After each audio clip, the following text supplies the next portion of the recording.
this is an iHeart podcast. Guaranteed human. Hey everyone, it's Emily Simpson and Shane Simpson from the Legally Brunette podcast. Each week, we're bringing you true crime through a legal lens. Whether you want all the facts on the disappearance of Nancy Guthrie, or you still need to wrap your head around the Diddy verdict, we're breaking it all down step by step. And we're not just lawyers, we're also husband and wife. It makes for some pretty entertaining episodes. Listen to Legally Brunette on the iHeartRadio app, Apple Podcasts, or wherever you get your podcasts. You know Roald Dahl. He thought up Willy Wonka and the BFG. But did you know he was a spy? In the new podcast, The Secret World of Roald Dahl, I'll tell you that story and much, much more. What? You probably won't believe it either. Was this before he wrote his stories? It must have been. Okay, I don't think that's true. I'm telling you, the guy was a spy. Listen to The Secret World of Roald Dahl on the iHeartRadio app, Apple Podcasts, or wherever you get your podcasts. All right, son. Time to put out this campfire. Dad, we learned about this in school. Oh, did you now? Okay. What's first? Smokey Bear said to. First, drown it with a bucket of water, then stir it with a shovel. Wow, you sound just like him. Then he said, if it's still warm, then do it again. Where can I learn all this? It's all on SmokeyBear.com with other wildfire prevention tips. Because only you can prevent wildfires. Brought to you by the USDA Forest Service, your state forester, and the Ad Council. Hi, I'm Danielle Robay, host of Bookmarked, the podcast by Reese's Book Club. And this week on Bookmarked, we're basically hosting the ultimate girls' night. Reese Witherspoon, Jennifer Garner, Judy Greer, Rita Wilson, Angari Rice, and author Laura Dave. These are the women behind season 2 of the Apple TV series, The Last Thing He Told Me. We're talking about turning a book into a hit show and what it really takes to bring a story to life. The most important metric for me is, do I want to share this book with somebody? That's what creates community, and that's the main thesis of our book club and why we started it, was just to connect people together. Listen to the Bookmarked by Reese's Book Club podcast on the iHeartRadio app, Apple Podcasts, or wherever you get your podcasts. Hey everybody, Robert Evans here, and I wanted to let you know this is a compilation episode. So every episode of the week that just happened is here in one convenient and with somewhat less ads package for you to listen to in a long stretch if you want. If you've been listening to the episodes every day this week, there's going to be nothing new here for you, but you can make your own decisions. Hi everyone, this is Shireen, and you're listening to It Can Happen Here. It could. I always mess up the name of this podcast, and it's really embarrassing because I work on it. It could happen here. Not the same words to me in my head, though. Anyway, we're joined today by a guest that I previously had on the podcast that I co-host, Ethnically Ambiguous, and she has a podcast coming out that is super important, and I'm excited to talk about what it's about itself.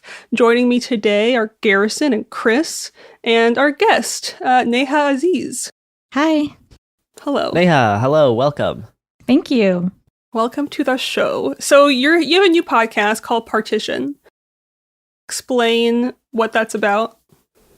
Yes. So Partition tells the story of the separation of India and the formation of Pakistan that took place in 1947. On Sunday, Monday, because it happened at midnight, celebrated its 75th anniversary this year. So it's quite a large event that most people don't really know about. I myself didn't really know the specific. I first went back to Pakistan, where I was born in Karachi. But basically, Britain was like, hey, we're out of money. We can't control India anymore. We're going to leave. And in that process, they were going to transfer the power to India, and they were going to have independence. And then all these other politicians kind of came in the picture and wanted their own personal agendas. And Pakistan dominion, while India would be the Hindu Sikh dominion. And basically, within this process, it was such a rushed job that 14 million people were uprooted, 1 to 2 million people died. The boundary line actually a few days after independence happened, so no one knew where they were in what country. So it was just like a lot of confusion, a lot of violence, a lot of mess that happened. And a lot of the survivors are quite old now. My grandfather's a survivor. He was 14 when it happened, so he's 89 now. And so the only way we can really get these stories are through oral histories. And I never really learned about it in school. And because my parents, again, like I said, I didn't really know about it for a long time. So if I don't know about it, and this is like my history and my family, I'm sure there are many other people who don't know about it. Well, I definitely was very uninformed before you came on to the other podcast, Ethnically Ambiguous. Because it sounds like I'm plugging it, but I'm not. But also go listen to it. I'm going to plug it. Square Shireen. Thanks. I appreciate that. But no, I do think it's really important because it's absurd the huge or like kept out of what we were taught in history class, if you can even call it that. But yeah, I think it's really important to know about this huge thing that happened in our recent history that created these two. Can you tell us what the process was making this podcast for you, and like what research you did and what like just the steps leading up to it? Yeah, so I originally wanted to make this story into a limited narrative series, but I didn't really know how that would happen. And I could agent or anything like that, but it was just a project I wanted to work on. But it's such a vast event. I was like, I don't know like where I would even start. And then a couple of months later, I saw that iHeartRadio was creating a program called Next Up. And that's when the idea for the podcast came along. And I was like, you know, podcasts are a really good way for people to digest information. It's a lot more accessible, I think, than other forms of media. It doesn't cost any money. It in a number of ways. You can listen to it in a number of ways. So I thought that might be a good place to start. And I ended up getting accepted into the program. And it's still like a lot of work, and it's a lot of draining work because you have all these like horrible facts written in like one Google Doc that you're saying to people, because I outline them and then I write a script because it's mostly a lot of my narration with it. But the first thing I did is I talked to family. I talked to my grandpa. I talked to my great aunt, who was actually born the day of independence. Oh, wow. Yeah. So and you said Sunday, remember. Monday, but just in case the date is not, you meant yeah, the 14th and 15th. Okay. 15th. So this year it happened to be a Sunday and a Monday. And, you know, so I asked her what stories people told her. I asked my mom. We went to an exhibit in Pakistan. That's kind of what spurred everything for Partition for me. And we talked about there. I had like my dad do some voiceover for my grandpa because our connection wasn't the best. He's in Pakistan. We recorded it via WhatsApp on a PodTrack recorder, and it's very loud over there. There's, you know, constantly. It was just like it was a situation. But I just started reading books, and then I started talking to a lot of people, and I ended up talking to an author named Nisad Hajari, whose book I reference quite a bit in the second episode, which drops 22.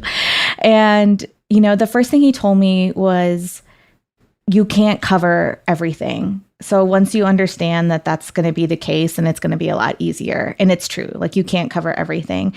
And I kind of struggled with the narrative I wanted to tell, because so many of the stories out there are very biased. There's a lot of, you know, like the great men in history stories, which I don't care about. And I just wanted to tell the facts. But I quickly discovered that's really hard. My history, this is my story, this is something that impacts my family for future generations, and my identity, without a doubt. So I was like, let me kind of do it with the lens of discovery. And I wanted to tell the stories that people don't really hear about. So I didn't want to talk about like meetings that happened in libraries and whatever between like all these politicians. I literally don't care about that. But about the way women were treated. It is thought that 70,000 to 100,000 women were raped, abducted, murdered. I wanted to talk to artists and creatives who had a kind of like a reckoning with it and then use their work to teach people about it. So an artist who reframes the narrative with her pieces and talks about the actual people it affected, a filmmaker, oral historians, survivors, that I wanted to tell. I didn't want it to be something you would get like on the History Channel, which is totally fine. That's great. There's an audience for that. But that just isn't something that I wanted to do. You're not doing a whole bunch of... No. I did watch an episode of Doctor Who that talks about partition, and I think there were like aliens or something in there. Fascinating. So there is something thrown in there about some sci-fi stuff, though. I'm fascinated to see how Doctor Who handles partition. Yeah, it was actually done really well. Oh, really? It was written by it was written by a South Asian person. That's great. Why. Oh, phew. And so that was like the first thing that I saw in my research that really case like the emotion and the things that people went through. And I didn't see any British people besides like the people that originally came on the mission or whatever. So that was nice. But yeah, like there was a sci-fi element. I can't tell you what that side. It was actually something that that people told me about when I mentioned partition. They're like, oh, there's this episode of Doctor Who. So I've only seen that one episode, but I think in my research, it was the first thing where I was like, this actually tells a perspective from the people of South Asia. That's good to know. It was written by a South Asian person. At first, I was like, I'm not even going to touch that. Yeah. I'm glad. Up next, Stephen Moffat writes about apartheid. So I'm curious, not including some things, but not other things. How did you decide what to include and what not to include? Yeah. So in a way you can say like the actual history is maybe the least important part, I think, of the podcast.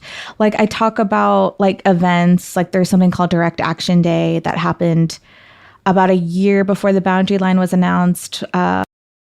Muhammad Ali Jinnah, the future founder of Pakistan, kind of called on Muslims to kind of have demonstrations, but it was kind of unclear what exactly that meant, and massive looting, carnage took place, and how that was like a big catalyst for partition. But I didn't want to like get into like this treaty and this event and like this meeting and whatever, because that information is out there if people want to know. I mentioned that's not really the aspects that I took particular interest in. I wanted to talk about women and survivors and just, you know, I found it to be very common, people who are my age, and I just turned, I guess millennials, you could say, their parents and family don't talk to them about it. So it's been really interesting to talk to people who are my age, who are older than me, who are younger than me, have very similar experiences, and how they found out about this information.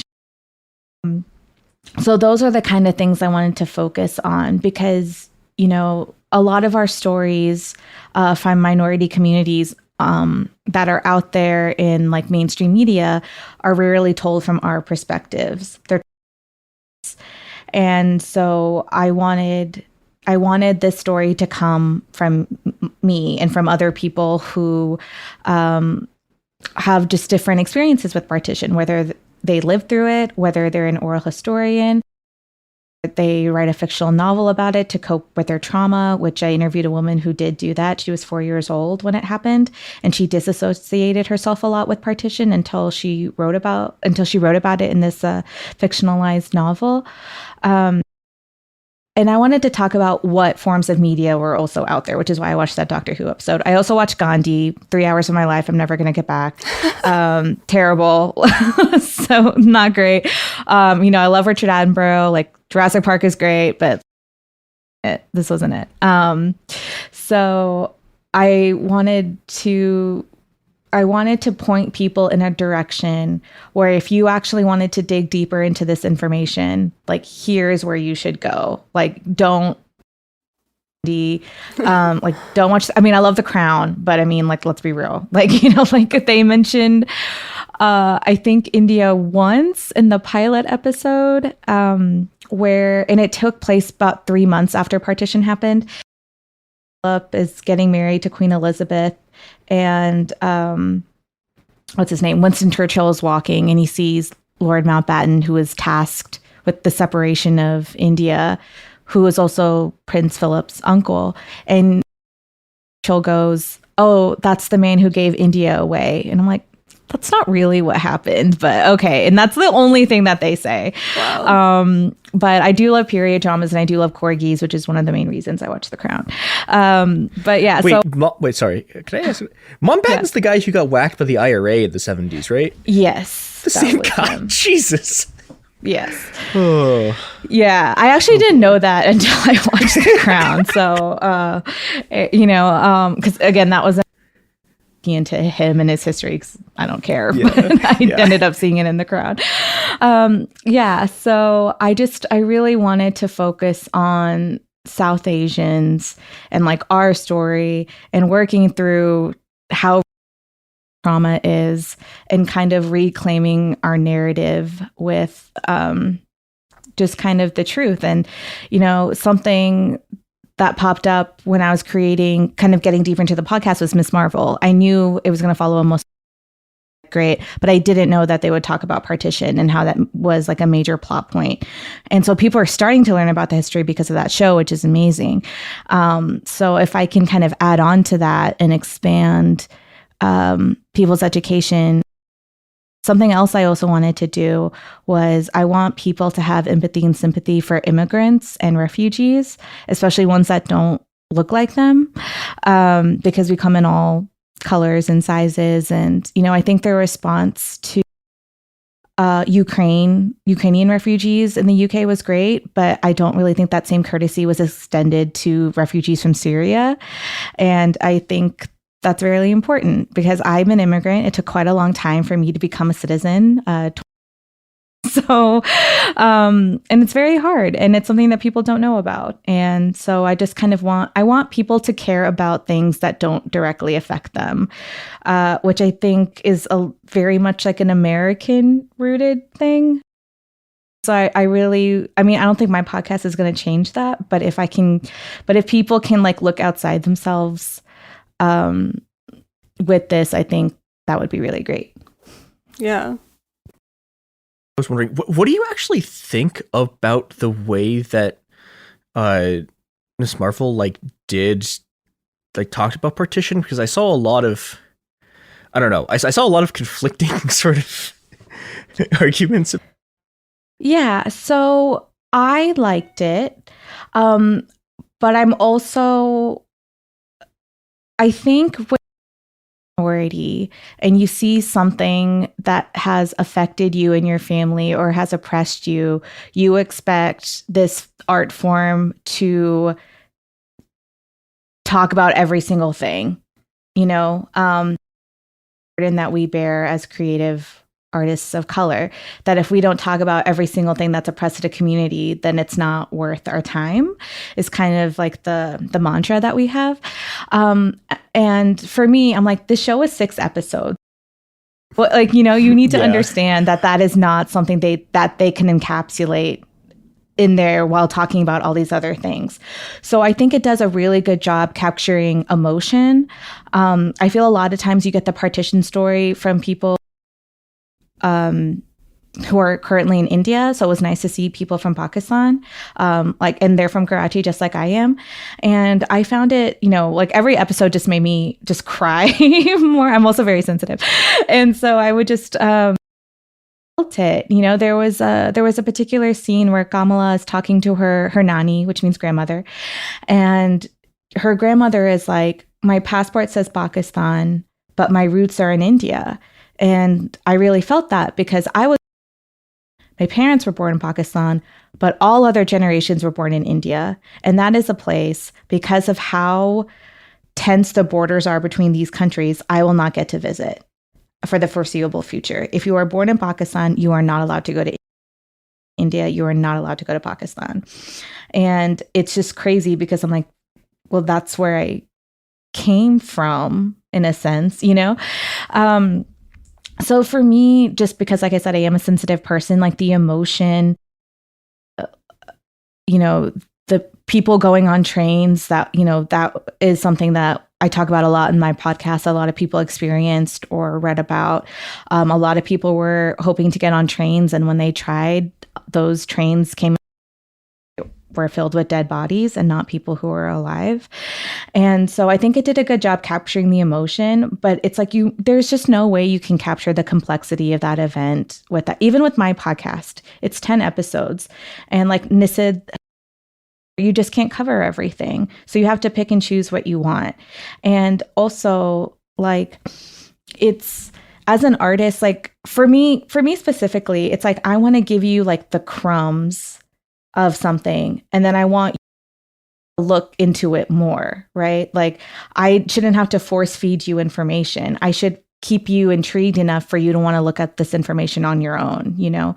So like that's how I see it, but I am in a little bit of a different position because film and TV, like I program several film festivals and things like that. So I'm also looking through that with that kind of eye. But like, I can understand people are like, oh, I wish they talked about this. I wish they talked about this. But, you know, I'm just like, well, it's 6 episodes. They have to do all this exposition. They have to do this. That's just impossible. But people aren't thinking that way. But I think it really captured the emotion and the trauma of that event and how sad it is. Because it is sad to be like, I'll never get to see where my great-grandparents lived, or my grandparents, because they were children, you know, at least until they decide that's not the case anymore. But yeah, I can understand people's, but I think for me personally, I thought it did a really good job. And actually, the woman who created the exhibit that I saw in Pakistan that really spearheaded this whole thing for me actually directed episodes 4 and 5 of Miss Marvel, so which is really cool.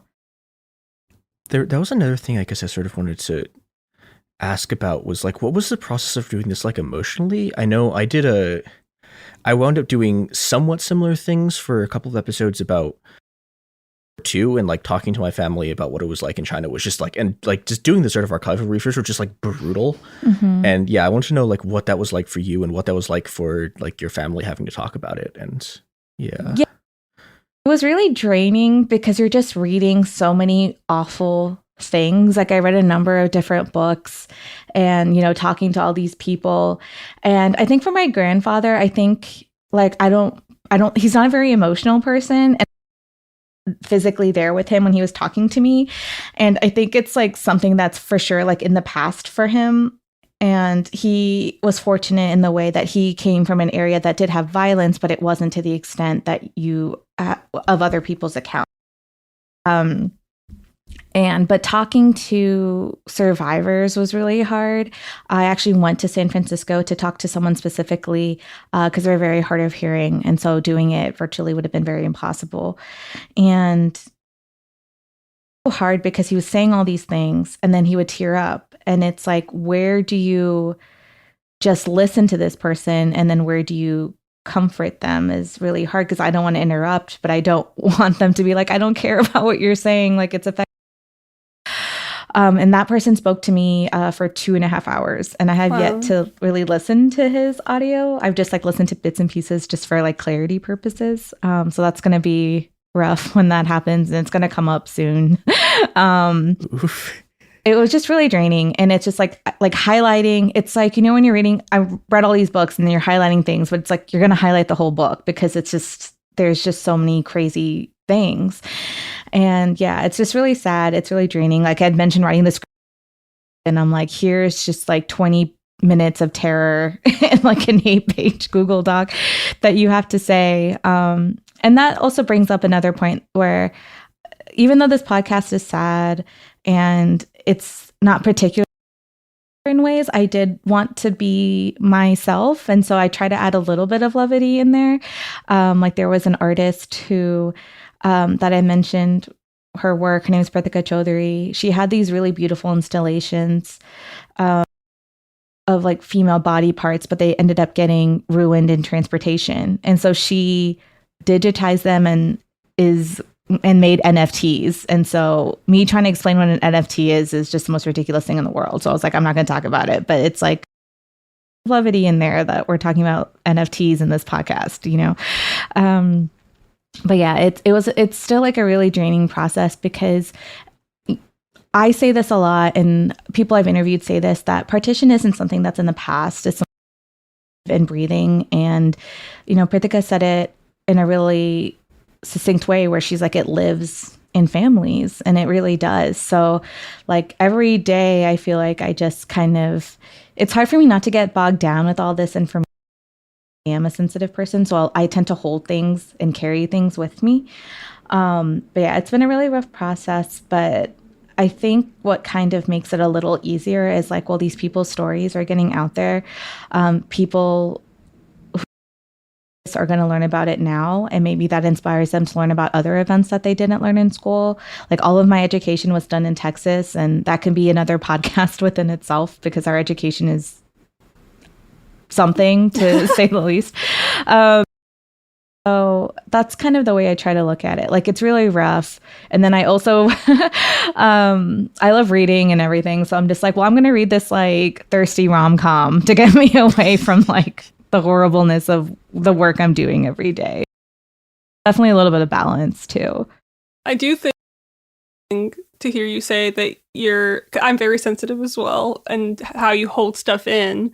I do think as people of color, our families, especially like immigrant families or people that have been through trauma, that's why I know about this, because this intergenerational trauma is something that they've kept and barely talked about, if at all.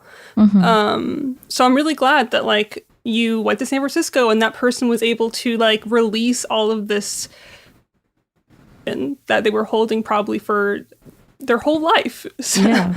So yeah, I think there are many reasons why your podcast is important, but I think even the chance that someone can like that trauma sounds a little bit more dramatic than I want it to, but like the feelings behind what that means and their family history, or even if you're not South Asian, it's important to know, again, something that doesn't affect you. Yeah. Whole world, really. Yeah, it's just like understanding your history and like where you come from. Is Chinese, and she texted me. She was just like, now I kind of want to look into like my history, and I'm like, that's great. Like that's what I wanted. If I wanted any kind of like actionable thing to happen, it's like that exact thing. History, looking into other people's histories. Yeah, totally. Wow. We confirmed you as a guest that you're good at talking, and this confirmed that. Thank you so much. You were a great guest. I babble a lot, so I was like, I'm really sorry. In my opinion, no, you're the perfect podcast guest. Like, just period. But I appreciate the both effort and like emotional energy that goes into making a show like this, because I can kind of relate when I talk about the Middle East stuff. Like, it's really, really hard. So I appreciate your time, and I'm to learn more about the partition and what that means. Can you tell the audience where they can find you, and the podcast obviously is everywhere you can find it, but I'm going to hand it over to you. Here you go. Okay. So Partition Podcast on August 15th. You can find it wherever you get your podcasts, especially the iHeartRadio app. You can find me on Instagram and Twitter. Instagram at Neha Aziz, Twitter at Neha Aziz 13. And you can find Partition on Twitter at 1947 Partition Podcast on Instagram. Nice. On EA, you mentioned a upcoming project you want to do that's also about like a similar topic. Yeah. What that is? Yeah. Something that I really wanted to do, and this is another thing that we were kind of talking about, of like people not talking about like everything, like encompassing everything in like one story. So something very happened in 1971 when East Pakistan became Bangladesh. And a lot of my mom's family is from there. My grandma and a lot of her family currently live there. And it's, again, very similar to partition, a lot of violence. And that story to me deserves its own time and respect. And I remember when I first talked about partition, they're like, "Oh, you're going to talk about this?" And I'm like, "I'm going to mention it, but it is too just kind of throw into what I'm doing because it deserves way more than that." So that is another story that I want to tell. And it actually celebrated its 50th anniversary last year in 2021. And from my understanding, it's all memorials in either India or Pakistan that but showcases how partition was. We don't, there isn't here are all the people who died, or here's this, or here's this statue of a bird, or that people, there's no communal place of grief. And it is my understanding that Bangladesh really does have these things. I believe there's a liberation museum and statues, and there is a partition museum in 2017, but it is not a government sanctioned thing. It's privately owned. And again, with it being in India, there's also a lot of barriers. It's not a place I can visit. And so that is something I'm actually trying to go to Bangladesh this year, and it's been a little bit difficult, I think, trying to obtain her visa. But I hope she gets to go soon. I hope I get to go with her. But that's other stories that I want to tell, because I feel like it's starting to people are starting to understand that. But I feel like 1971 is just not there at all. It's, I think, something that people seem to just forget about. And it's just crazy to think, that's not that long for no.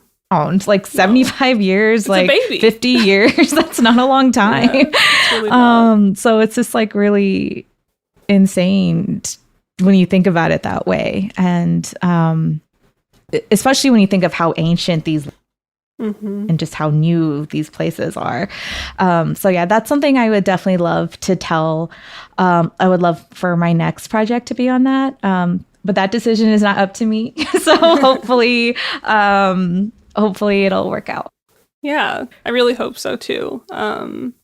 I do really appreciate, and I'm sure everyone else does too, the fact that you're talking about things that are just glossed over or not even mentioned usually.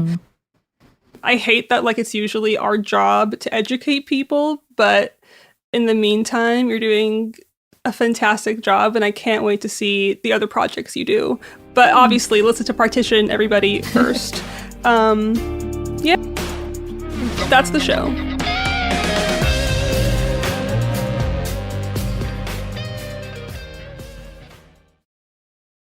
Hey everyone, it's Emily Simpson and Shane Simpson from the Legally Brunette podcast. Each week, we're bringing you true crime through a legal lens. Whether you want all the facts on the disappearance of Nancy Guthrie, or you still need to wrap your head around the Diddy verdict, we're breaking it all down step by step. And we're not just lawyers, we're also husband and wife. It makes for some pretty entertaining episodes. Listen to Legally Brunette on the iHeartRadio app, Apple Podcasts, or wherever you get your podcasts. This is Ryder Strong with a podcast called The Red Weather. In 1995, my neighbor, Anna Trainer, disappeared from a commune. It was nature and trees and praying and drugs. So no, I am not your guru. And back then, I lied to everybody. They have had this case for 30 years. I'm going back to my hometown to uncover the truth. You can now binge all episodes of The Red Weather on the iHeartRadio app, Apple Podcasts, or wherever you get your podcasts. Ever feel like you're being chased by the marriage police? Welcome to Boys and Girls, the podcast where dating isn't dating. Arranged marriage is basically a reality show, except the contestants are strangers and your entire family is judging. You're sipping coffee with one maybe, grabbing dinner with another, and praying your karmic Ken or Barbie appears before your shelf life runs out. Trust me, I've been through this ancient and unshakable tradition.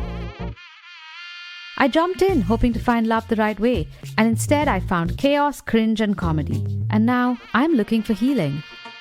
Boys and Girls dives into every twist and turn of the arranged marriage carousel. The meet awkward, the near misses, the heartbreak, and let's not forget all the jokes. Listen to Boys and Girls on the iHeartRadio app, Apple Podcasts, or wherever you get your podcasts. You know Roald Dahl, the writer who thought up Willy Wonka, Matilda, and the BFG. But did you know he was also a spy? Was this before he wrote his stories? It must have been. Our new podcast series, The Secret World of Roald Dahl, is a wild journey through the hidden chapters of his extraordinary, controversial life. His job was literally to seduce the wives of powerful Americans. What? And he was really good at it. You probably won't believe it either. Okay, I don't think that's true. I'm telling you, the guy was a spy. Did you know Dahl got cozy with the Roosevelts, played poker with Harry Truman, and had a long affair with a congresswoman? And then he took his talents to Hollywood, where he worked alongside Walt Disney and Alfred Hitchcock before writing a hit James Bond film. How did this secret agent wind up as the most successful children's author ever? And what darkness from his covert past seeped into the stories we read as kids? The true story is stranger than anything he ever wrote. Listen to The Secret World of Roald Dahl on the iHeartRadio app, Apple Podcasts, or wherever you get your podcasts.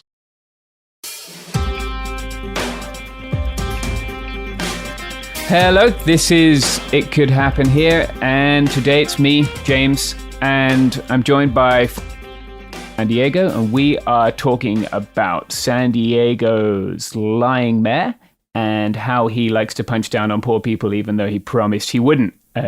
So joining me today, I'm going to ask you guys to all introduce yourselves, explain a little bit about the relevant background you have in the area, and then we'll get into it because there's a lot to talk about.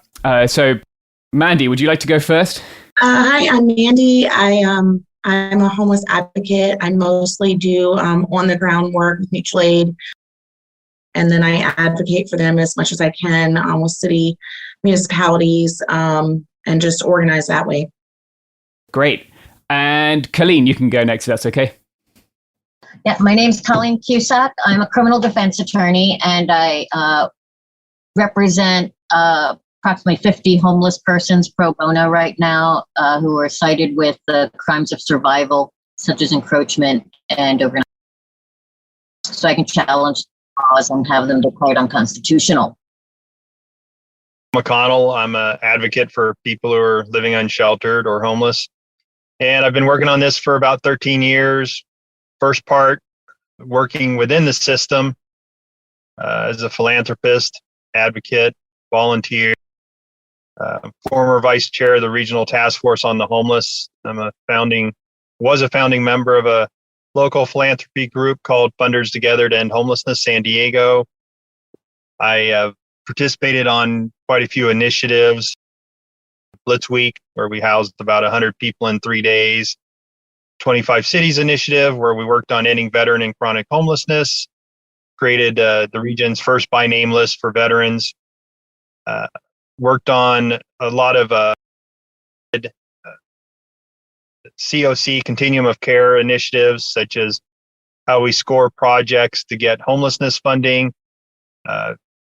Long communicated with our endless elected, who's now mayor, who's made so many promises over the years and so many claims on homelessness. People just doubt almost everything he says about homelessness at this point.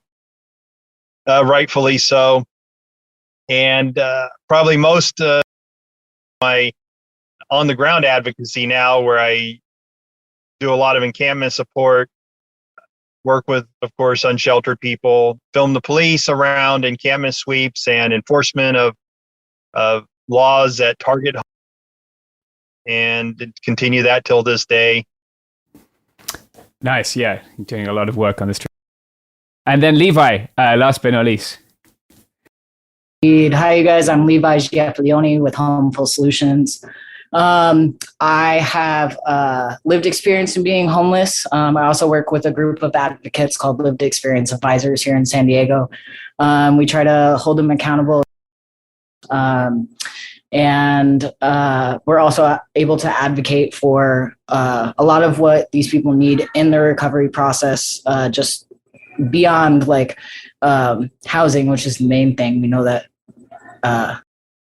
real estate crisis. And then I also work as a housing navigator downtown.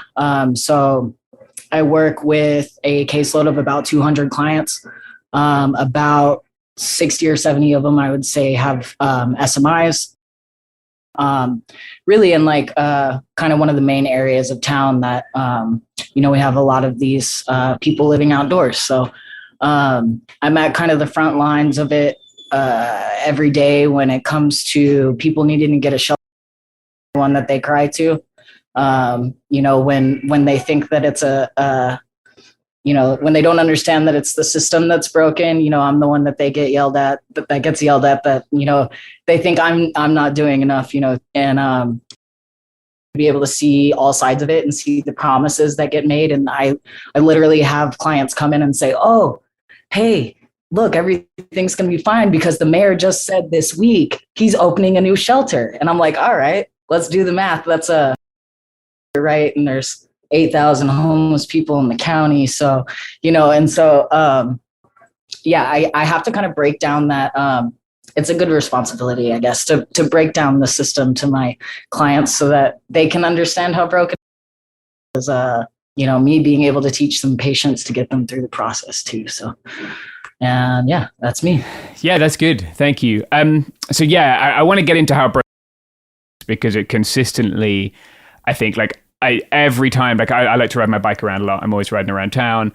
Often I'll run into people who are in distress, right? Especially when we ride past the hospital, which is something we can get into.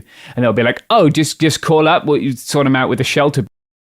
And then they'll have this horrible moment of realization when they're like, oh, shit. There's nowhere for this person to go. So let's talk a little bit about Todd Gloria, right? Todd Gloria is our mayor. He's a Democrat. He ran on a very progressive and what he's done has been extremely reactionary. So I wanted to start just by reading some Todd tweets. Todd's a poster, perhaps not as much of a poster as Rachel Lang, his, I guess, relations manager, I think. She has the soul of a poster and will attack people working like Michael to help people, which is distressing to see. But I wanted to talk. So I've got a few quotes here. June 22nd, 2019. Yes, I will be the first to enforce the law against those, sheltered or unsheltered, who break any law. But I will not use our codes to harass and criminalize sick and poor people. That's number one. August 18. What if we chose to take the resources we used to criminalize the homeless and redirected them to building housing instead? What if, Todd? January 24th, 2019, and he's tagged Michael in this one. Maybe right, but the sad fact is that this before the PITC, that's the point in time count of unhoused people. It happens all the time. It's unfair to the unsheltered and to SDPD. My goal is to end chronic homelessness. The only way to do this is with permanent supportive housing, not criminalization. Right, but that's not what you did. Californians of all political views know our homelessness crisis is a serious problem.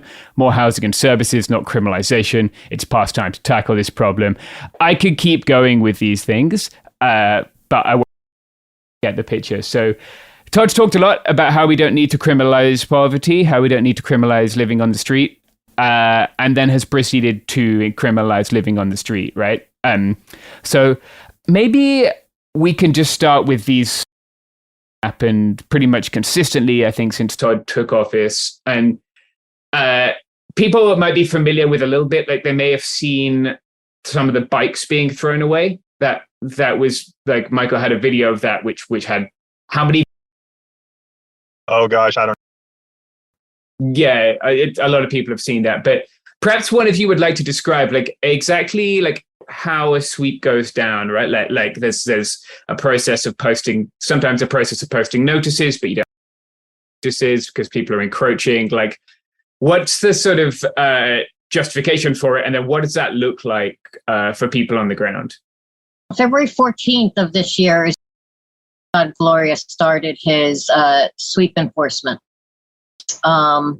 It was unspoken, but during COVID, they were just killing people with COVID instead of by police. Although the police were doing So the sweeps, this what the police do at the sweeps is they use a series of unconstitutional ordinances, city ordinances only existing in the city of San Diego. And these unconstitutional ordinances taken together legal for anybody to exist in public space. So you, me, our mothers, our children, anybody in public space can be ticketed for these violations because they're so overbroad. For example, standing on a sidewalk, just being there on a sidewalk will be enough to get you a citation issued if you can't prove you have a house to live in. These laws, like I said, they're written overbroad. They apply to everyone. Use their discretion to only use them against poor persons. The Vehicle Habitation Ordinance lists a series of items that if they're found in your car, police could use those to arrest you. And those items include things like food, water, trash. So everybody with food, water, or trash, doesn't have to be all three, just one of them, could be subjected to be arrested, have their taken to shelter, having their children taken to CPS, and all because the city wants to come after poor people with ordinances. So here's the fun. These ordinances can be charged either as misdemeanors or infractions. Mayor Gloria announced a progressive ordinance scheme, which means on day one, say Monday of the week, the individual is on day two, the individual is issued a infraction citation. That infraction citation gives them a date to appear months down the road to contest the case. But the very next day, they can be issued a misdemeanor. That misdemeanor citation also has a date months down the road for resolution. And then day 4, they can be arrested and taken into custody. All without ever having a day in the citations, if they're issued to people in Midway or downtown San Diego, direct them to appear in Claremont Mesa. It's about 12 miles away. These are individuals that have mobility issues. They can't get to and from court. They can't really get to and from the end of the street very well without police threatening to take away their property. Court won't allow them to bring their property in with them. The buses won't allow them to bring their property on the buses. So they have to make a choice. Do they all the remaining property that they have in the world to go to court to defend against the charge that they're really don't have the police can cite either as a misdemeanor infraction, but when they cite as an infraction, the individual doesn't get an appointed attorney and nor a jury trial. And so the punishment, the issuance of the citation becomes the punishment process. We're just to get to court and take care of your responsibilities becomes a chore, even if later it's dismissed. We found out through public records requests that 100% of the misdemeanors that are being cited are 100% of them are. So people aren't getting their opportunity to defend themselves in court. They're all being dismissed. And so if the city was serious about believing that these individuals were committing criminal offenses, then they wouldn't be dismissing them after they were issued. So Colleen is talking about the laws or the codes that are used during enforcement sweeps of people out here on the street. So the police go out and use codes and municipal codes to write people tickets and eventually take them to jail.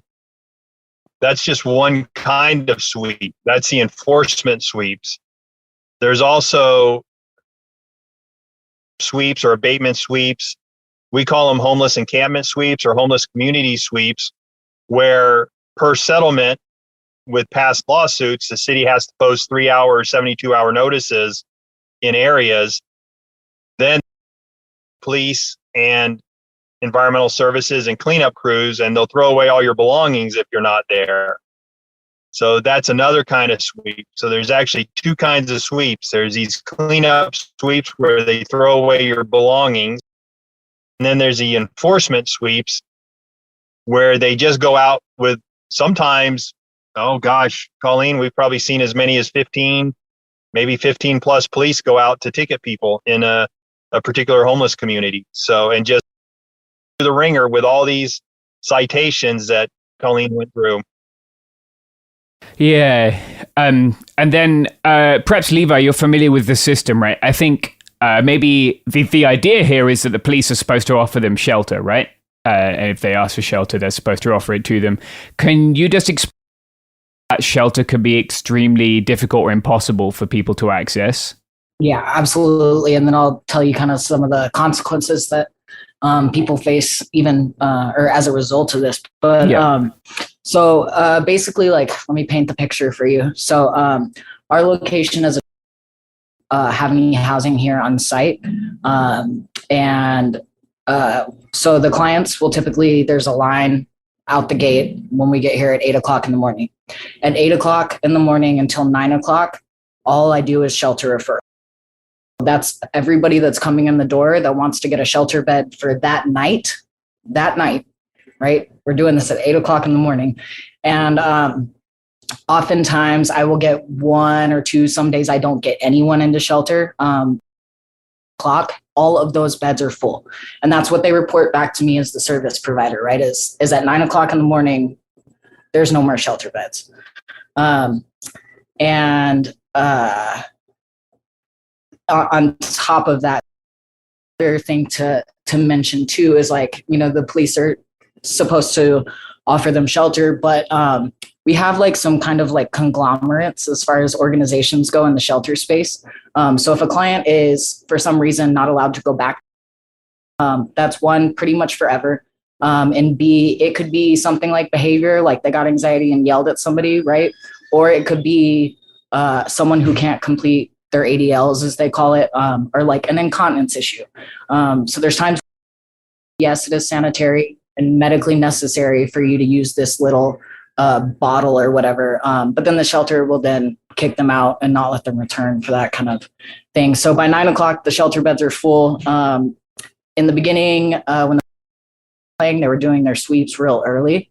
Now they're doing their sweeps after the time that I'm being told as a service provider that the shelters are already full.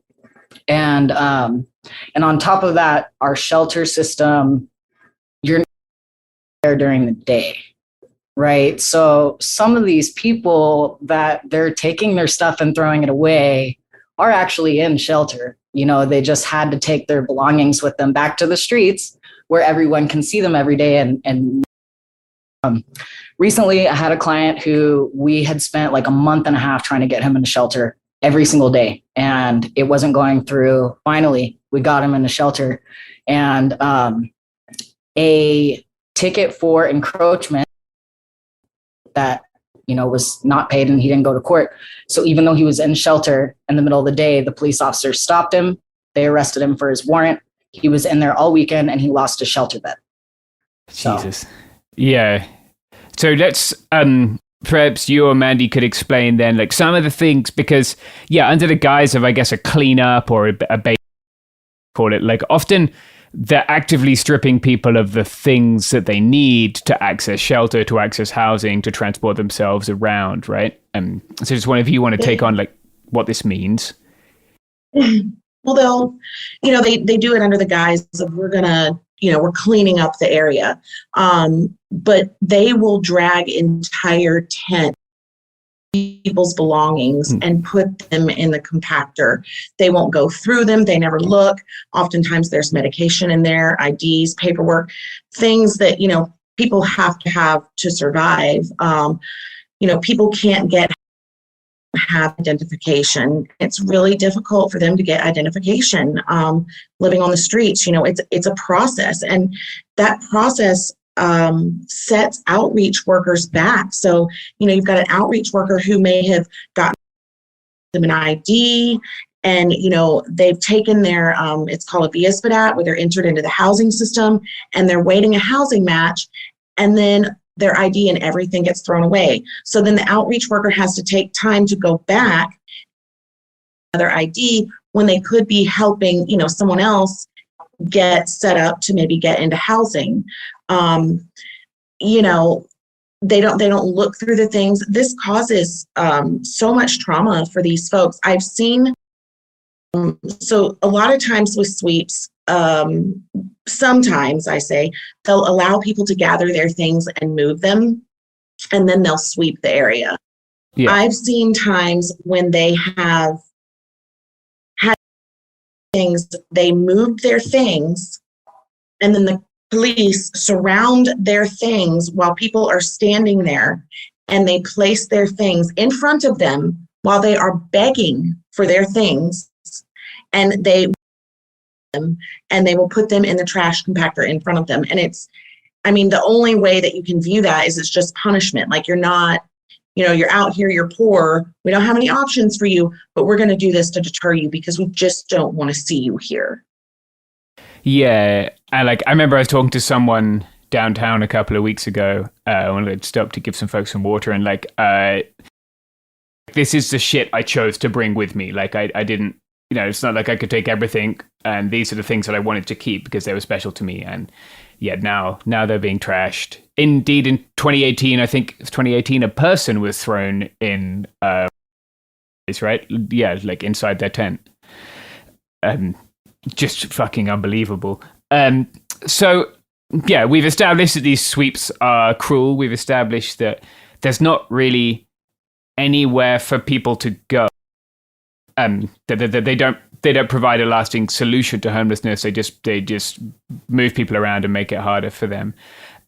So one of the things that we do in San Diego is that we have this thing called a point in time count, right? And I think there have been some suggestions that the sweeps were increased in certain areas around the point in time count. So what if you want to explain what that count is and does? Yeah. So the point in time count really only captures one night out of the year people experiencing homelessness. There was a couple of obstacles that process this year. It was particularly really cold that night. There were some tech glitches that should have been worked out way more in advance. But that really only takes capture of one night.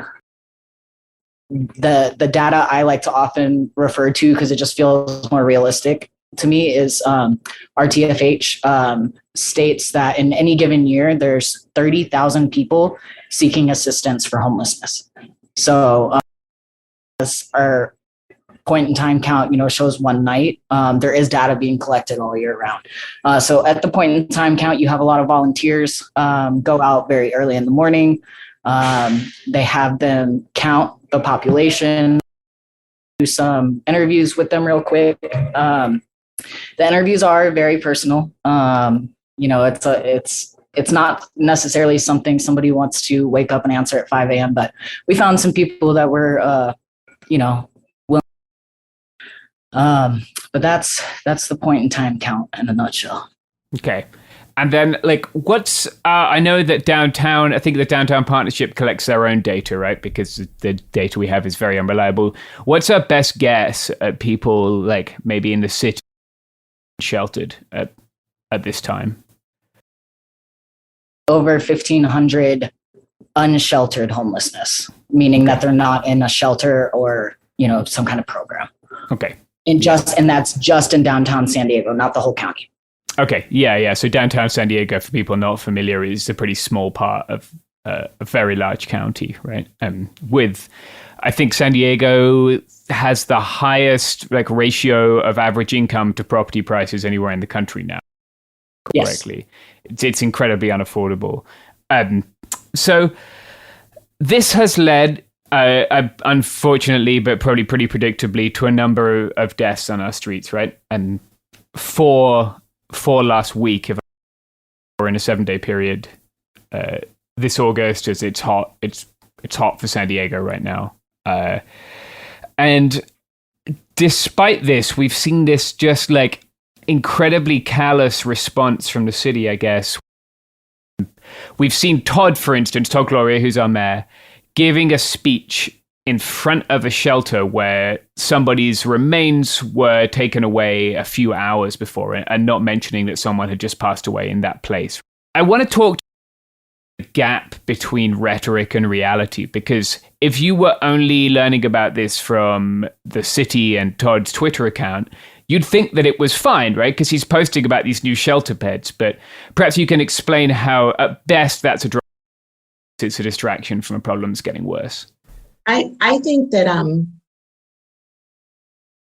there's the reality that they want the public to see, and then there's the reality that's happening. And I think that they're failing so badly at getting people into services because many of the services just don't fit people. So they want to paint this picture that all the unsheltered people that are out in their tents, living on the street or living in their vehicles are service resistant. And I hear that all the time. You know, we asked them, they don't want service. It's not that people don't want services. Many of these people have tried some of the service centers in San Diego, and the barriers are extremely high. You know, the check-in time and check-out time can be difficult for people. They'll separate families. So, you know, sometimes they'll tell you, oh, you can go in together if you're husband and wife or if you're partners. And then you get to the shelters and they say, I'm sorry, you can't be together because so you have to go to a men's shelter and you have to go to a women's shelter. They'll also do that with, say a mother has a 16-year-old son and she needs to go into a shelter and there's not a family shelter. She cannot take a women's shelter with her. He has to go into a men's shelter.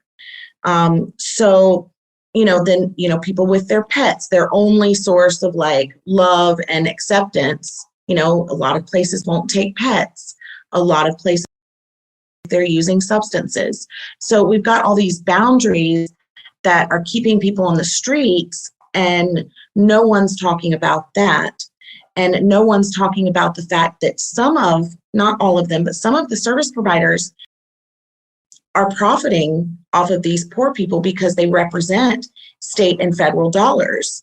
So you've got shelters that are run horribly, and you know, the more people that come in, they just want to cycle them through because that gives them money. CEO and all of their family members that are, you know, working for the nonprofit. And these people, because they're unsheltered, they don't feel they have a voice. They don't feel they can speak up because of retaliation. So they're just constantly. And then you've got the city who's saying, look at all these fantastic things we're doing, which is couldn't be farther from the truth. And then they constantly use the narrative that folks are service resistant when services that are out there are too few and too difficult, and just they're not meeting people where they're at, and they're just setting people up to fail every time. Another thing I want to get into with the shelters specifically is these congregate shelters, right?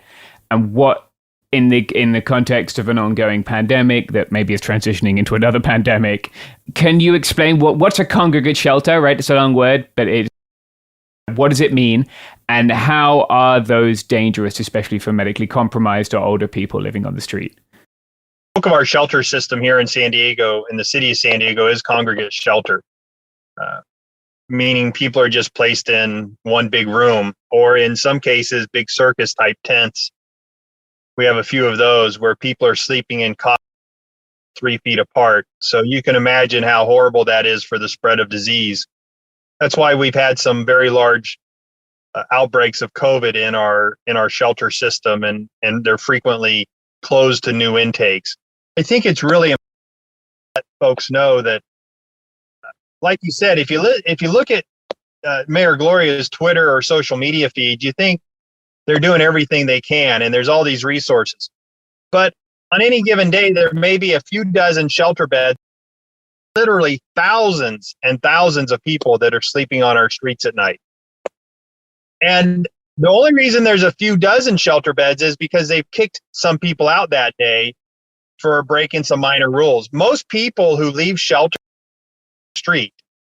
So shelter is not a very good pathway to anything. Roughly 1 in 7 people who leave a city of San Diego shelter go to a permanent housing solution.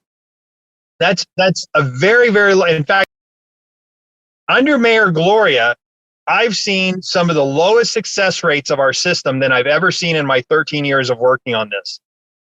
Our system has actually is actually working worse before Todd Gloria took over. So he has done very, very little. And most of what he's done has been mostly performative, adding some shelter beds here and there, very little on the house. In fact, he's left tens of millions of dollars on the table that he hasn't applied for. He did not utilize a California funding stream called Project Roomkey that would have allowed him to rent hotel rooms, most dime on our taxpayer dime, to get people off the street. He actually refused to do that. He has refused to open safe camp areas where people could go and camp and get off of the sidewalk. Many of us and others in the community have pushed for real solutions and for him to utilize these funding sources, and he's absolutely refused to do it. Meanwhile, like we stated earlier, he has deployed these garbage trucks and everybody else to go out there and make people's lives miserable. So he's just been an absolute failure on this issue. And at the same time, he's been the one who's given the most to solutions for this. It is absolutely incredible what a disaster he has been for not only for the unsheltered community, but for San Diego. That he is San Diego's worst enemy. And I just can't believe, as somebody who supported him in his election, urged people to vote for him, how hoodwinked I was. I just can't believe that this guy has been so horrible for our city, and every indication is that he's going to continue running the city into the ground. People die on our streets at record numbers. Correct me if I'm wrong, but didn't when he came out of the gate, didn't Gloria how many people he was going to house under his term, and didn't he lowball it? Didn't he lower the number than in previous years? Oh yeah, that was some kind of a state or a federal government goal that he set, and he actually set a goal of housing people that was less than we had done in the previous year. So his big stretch was to actually house fewer people. I don't even know if he's even getting there. Right. I mean, this guy is unbelievable, the kind of nonsense that he is pulling on the citizens of our city. It is unbelievable. He has invested so much in PR, and he's got these folks who are just good at spinning this nonsense to make it sound good. And because he gets a lot of media, obviously a big pulpit to spew this nonsense from, he's able to get a lot of people to believe it. Now, on homelessness, anybody who has a decent set of eyes is basically calling bullshit. I don't know a whole lot of people anymore who think we're doing very well on this issue. And so I think he's going to have a harder and harder time convincing people that he's worthy of re-election, of a higher office at some point, which is all he seems to care about. Yeah. And can I add some more? So he's personally to blame. He has personal involvement of getting rid of 10,000 SROs, single rental units, that if we had minus our 8,000 homeless people, we would not have homelessness. Yes. So he got rid of units that he was required to replace and never replaced them. That's his fault. I call him a monster. I was, going to criminalize, but he was a Republican. We expected it of him. And he didn't promise us he was going to end criminalization to get our vote. One of the reasons that, or probably the main reason that Gloria didn't put funding into Project Roomkey was because the city is in this unique position of owning and operating the nonprofit that runs the convention center. So when COVID hit, they were looking at the nonprofit going belly up events in there and having to lay off all their staff. So instead of putting people in hotels where they'd be safe, they put them in a convention center where they'd be exposed to COVID and would die, but the city funded nonprofit would be funded. So that's just, and $132 million is what Todd Gloria got the city to pay out on a settlement on Ash Street. Ash Street was his boondoggle. He cost us that. He convinced city council to invest all this money to slide city money to his donors. What is Ash Street for listeners who aren't familiar with our real estate grift scene? So, James, if you were going to go buy a house right now, you would think it is important a property inspection, correct? Yes, yeah. Would you think it would be important to Google or seek out documents that may inform you of asbestos prior to your purchase? Yeah, I'd want to know that. Yeah, so these are two of the opportunities that they missed when they entered this deal with the 101 Ash Street. So they basically had a middleman, Sistera, come in and purchase the property and then lease to own it back to the. At no time was an inspection done. The asbestos was, people were aware of it, but there was no studies done on what the impact was going to be and all that. So now we've got ourselves sunk into this deal that is taxpayers $202 million, right? So I punched some of the maths, okay? Yeah. And if you assume that 1 year's rent is $24,000, right? Yeah. 202 million divided by $24,000 is more than 8,000 people that this taxpayer money, and it's always, it's just, and it's in a cycle, and it's not only the cycle there, but we don't have enough police. So they're bringing in more police when we don't have the housing. And then the police that we do have are working overtime to pick up shopping carts and throw away tents, so, yeah. So the Ash Street deal, there's plenty to go. It is like historically going to go down in San Diego's screw ups for sure. Yeah, it's a giant monument to grift. Go ahead, Colleen. But we don't have any police is also more gaslighting. We have started practicing law 30 years ago. 2 police officers would show up at the scene. Now at least 6 police officers show up every single time. We have an overblight of police, and we could afford to lay off 2/3. Agreed. Yeah. But instead, we just built a childcare center for them. Right. Yeah. Just piggyback on that real quick about the police. One thing, they also push the narrative that, there's this hot team, the homeless outreach team, that the police, they never take water. They never really take anything. And they search for unsheltered people. And they rarely get any traffic to these things. And people often wonder why. We cannot expect unsheltered people to trust and accept help from people that criminalize them, terrorize them, harass them, and throw their things away. So, adding more police to deal with homelessness is just also a waste of money. It causes more trauma to the unsheltered people. Unnecessary. So we're talking about this duality between what's said and what exists on the street, right? And it's very apparent. People on the internet love to be wrong about George Orwell, but the one time recently where I felt that Orwell would be a useful thing to deploy is the idea of a care court, which is a thing that Todd's been very strong on, that Gavin Newsom's pushed, right? Courts, in my opinion, don't care about people. So can someone explain what a care court is and why it's relevant in this setting?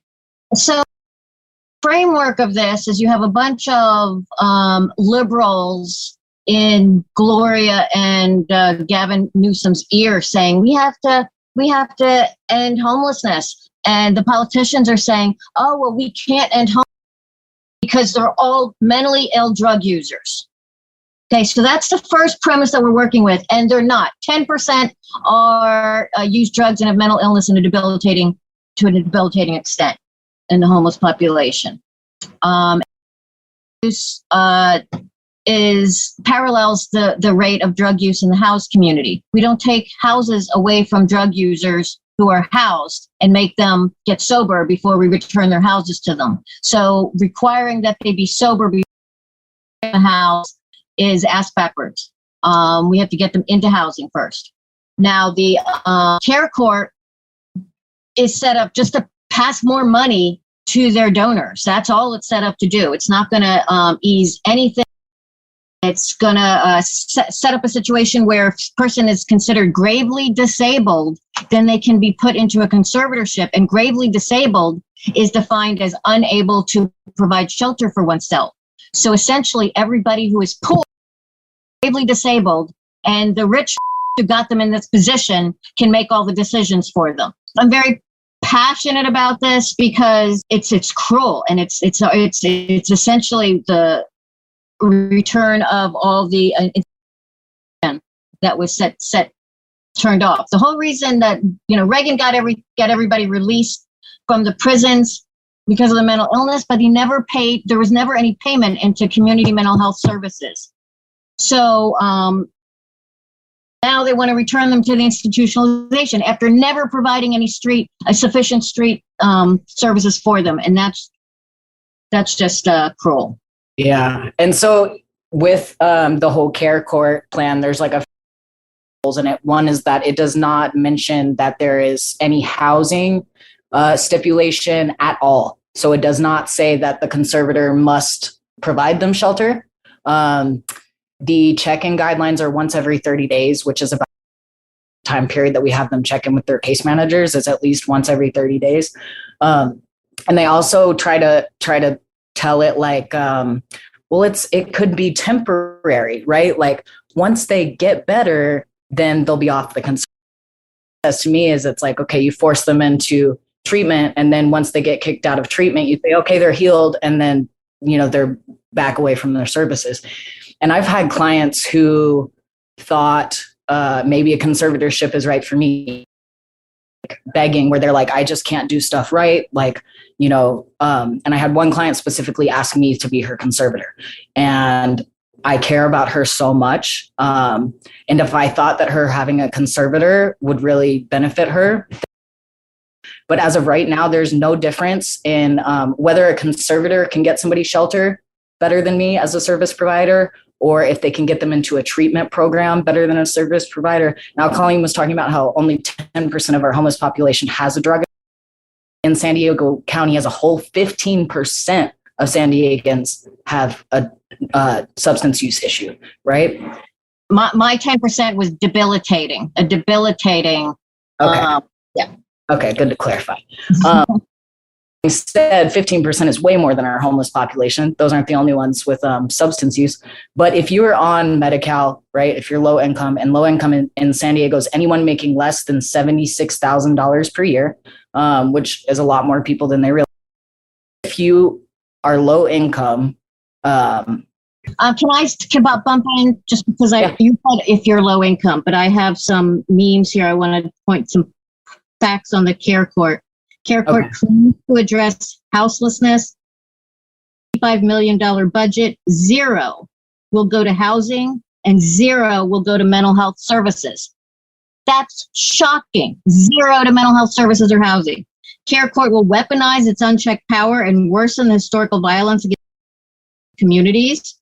And care court claims to address mental health disabilities, but allows a judge to rob anyone they find unfit of autonomy over their health, home, and life. Yeah. And I did remember my thoughts. So, like the people on Medi-Cal, they're, as far as like, we already know fentanyl's in everything now. Even if somebody thinks they're getting coke or whatever they think it is, typically there is fentanyl in it. So anyone who does wish to go through a detox, it's impossible to get them beds. have clients who come and they're like, please, I know I gotta work this out of my life, and I'm gonna try. Can you get me into detox? And we'll spend the whole day, you know, and there's one, and like all these people are competing for the detox facility. So if it was like we had the infrastructure set up and we had this awesome mental health care and we had these awesome like street medics and street therapy, and we had, okay, and everyone in the conservatorship is gonna be housed at this place, like maybe, but like this whole thing is just it's a load of crap. So Levi, if we had all those things, if we had a good system that had good substance use treatment, good mental health care, and housing, we wouldn't have all these folks on the street. Amen. And so it's kind of interesting that they're creating something to solve an issue that they don't have the infrastructure to solve. But I think it's important to note that Care Court is a conservatorship, but we already have conservatorship laws. Conservatorship laws, they're very strict. It's a very high threshold to get somebody conserved currently. For good reason. You're taking away somebody's rights to make their own decisions, is what a conservatorship. But for some folks that are gravely disabled and impaired, it is the best thing to do. It's for very few people, but the city attorneys and the people in the hospital, the workers, they don't want to go through it because it is very difficult and challenging. And oftentimes the judge will deny it because that's how important it is for people to have these civil rights. So sometimes you even have to do it multiple times with somebody who may actually need it. And I speak from firsthand experience of helping people, go through this process and try to, and conservatorship on somebody who just really, really needs it. Care Court would lower that threshold so much. I doubt it's legal. I'm sure it's going to get challenged in court. It is such a dangerous leap against our civil liberties, our civil rights, that I just am going to find it incredible if judges allow this to move forward when it's challenged. But the point is that people need help. They need care, not court. And if we would provide the care, which our elected officials don't want to do, I think this is just a cop-out on their part. I think this is the elected official saying, we have failed, so we'll just punt it to the courts and let them take ownership and control of this, which in effect, the courts are just kicking it to the county, is our behavioral health provider who's going to have to provide these services and be responsible for these folks. I think this is going to be such a train wreck. But the one thing it is illuminating is that our behavioral health system is so broken, so dysfunctional that they would even be trying to do this. I think it's basically an indictment system. But Care Court's not going to fix anything. And I think it's setting people up for failure. I've talked to some families who are really now these are who have seriously mentally ill loved ones, whether it's spouses or children, siblings. They see this as a silver bullet to get their loved ones. And maybe it works better for that segment of the population because they have somebody. They have a loved one as an advocate to make sure that the care is the focus. But for unsheltered folks, they're going to be abused and used by this system. Maybe warehoused. Who knows? They're going to end up worse off, in my opinion. And so, I'm against it as it's written. and certainly fear that the implementation of it is going to be a travesty that I just can't imagine. Can't imagine this so-called liberal state would try to trample the rights of people like this. And oh boy, I tell you, there's so much dangerous about this that I mean, we could have a whole about this, and I'm sure there will be a lot of talk about this down the road. Yeah. All right. So what I want to do is focus a little bit to finish up here on some solutions. So the things that a lot of you guys are doing right now to provide people with help, to provide people with the basic living a dignified existence, and like how the state could do better, right? Like what housing first solutions look like, what solutions are informed by evidence rather just informed by sort of cruelty and the desire to brush the problem aside. What do those look like? Well, I think you have to, you can't expect people to get well on the street. So you've got to get them inside. And congregate shelters, we've already talked about why those are so problematic on so many levels. There is a model in San Diego that's being used by a nonprofit. Right now, it's only for elderly individuals. It's called Housing for the Homeless. And they put unsheltered elderly folks in hotel rooms. And it's had tremendous success. For some reason, it cannot get funding or county funding. But getting these people off the street and out of survival mode is first and foremost. And then you've got them in a stable place so that services can find them when they need them. They can get mental health services. We need to bolster our rehab and addiction services. We also need more harm reduction. It can take you 1 to 3 to detox at McAllister, which is the only detox center in San Diego south of Encinitas.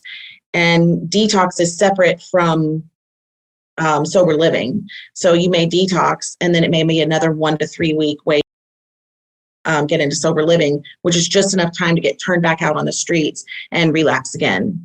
And after that, even there's no housing at the end of the tunnel. So, really the biggest thing that we're missing is housing. And then everything else trickles down from there. Just building these relationships with people so that they can trust that you're on their side and you're not going to lie to them, give them empty promises, or use them in some way to monetize them is one of the biggest things that I've found of importance for me as an on the ground, outreach worker and doing mutual aid. Most of the time these people just don't have water. They're thirsty, they're hungry. What poverty looks like. So I think we've got to get these people inside immediately. And then we start deploying the resources to them to help them recover from the trauma or, whatever trauma led them to be in that situation. I think people often forget that a lot of folks on the street, there's the foster to the streets pipeline, there's the jail to the streets pipeline. So, many people don't end up on the streets because they have family to help them. And a lot of these folks on the streets, they don't have any family members. So, as a community, we need to step up and be their family. So that's great. And I think we have to understand that the homeless service system, and I'm going to talk about some of the good things that are, it's important for people to know there's a ton of stuff happening, both grassroots all the way up. But it's important to understand that the homeless service system can only do so much. As Mandy was talking about, these pipelines that feed homelessness, people are becoming homelessness. I've never seen so many new people out here on the street in my work. I'm on the street a lot of the every day. And I'm seeing more new people than I've ever seen in my last 13 years. And there's all these feeder systems. It's child welfare, it's foster care, it's the education system. You can name it. It's the healthcare system. All these things are feeding homelessness. It's It's how we've commoditized housing. I can go on and on talking about what's feeding homelessness. It's safety nets. It's the lack of good mental health care and substance use care. So homeless services cannot control these things up above, these systems, these billion-dollar systems that are failing people and feeding homelessness. What system is, and I like to say they've got a lot of mission creep going on here, because ideally they really should be focused on getting people into housing and out of homelessness, but they've become this big system that's is really getting very costly, inefficient, and ineffective. But we know what solves homelessness. Housing and services solve homelessness, period. And it works. We see when these new quality projects like Zephyr or Trinity Place, they're not projects, they're housing. They're housing with services. So we call them projects, but they're just like any other apartment building, really, except they have supportive services for folks. And they work extremely well. They have a 95% plus rate of keeping folks housed, even folks who are disabled and have some significant issues. And it helps provide that self-sufficiency by providing a deep rental subsidy and supportive services for folks who aren't take care of their own rent totally themselves. There is no free housing. Everybody who gets these units pays 30% of their income, whether it's disability income, Social Security, retirement, whatever, they're paying some free housing. People are helping themselves, and that's really important to say. And they're participating in services. But once you're in housing, your participation in services rates go up because people want to keep doing better and stay in the housing. These things are being built, they're being built as we speak, but at a snail's pace. And that's the things that I fault our elected leadership for, is they're nibbling around the edges. So has Todd Gloria done a few, but they're so small, and he blows them up to like he's solving something, and he's not. Has the county done some good things? Yeah. They've actually done more good things than I've ever seen them do, but it's still not anywhere close that we need. They've opened up some mental health crisis centers that are actually walk-in centers. They've put together some mental health crisis teams that respond to a small percentage of cases of when you call 911, but it is helping. All of these, what really needs to be done is the things that we know work need to be taken to scale. But we have to also understand the challenges of that. We can't just fault the elected officials for some things they don't have control over. As we all know, it's a hard time hiring people. So we need a lot more staff that are providing mental health services and substance use services. But we won't get there, and this is officials have a lot of fault, is they've really not put a priority on this issue. And this is where there's the biggest disconnect. On one hand, you have Todd Gloria constantly saying how this is his number one issue. On the other hand, I'm a big believer in bicycle safety and safe roads and things like that, but he seems to put more importance on a bike lane than he does solving homelessness. And they're both important, but 500 people dying on our streets because they're homeless, that's, he needs to back his talk with action. Just like, they're expanding some bike lanes, and I think they need to do it a lot smarter, because some of them don't seem to be that safe to me. But that's a whole nother show too. Yeah, that I shouldn't be involved in. But they don't seem to be very strategic to me, and they don't seem to care. They seem to be more interested in hoodwinking the public so they can get their next job. We need people who care, mostly that care about people, but also care efficiently and effectively. But some of the grassroots stuff, like I say, getting people into hotel rooms and then getting into housing is a good pathway. The county opened a small shelter. I think it's 44 beds or so. It's the first they open that's really more tailored toward people with substance use and mental health needs, it has a great uptake rate. And the feedback from people on the streets is good. So here we have something that the county did that was good. We need a lot more of them. They're opening another jumbo tent. So these things are very frustrating to folks like myself and Mandy, Colleen, the different people, the people who are actually on the ground working that are trying to get people into. We know the things that people will go into, including substance use help. But whenever you try to get somebody in it and you're told there's a 3-week waiting list, you lose that person. They want to go now. You got to be responsive to the person's motivation in that moment to get the help. And it's heartbreaking for people like Mandy and me who are out there on the street, and people are crying out for this help. Bullshit when these folks, whether it's the police or the mayor, say that the people don't want help. It's really disgusting, because when you're on the street like we are and people are pleading for this help and we can't help them because it's not available, and we call bullshit. We call bullshit on the rhetoric that comes out of these people's mouths. We know the people. We see their faces. Those tears are real. That pleading for help is real. And help them if we do what's right. And so we could talk all day about some of the good things too, that the grassroots, people like Mandy are out there just on the ground doing. We're this. None of us here on this call except for Levi. Levi works within the system, and thank goodness for him. And the last thing I want to say, and I'm always remiss if I don't remember to say this, but I always want to send a shout out.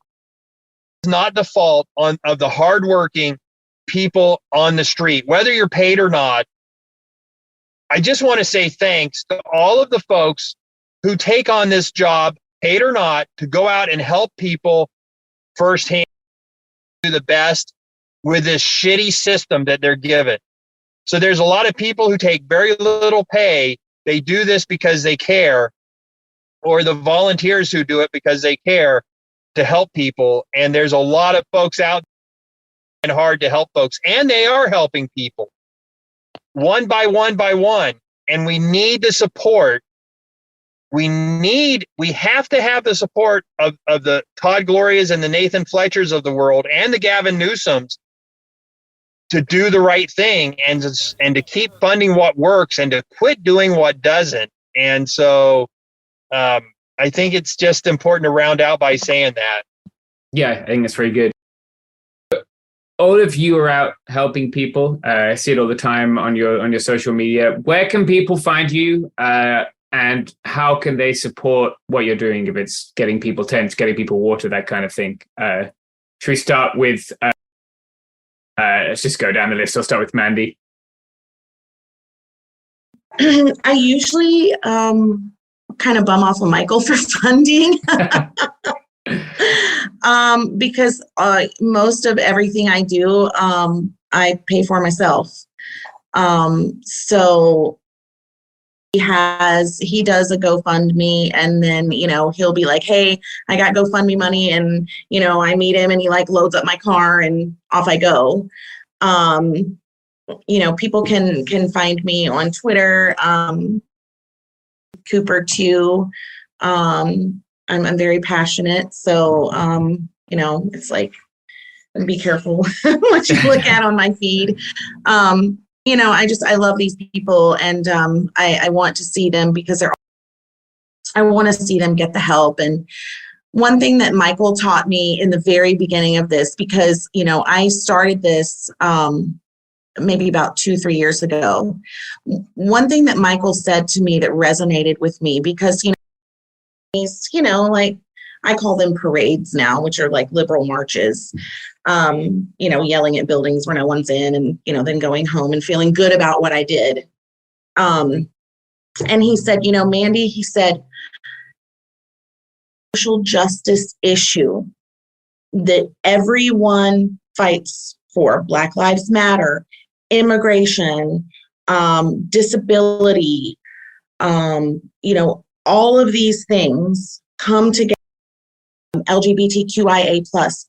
All of those people are overrepresented in the homeless population. And so it shakes down to that. And so I thought, my mind was like blown, and I was like, oh my God, I'm out here marching for people. Most marginalized of them are living on the street. And there's very little help for those people because unfortunately, whatever marginalized group you come from, when you become homeless, that overtakes all of them. And there is a huge public hatred for unsheltered people, and it is bipartisan across the board. So we all just need to realize that this is a societal failure and a social justice. And I hope that, more people will get up and go to the ground and start talking to your unsheltered neighbors, try to build a relationship with them, reach out to their humanity. And one person, if each of us just did it with one person, it would make such a difference. Even if you can't get them in housing or you don't have a lot of money, literally just treating them like a human being means so much to these folks. Yeah, that's very important. Khalid, what would you like to say? Where can people find you? How can they help? That was just like how to find us, right? I know. I thought it was good. Commit. Sorry. No, I thought it was really good. We should have a Mandy. My name's Colleen Cusack, Cusack. You can Google me and find me. I'm in searchable in the attorney directory. My number is 619-823-46. And my email address is cusack.policy@gmail.com. And I'm on Twitter at symbol OBJEN, which stands for objection. Great, thank you. All right, Michael. So I, like Mandy, I've just funded my work myself also, except for about, 2 ago, I was out on the street filming some sweeps, watching the police and the environmental service workers throw away people's tents, and I said, well, I'm going to go get those people some new tents. The officer told me, go ahead, we can throw them out faster than you can give them out. And I tweeted about that, and I think it really, it struck a chord with people. So I've had people offer, but I've just had this real outpouring of offerings to help lately. So for the first time ever, I set up a GoFundMe, and in the first day, I just said, this is just to help support encampments that are impacted by the sweeps or whatever, support other grassroots people like Mandy who are out there. And I think I raised about $3,000 in the first day, and I was like, wow, it really was touching because, I didn't even I just put it out on Twitter, I think. And I haven't promoted it much since, but I think we're up to $6,000 or $7,000. Why are we shopping? And I use that every day. Yeah. I don't wear you. I'm retired, so I get to do this all day long. People like Mandy, they have a job. They're doing this as a second job that's unpaid. So, so what I do is help.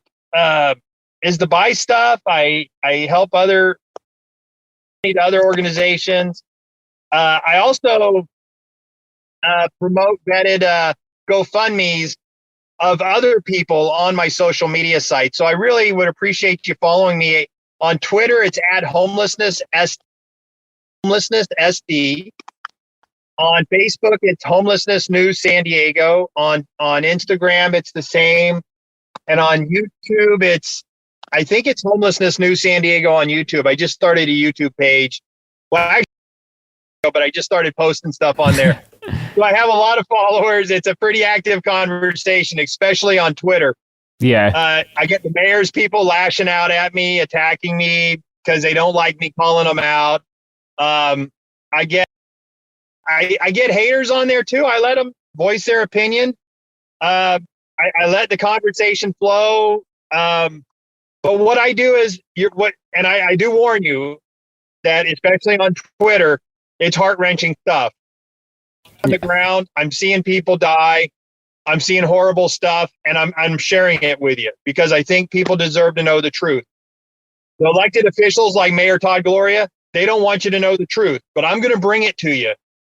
I work to bring you the truth that's going on out here on the street, and it's ugly.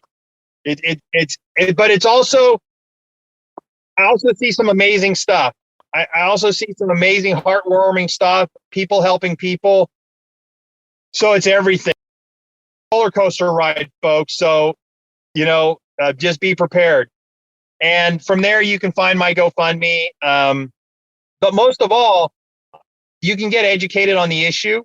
Make up your own mind. The bullshit that's spewed out of City Hall. See it on the ground for yourself. I take people out with me.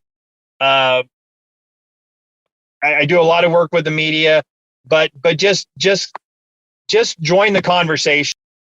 Learn, donate if you want to, learn where you can donate your time to other people. Yeah, message me. You can come with me. Yeah. So we're just real people out there doing. And I worked within the system I went to all these meetings. I spent a whole ton of money within the mainstream system, which I'll never do again because it's a black hole. So I mostly promote grassroots stuff. And we're just out there doing it and doing what we can in a very difficult situation. But join the conversation and see what's going on. And thanks, James. I appreciate all your support over the years, both amplifying our messages, getting messages out on social media, and just for everything that you do on social justice issues and safety issues. And hold them accountable on the bike stuff. Yeah, absolutely will do. That's another episode. I will plug Levi on Levi's behalf because Levi had to jump off to sort out an emergency, but it's which on Twitter is @thesolution619. And you can find them there. And Levi can help folks if they are in San Diego access services. That's been us today. Please do follow these people. Try and be a good neighbor to the unhoused community wherever you are. Feel free to reach out to any of us if you need some help or advice on how to do that or want to come out here in San Diego. All right, thank you very much, everyone. Appreciate you taking some of your afternoon. Thank you.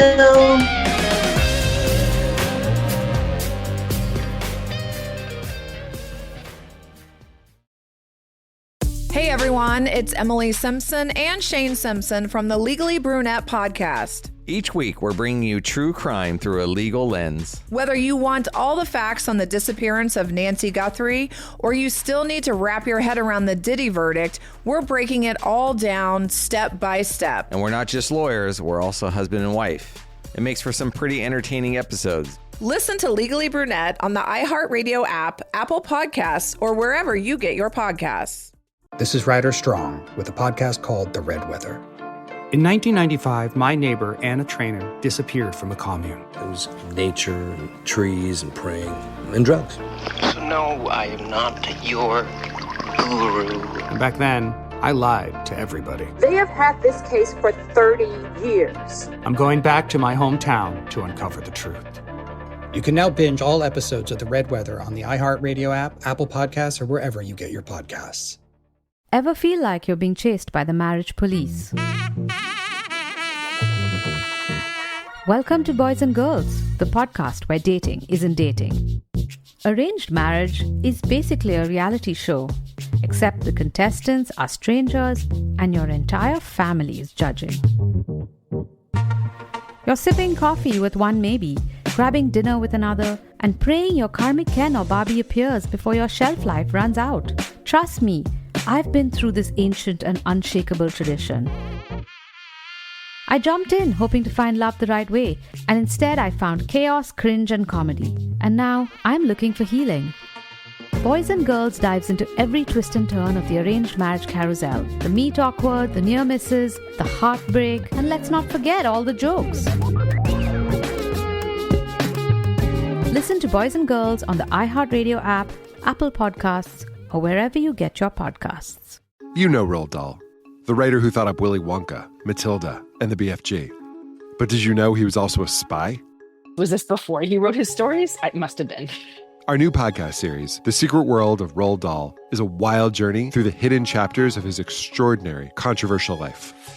His job was literally to seduce the wives of powerful Americans. What? And he was really good at it. You probably won't believe it either. Okay, I don't think that's true. I'm telling you, the guy was a spy.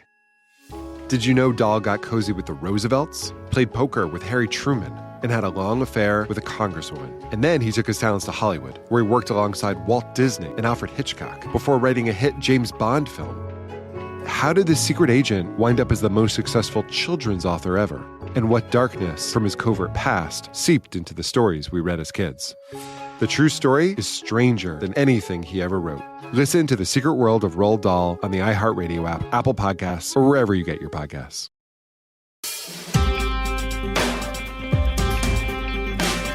Welcome to It Could Happen Here, a podcast about how the world is falling apart and sometimes about how to put it together. Today, mostly about the people who are accelerating the falling apart. Garrison's with me, Shireen's with me. We are talking today about the Merchant of Death, the Lord of War, Victor Boot. So we should probably start off by talking about Victor Boot.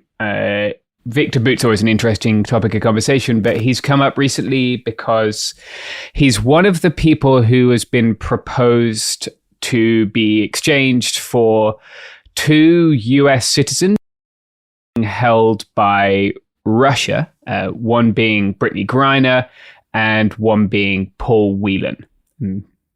So I'm guessing folks are pretty familiar with the Brittany Griner situation. If not, what's the TLDR on that? Yeah, TLDR is Brittany Griner is a 2-time Olympic gold medalist. She's a basketball player, and she often plays off-season basketball in Russia, which tells you a lot about in wages between men and women in professional sport. And unfortunately, when she was traveling to Russia, I guess she had a weed vape cartridge in her bag. And so she was arrested and accused of drug smuggling. Oh my God. Yeah, which it's as we go through this, it will become very clear that I don't think it's controversial to say that the Russian state engages in hostage taking, right? For sure. Yeah. I don't think that's like a controversial statement. This lady is not drug smuggling. Yeah. I too would probably want to take drugs if I had to spend my off seasons in Russia. But it's so transparent what they're doing. It's like they don't even attempt to not.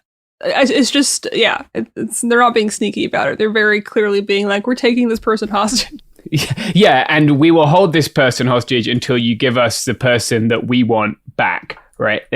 And even so there was he was a Marine held by Russia. So there's Paul Whelan is the other guy, right? Paul Whelan was a Marine. He didn't have a dishonorable discharge. He had what's called, I think, an other than honorable. He was doing a couple of things. He was embezzling shit from the United States government, which is pretty based. Yeah, we should all be so lucky. And he was also writing bad checks. His checks were bouncing. So he got booted from the Marine Corps for that and was doing some kind of private security work, it seemed like. So he was arrested in Russia in 2019. Another former Marine called Trevor Reed was arrested. And his case is just like... Well, it's not comic, but the guy was driving with his girlfriend at the time. They'd been on a big night out. They were in a car. He got drunk, got belligerent, started getting fighty, and they pulled over. And some of his mates were like, look, if you don't calm down, so you keep fighting with us. They called the police. The police were like, right, we'll take you in. You'll sleep it off. We'll deal with you in the morning, just kick you out. And then at some point the next morning, the FSB turned up, which is like the inheritor of the legacy of the KGB. Like, oh, Trevor, why did you attack the cops last night? Why did you do that? Why would you assault the police, the Russian police? And he was like, what are you talking about, bro? And they were like, yeah, you're going to jail. You're a spy. Oh my yeah. Government under Biden swapped him out, and the two who are left, well, there are other people left, obviously, but wait, who was swapped out for the other guy? Trevor Reed. I'm not sure who was traded for Trevor Reed. It's the most like weird. I mean, nothing is too strange at this point, but like when you really countries like trading people, yes, it's so strange to me. Yeah, he was one who was in here on drug trafficking charges, I guess. Oh. So they switch out Reed, right? But Reed and Whelan have become close in their captivity, and Reed's been a big advocate for having Whelan released. Whelan's kind of, yeah, you're taking the piss if you think Brittany Griner's a drug trafficker, but Whelan does have like 5 different nationalities. I think he's got American, he's got Canadian, he might only have 4. I think he's got British and Irish. So he's a former service member in the United States, and like this guy was broke, right? He was bouncing checks, as we'll learn in this episode. One of the things intelligence agencies tend to like is people who are bouncing checks. Those people are easy to recruit, right? Like if you're trying to buy shit that you can't afford, you might be easier to recruit if they offer you money, right? So I'm not saying no idea whatsoever. I got no unique insight into that, but I am saying that like his case is a little bit more interesting. So the United States has proposed trading Victor Boot for both Griner and Whelan. That was kind of doing the rumor. Fashion Source confirmed it last weekend. So that's why we want to talk about Victor Boot today. It's spelled B-O-U-T, by the way, if anyone's looking it up. If people are familiar with Victor Boot at all, it was probably from the Nicolas Cage film, Lord of War.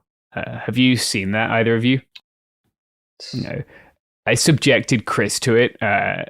Now Chris can't make the podcast, so that's good. We'll be Nicolas Cage free in this. No.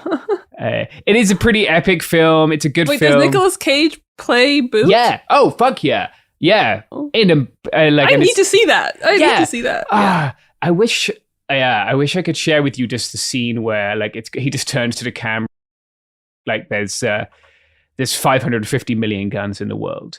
That's one for every 12 people. And my only question is, how do we arm the other 11? But at some point, he like just puffs on a fat cigar in the middle of that. Does he have an accent? No, he doesn't do a Russian. Disappointing. Allegedly, that's a real quote from Victor Boot, by the way. You can find a clip. We can slice it in. Yeah, I can find a clip. I got one lined up on my computer. I will send it to our fair editors. There are over 550 million firearms in worldwide circulation. That's one firearm for every 12 people on the planet. The only question is, how do we arm the other 11? It's great. It's classic Nicolas Cage. He can't do anything wrong. So true. Yeah. Ghost Rider never happened. I don't know what you're talking about. Nope. It's been erased from my memory. So aside from Nicolas Cage's excellent portrayal, the film isn't that accurate. Notably, he didn't actually grow up in Brighton Beach, old Victor. He grew up in Dushanbe. It was in the Tajik province of the Union of Soviet Socialist Republics, right? Now it's in Tajikistan. And we know, there's a lot of stories about this guy. It's very hard to confirm which of them is true. He's clearly told as many background stories as he's met new groups of people when he's moved around. His mum is on the scene. So we do know that his mother is still alive. I think she's 85. She will occasionally pop up in the Russian press and ask Joe Biden to let her poor innocent son go, which is very amusing. He was a car mechanic, so he's not like a child of privilege particularly. But at some point, he seems to have joined the Soviet military, probably the Air Force, and he trained at their military academy of languages. Guy's capacity for language is insane. Like, he can go down the shops in like 15 different languages. He can speak fluently in half a dozen. He can, order a sandwich in like 20 languages. Yeah. I want that power. Yeah, don't we all? It seems to be like these people who like thrive in like non-state activities and crime and stuff, like do seem to like having a capacity for language benefit in that world. And you hear about it quite a lot. Later on, when he's in prison in Thailand, he learns Sanskrit. He doesn't bother to learn Thai. Like, he doesn't want people to think they can understand what he's saying. But fuck it, I'll learn Sanskrit while I'm here. Like, I'm running out of options. So, yeah, he's got this amazing capacity for language, which probably ends up with him being a spook. It's not it's not for the KGB, but it seems that way. We know that he was bouncing around in Angola as part of the civil war there. So it's unlikely that he was a pay clerk or like the guy who changed the tires on the aeroplanes them to Angola. And when the Soviet Union collapses, Victor is in Angola, right? Or at least he gets to Angola pretty quickly. Not, I think, because it's the place he wanted to be, but because places that had the least regulations on civilian use of military aircraft. So this is where he goes from KGB dude who speaks a lot of languages to beginning to be this international arms sort of god. And he does that by buying these Antonov planes. People might not be familiar with Antonov. It's just a giant plane. It's a huge cargo plane. Obviously a little bit outdated now, but you'll still see them. But it's like the Russian big hauler, right? It carries a lot of stuff to a lot of places. And by getting those and having absolutely zero morals, he launches his career. And like, he's not just selling weapons. He's American people don't get this. Like, we have this British stereotype of like the wheeler dealer, as epitomized by like Del Boy in a TV series called Only Fools and Horses. But he's like a market trader. He'll buy whatever he thinks he can score wherever he thinks he can sell it expensive, right? So he's moving like frozen chicken at one point. He's moving flowers from South Africa, and like throughout his career as this massive international arms dealer, he'll just be like, "Oh, chicken over." Right, let's move that chicken over here. We can make a killing. Like, he doesn't. I think like we should stress that he's not like a guy who's obsessed with like guns and weapons and killing people. I don't think. I think he's a guy who has absolutely zero, and it's just like, well, there's a high profit margin on guns, so that's what I'll move. But I don't think it's like there seems to be no moral angle to his existence. Like. Very quickly after doing that, he's in the Democratic Republic of Congo. He's selling into Liberia and the conflict there, Sierra Leone, Rwanda after the genocide. He's there, right? But he's also like transporting French troops to Rwanda. Will be doing contracts for the United States government, for the British government, for most of the Western governments that participate in the Forever War, right? It's very funny, actually. Like, during the phase when the for him, which is a bit later when he becomes like a wanted man, he keeps doing these different shell companies, right, to avoid things like sanctions. And the way that the United States Department of Justice publishes their list, they'll be every year, like, right, no one can do business with these companies. They're bad. They're connected to arms dealing. And then the United States Department of Defense will go down its list of people it does business with and be like, oh shit, there's like 6 of them who we're like integrally relying on. And then, and so it's fine because they changed the name. And then it's like Tom and Jerry or Whack-A-Mole. You know, he keeps popping up with these new companies. So he sort of really gets this massive boost around 2001 with 9/11. So 9/11 is a big win for him. It's his. Well, that's the episode, everybody. Yep. Yeah, that's the soundbite. That's the soundbite. Yeah. So he's super tight with Ahmed Shah Massoud. People are familiar with what we call the Northern Alliance, right? The people in Afghanistan who the United States backed to fight the Taliban. He'd been selling weapons to Massoud for a while, and he seems to actually like with Massoud. Like he talks about him, and we'll get on to how we know him talking about him in a little bit. But he talks about him very fondly. He's a big Massoud guy. So he claims he doesn't trade with the Taliban, and he holds for a long ass time until his plane and crew are held by the Taliban at an airport in Afghanistan. Which, like, how did they get there, Victor? There's two really how they escape. The one story is that like the Taliban require them to maintain this plane every so often because they want to be able to use the plane, right? So these Russian guys or these contractors for Victor for Boot are doing the plane, and then they like in sort of like a Michael Caine movie style, like kosh their guards over the head, jumpstart the plane, and just pin it to the end of the runway, take off, and fly to freedom. And that's the narrative popular until Victor Boot was like, nah, like I know all those people. I just called and was like, do you want to do business with Victor Boot or do you want to hold this plane hostage? Because it's one or the other and you're fucked without me. Yeah, it's a shame. I like Story. I like Story 2. Story 2 is objectively, in my opinion, a little bit more badass on his part. You know what I mean? Yeah, like, that's the true. Power he has. Yeah. Oh, yeah. I think when this guy clicks his fingers, the world listens. Did until he was in prison learning Sanskrit.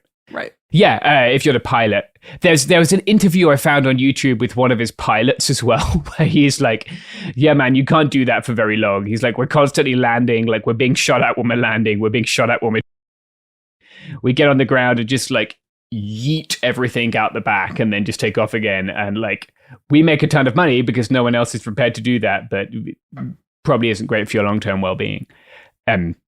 So he's by the peak of his career in the early 2000s. He's got hundreds of employees. He's got 60 aircraft, and he's moved his operation to Sharjah, which is a very sort of conservative emirate.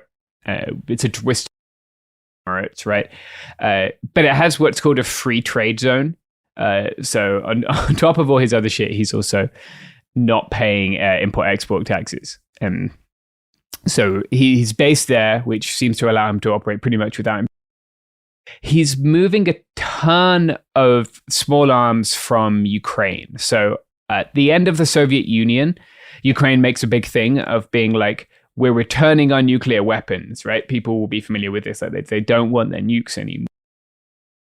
But they also amass just an incredible amount of small arms, right? So that's like guns, bombs, grenades, things like that, right? Machine guns. And because a bunch of the small arms are stored in Ukraine, that becomes like the nexus for the black market. We think that Boot is ethnically Ukrainian, and he certainly seems to have just been shoveling weapons out of Ukraine to conflicts in largely. There's a civil war that you know about in Africa, or one that you don't know about. Probably both sides were using his weapons. Like that's a fair assumption to make. And by the late 90s, early 2000s, he's selling everywhere.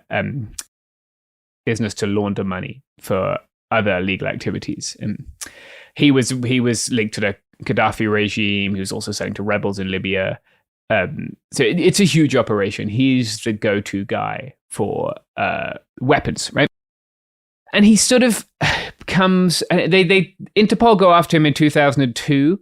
There's a Belgian warrant for him, but Belgium ends up having to drop their case because it's unclear where he lives. So they can't be like, yeah, he's a resident here. He's a Belgian resident, because like now this guy keeps moving around. Like it's not clear if you have jurisdiction.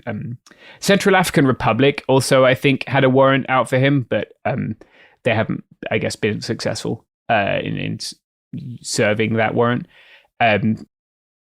in the Belgian, when they dropped their case, they noted that it would be impossible and very time consuming to prosecute him, which is kind of funny, given that he's doing a lot of crimes. But despite this, in 2003, he does this incredible New York Times, like this thousands of words profile interview of the world's largest arms dealer. It's like a relic of another era of journalism. Like they send this writer to like look for Victor Bout, to try and find Victor Bout.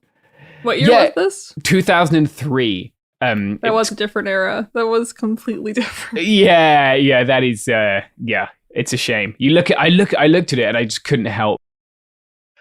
They just let this person expense a shit ton of flights. Wow, like this doesn't happen anymore. Such a shame. I would love to go to a Russian nightclub and drink carrot juice with arms dealers. But on the job. Yeah, and then that to the New York Times. And yeah, in the piece he drinks carrot juice. He's vegetarian. He calls himself a scapegoat and a family man. He's what a hero. Yeah, everyday Joe trying to sell some Kalashnikovs to people who are doing genocide.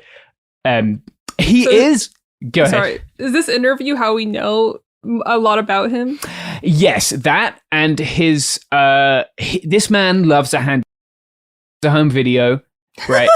Videotaping this international crime spree is the best idea we ever had. Yeah, a quirky little dude. But he's not doing crimes in his videos. He just looks like guy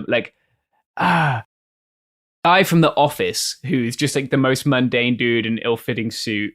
He just looks like a salary man who drives like a regular car and on the weekends likes to like go to Buffalo Wild Wings and watch sports events.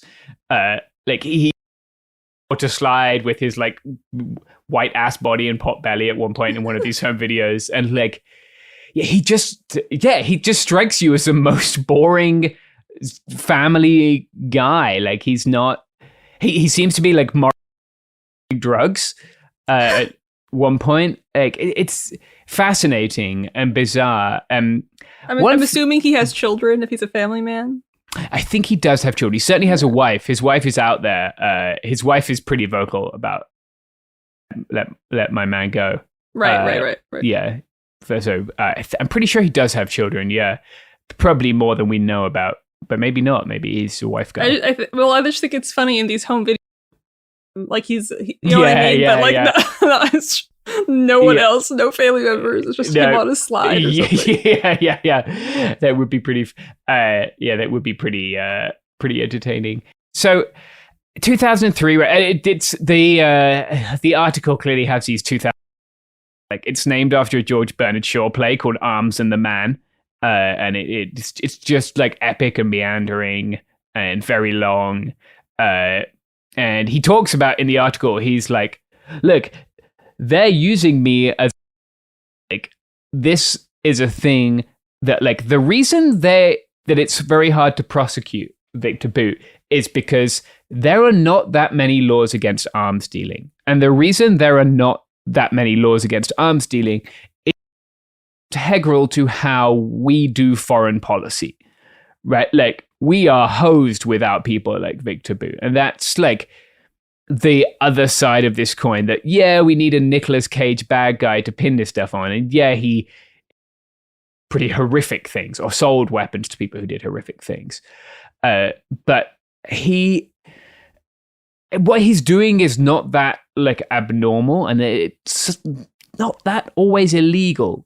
As we'll see, into like gross entrapment to arrest this guy. And he is right that like, is he really the biggest arms dealer in the world? Or is that like Dick Cheney or, Lockheed Martin or Darth Raytheon? Like, is he really any more evil than like, I live in San Diego, right? Or most of the companies I just mentioned have offices here. I rode past one of them today, and those people also go on the water slide with their kids. He does have a kid. He has one daughter or child, I don't know, born in the Emirates, and they're 28. So Oh, I bet he Who was knows where they are now? Yeah, I bet he's a great dad. Well, he's been in jail. That's sad. Yeah, he has a wife too. Ala is his wife. She's a fair bit younger than him. So also he's really lost weight in jail, and he's looking pretty good. A picture of him, but with a mustache and stuff. He's having a glow up. I think in jail. Are you thirsty on an international arms dealer? Pretty thirsty for Victor here, yeah. You look at that mustache. Tell me you could say no. One of the things he says in his interview, which is interesting, is, if I told you everything I know, I'd get the red hole right here. And then points to the middle of his forehead. So I wonder what he meant by that. Yeah, this guy's a poet. Yeah. He has a way with words, yeah. And he's got some of these great one-liners. Which it's people have recently like reinterpreted that to be like, does he know some shit about Putin, which is to exchange him, or is he just saying that like he might possibly have something like signed by someone who's today a senator, right? Like engaging in business with one of his companies or something like that, because that's how this works. Yeah, I don't know. He's rich and powerful people have probably done business with him whether they knew it or not. And he's aware of this. So that article really bounces him up in the sort of world bad guys list, which is when Nick Cage steps in, makes a whole, just does a whole vibe about it, but moves the person to Brighton Beach, because I guess American audiences don't know where Tajikistan is. Yeah, Tajikistan, no less. If you're looking for a film, The Notorious Mr. Boot 2014, that's the home videos. Sundance Film Festival Award winner, just depicting his dad bod adventures. I think it's worth a Friday night. Are you serious? It was at Sundance? Yeah, it's classic. Yeah, I'm pretty sure they. I can't tell if you're fucking with me. I know this all the time, and I will believe anything at this point. So no, crazy to me. I 14 film. Yep, screened at Sundance Film Festival. Holy shit! Yep, it's a classic. It's got some real scenes. I seriously like 80% on Rotten Tomatoes. Yep, and then if you watch, actually, you get it. There's like some pictures of him like dad dancing with his partner at the time. It's just, yeah, it's good stuff. I would recommend it. And there's pictures of him around lots of weapons, obviously. Mr. Boot. Yep. Notorious Mr. Boot. Yeah, it's a goodie. It's very, very bizarre. This guy is just a quirky little dude. Like, what a little dork. Yeah. Does war crimes, is a quirky little dude. Yeah. Yeah. There's a picture of him pretending to throw. But you know what I mean. It's not like he's just. I don't know. Do you expect him to be like evil and I don't know, smoking in a dark room all the time? No, this is how they get away with it. Yep. Yeah, like you would see this guy, right? Like you go to the lounge, like my life at lounges in like small airports in like, I don't know, Middle East, Africa, whatever, trying to fly cheap. You would see this dude in the lounge and you wouldn't be like, oh, there goes an international arms dealer. You'd be like, that man is in conductors, or you know, he and that works in his favor. Yeah, like he's not the Joker. And no, he is a Joker though. You can see him having some good old japes in this film. So highly when Nicolas Cage plays him, he doesn't even have a mustache. I know, that's disappointing, isn't it? Because that is his trademark feature. Wow. Oh, okay. So technically, the character Nicolas Cage plays is a fictional illegal arms dealer. Yeah, that's correct. Based on the stories of Victor Bout and other real-life arms dealers and smugglers. Okay. I see. They want to play it both ways. Yeah. So I've just got to bit in the trailer where he's just like eye contact with the camera, hip thrusting, and it's... Wow. Okay. Well, thank you for that description. That's James. all right. That's all right, guys. Cutting edge of journalism here. Yes, that's right. All right. So we should return to the narrative and not my description of Victor Bout dancing. So his arrest is kind of fascinating. And again, like, his arrest is one of those things where you're like, oh, this is terrible. And then you realize that, again, we do this shit all the time, right? So to understand his arrest, you've got to first understand this guy, Andrew Smulian. He's British, he's born in Britain, but he's a South African Air Force officer. Then he goes into commercial flying, but at some point he's turned by their intelligence, delivering shipments of stuff and then doing a little bit of spying on the side. Spying on the side. Yeah. Who's among us hasn't found themselves doing a little side spying hustles. on the side? Yeah, everyone has their side hustles. Bit of side spying for doing it in the apartheid era, but probably we're certainly in their military in the apartheid era. Yikes. Yeah. Smuley is not a man with morals, I don't think, as we'll find out. So Smulian has fallen on hard times by 2000 and is working in a hypodermic syringe factory in Tanzania. And that's just a fact that I found without context, and I haven't felt any need to research further. And at that point, Smuley is contacted by FARC generals, right? Revolutionary Armed Forces of Colombia, FARC, right? A left-wing Marxist guerrilla group that have been fighting in the jungles for, I think they're one of the world's longest insurgencies for decades. These FARC generals are like, hey, Smulian, come and meet us in a tiki bar in Curacao, and we will have a chat. Smulian, right, he wants to get out the syringe factory, so he's all about it. He hops on the plane, and they meet in a tiki bar, right, which is obviously a good place to do an arms deal. Movies are right about that. Stuff going down in tiki bars. Yep, that's the one thing that was, in fact, cinematic universe of Victor Boot. So they're in the tiki bar, right? Now, it should be noted that these two FARC generals, shockingly, are not really FARC generals. They are DEA assets. In fact, they have been officers in the Colombian Armed Forces, but they've decided to pivot to a career in selling cocaine. And in that career pivot, they've unfortunately come into contact with the DEA, which is generally not good. Shit. Yeah, right. They're just trying to sell cocaine and do their thing. Yeah. Yeah, they're just vibing and killing indigenous people. Probably they have a pretty rough record in the Colombian military. It's fair to say. Oh, yikes. So the DEA sees them and is like, "Yep, those are our people," and gives them a ton of money, citizenship, families, I believe, and turns them, right, asks them to pretend to be FARC generals, which they're like, "Yep." Can you spell the word you're saying? What is the FARC? Is that word? Yeah.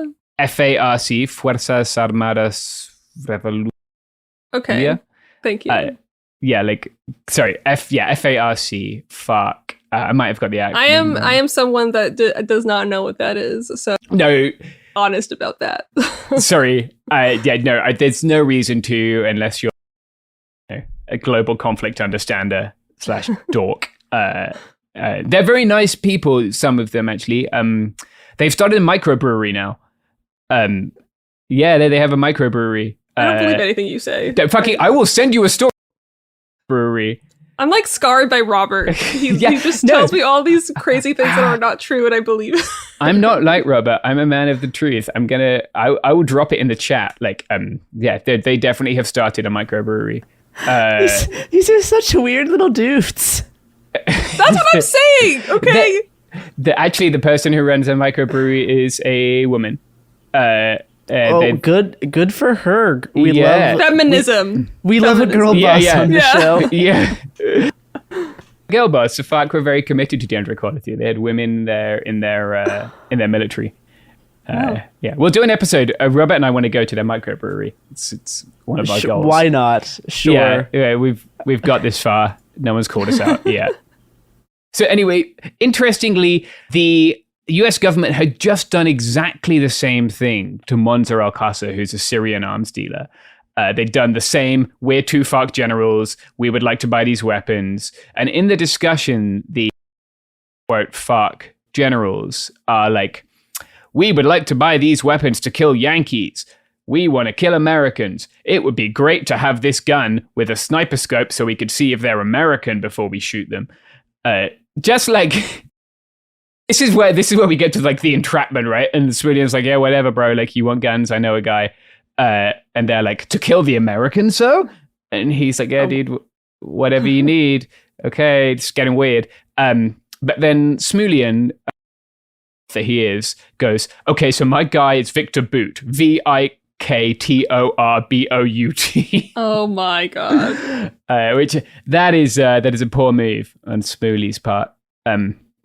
So Smooley drops him in, organize a meeting, right? The two generals, quote unquote generals, and Victor in a hotel in Bangkok, and that is where the Victor Boot story sort of ends. At least the free Victor Boot. So they go through the deal, and again, he's being like, I can't believe he conducted his whole life like this, because his degree of concern with security is minimal. Like, he'll be like, you guys are getting like 5,000 AK, also some surface-to-air missiles, and like writing it on the hotel notepad. Amazing. Yeah, like normally this isn't the DEA rolled a Yakuza arms dealer recently, and they had to explain he was talking about cake and ice cream. He meant like surface-to-air missiles. Wow. Same for me, actually. Yeah. I'm just gonna head down to the cake shop. That guy fucked up by sending a selfie of him weapon to the Jesus Christ. Yeah. It's good. It's a good picture. I'll send you that picture because he does look like an international supervillain. Okay, yes. He has blue aviators, I think. Like, my God. Some people know they're playing the part. You know what I mean? Yeah, you got to lean in. He leans in. But so Bout is in this room, right? He's negotiating with his two Colombian friends, and in come the Thai police, right? The way the DEA say it, they're like, oh, he put his hands in a bag, and we all pointed our guns at him, and we're like, Victor, no, it's over. And like they thought he was going to pull a gun on them, but like in the video, he kind of is just like, oh. And then I think he says the game is up. He has some like Bond villain like line. Wow. Of course, he's a poet. What did I say? Yeah, that's true. Flowery, yeah. Yeah, well, that's flowery why words. They're letting him out for his contribution to art. I do want, if there's ever like he was a poet, Shireen, just to like, Hey, yes, quote. Acclaimed podcaster. This is red dot to describe a gunshot. Come on. On his gravestone, he was a poet. Yeah. Nothing else. Yeah, just Victor Boot, poet. Had no other gigs I was aware of. Water slide enthusiast. So they arrest him, right? They hold him in time. Fights the extradition. He's like, I'm just a businessman. I don't know what you're talking about. I just want to sell you cake and ice cream or whatever. And eventually they bring him back to the United States. They try him in this federal jurisdiction in New York, where they try nearly every terrorism case like this, right? Like the recent 09A case was in the same jurisdiction. So like that makes sense. Yeah, they always do it in New York. I think that his trial was like September or October. You're trying someone like 7 years after 9/11, 6 years after 9/11 in New York around the anniversary of what happened of 9/11, right? So people are pretty. And then you're like, and this dude sold weapons to the Taliban. He moved gold out of Afghanistan for Al Qaeda, and so he's pretty screwed. Cancel culture strikes again. Yeah, the woke mob came for Victor. His wife says outside the court, which I thought was interesting, they're trying Nicolas Cage, not my husband. Oh, shit. That's actually a really interesting statement in terms of like media perceptions of people. No. Yeah. Agree with that. Yeah, they do not go after this guy until and then Victor, and then what's it called? The Nicolas Cage movie, Lord of War. Yeah. And then you can't separate, I don't think, the like, look, he's a piece of shit, but I mean, like, he did make a movie about himself, though. Well, right? he did. Else got that. They released that in 2014, like 7 years after he'd gone down. Oh, okay. I didn't look at the date. Yeah. Oh, no, sorry. I was like, that's what I was... completely different up until just this second. Yes. No, my mistake. No, that's outstanding. The Sundance film 7 years later. The notorious Victor Boot. It would have been amazing if he'd made that 80% himself. on Rotten Tomatoes. Yeah, get that up. With Yeah. our listenership, we could get it up to the 90s, I reckon. And they'll give it the thumbs up. So I think they probably did, right? Like in organizations like the DEA and these big federal law enforcement agencies, there are a lot of people who want top jobs. And I think one of the ways to advance is getting one of these, right? I have very little federal law enforcement understanding, but it strikes me that they had the DEA agent in charge of his arrest on ABC, I think, or on 60 Minutes or something. The guy talks about himself in point on there. It's a bit weird. Ugh. One of those.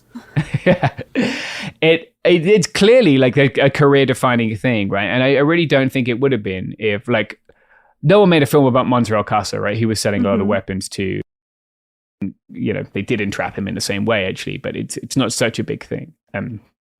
So Boot goes to jail. He's been in jail about 12 years now, and now the Biden administration seems to or at least know that he's like worth offering.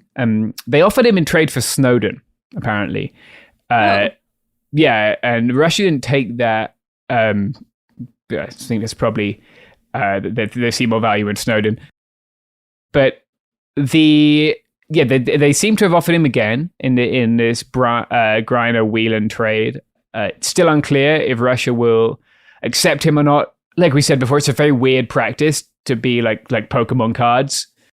Yeah, or like literally like the NBA, like the thing that Brittany Griner works for. It's like you're literally creating like a fantasy team or whatever the shit of prisoners and or people that you want, like hostages. Yeah.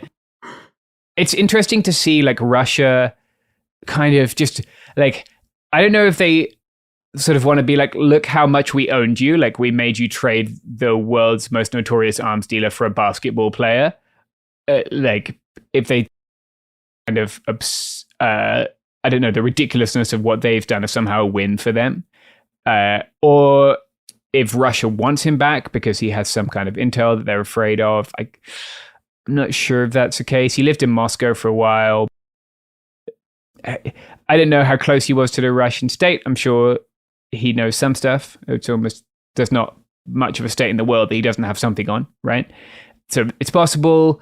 I guess he's kind of served his purpose, which was this like, we can find you anywhere. We can come after you anywhere. We can arrest you. And I don't want to be like pro arms dealer on the podcast, but like on the podcast. James is off. completely different. But on mic, James is gonna say that we're not technically pro arms dealing. Yeah, this is not a pro arms dealing podcast. Technically. That would be a good place for an ad pivot, wouldn't it? But do you know who is pro arms dealing? Based on I don't know how long we have left, so an ad may not make sense here. But we can leave the joke in to prove that we're funny. Yeah, exactly. And that we sometimes think They about have to ad know. pivots. Yeah. Yeah. We're considerate and funny. Yeah. And kind and not pro arms dealer. And most importantly. Yeah. So Victor is in prison. He's been in prison for about 12 years. He got 25 years. The judge, you've not proved he was going to do any crimes other than the ones you kind of talked him into. Like fair. Yeah, woke judge. So because again, when they're meeting him, they're like, "We want to kill America." Sure, the scopes are high enough magnification so we can see they're Americans. Like, there's some specific dialogue about the sniper scopes to like to ensure, and they're trying to get surface-to-air missiles as well, right? And surface-to-air missiles are one of the harder things to acquire in the international arms market. So he's going to supply those, and they claim they're going to shoot down American airliners, do a terrorism. Yeah, that'll definitely get them mad. Yeah. That'll get them. Well, but he only says that because the two DEA plants asked him for that. Yeah. don't think the dude would have batted an eyelid either way. I mean, typical Fed behavior, right? Like, yeah, they walked in there in their cool flannel shirts, and he didn't. Hey, who's excited about prize? Want to do a crime? Let me escalate the level of crime. So he's in prison. They've offered to trade him. It remains to be seen. Like, I don't know how relevant he will be if he comes out. It's interesting. Like, the area I'm most familiar with, the books, firearms transactions, is in Myanmar, right? Robert and I have spent some time writing about that, and the price of weapons small arms going to rebels in Myanmar is insane right now. Like, it. And so maybe taking him out has changed that market a bit. I don't know. You'd think someone would have stepped in to fill that gap in the time that he'd been out of the game. You'd think, especially after the giant clusterfuck of leaving Afghanistan, we'd have dumped a lot more weapons onto the market. So what you're saying is there's... Yeah. Get your resume ready, listeners. Learn those languages. That's what I'm saying. Go to these. Learn a leg up on the other applicants. Yeah. Learn Sanskrit. Put it on your resume. No one will call you on it. It'll be fine. It's okay to lie about Sanskrit unless you're, going to theological college. But yeah, he's learned Sanskrit. He's learned a bunch of other languages in prison. He's probably writing poems in there right now. Oh, 100%. Yeah. 100%. He's probably dropping a book is what he'll do. He'll come out, he'll drop a book. Honestly, I wouldn't be surprised by that if that was true. I would read a book written by one of the world's most famous international arms dealers. Yeah, and poets. And that's right, add poets. Yeah. Hey, based on what the quotes are that he's given so far, I'm sure he has really good writing. So, yep. Who knows? That's no one all knows. I'll say. We don't know how much money he has. No one seems he's done a good job of hiding it. We don't know what the state of his business is. It seems like he has just kind of pieced out, hung out in jail, and maybe now will be going back to Russia to live in his dacha and just write slides all day. We can dream. It feels like if they offered him for Snowden already, and now they're offering him again, like, is either the only, like, quote unquote good Russian hostage, like worthy Russian hostage, or they, in my head, I feel like they're trying to make a big statement, like, Brittany Griner is so important to us. Keep this man. Does that make sense? Yeah, it does. Yeah. I mean, look, what's happening to her is disgusting, right? And every day she spends in jail is fucking abhorrent. And so, like, yeah, you hope that they, I think there's no real, I don't know, it doesn't really serve the interests of the state to keep him in prison, right? Like, the big win was getting him there, and that, I think, showed people doing what he does that, like, the US will come after you. And so, like, that really, I think 12 years is a long enough time, you know? Like, so I don't know. I don't understand the motivations of world leaders, but hopefully we get some updates. I don't know. Hopefully Brittany Griner doesn't have to longer in what I'm sure is a pretty terrible Russian prison for having a vape pen, because that is bollocks. And I just want to say before we finish up here that we are indebted to our friend Matt, who is at, I think, Enjoyer on Twitter, or Raccoon Liberation Front. Black Flag Enjoyer is Matt's handle. Matt actually came on to help us do an interview with this. Matt has worked in a lot of these places, not as an arms dealer, I should add, but doing some like civil engineering. And even thinks that he ran into Victor Bout in a bar in Somaliland once. And because of we've discussed, you would not know that this dude was an arms dealer. Unfortunately, Matt's audio was unrecoverable. And much debt for his help. And you should follow him on Twitter if you want to. Anything else we should plug? Shireen, Garrison? No, I think that does it for us today. So just Google Victor Bout Pub. Yeah. Enjoy your weekend.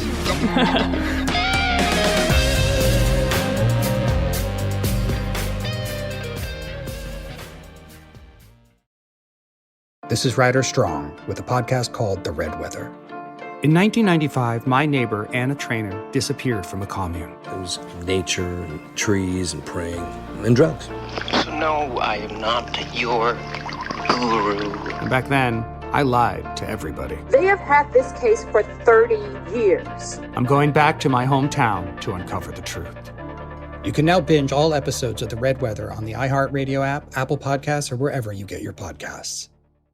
Hey everyone, it's Emily Simpson and Shane Simpson from the Legally Brunette podcast. Each week, we're bringing you true crime through a legal lens. Whether you want all the facts on the disappearance of Nancy Guthrie or you still need to wrap your head around the Diddy verdict, we're breaking it all down step by step. And we're not just lawyers, we're also husband and wife. It makes for some pretty entertaining episodes. Listen to Legally Brunette on the iHeartRadio app, Apple Podcasts, or wherever you get your podcasts. Ever feel like you're being chased by the marriage police? Welcome to Boys and Girls, the podcast where dating isn't dating.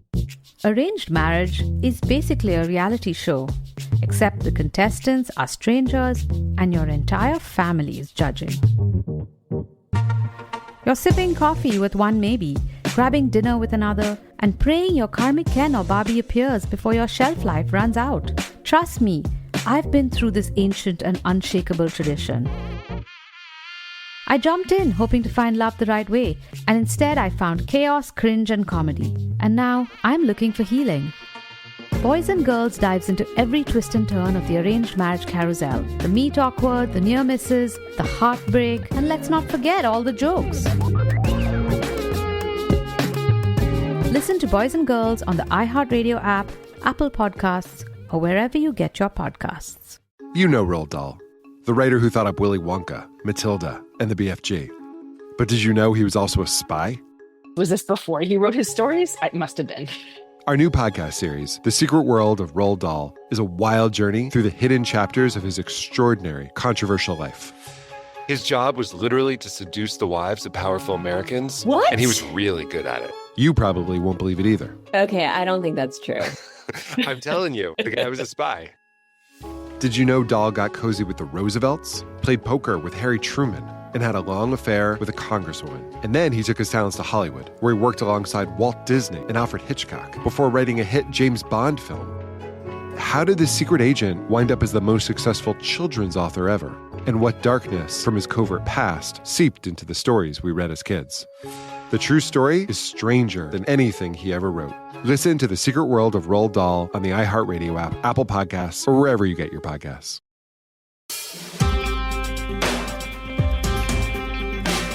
Oh, hi, this is It Could Happen Here. This isn't my episode. This is actually Chris. But I guess we're starting. Chris, how you doing today? You know, I'm running on very little sleep and a lot of bubble tea. And by bubble tea, I mean canned bubble tea. This is the good shit. This is the, really?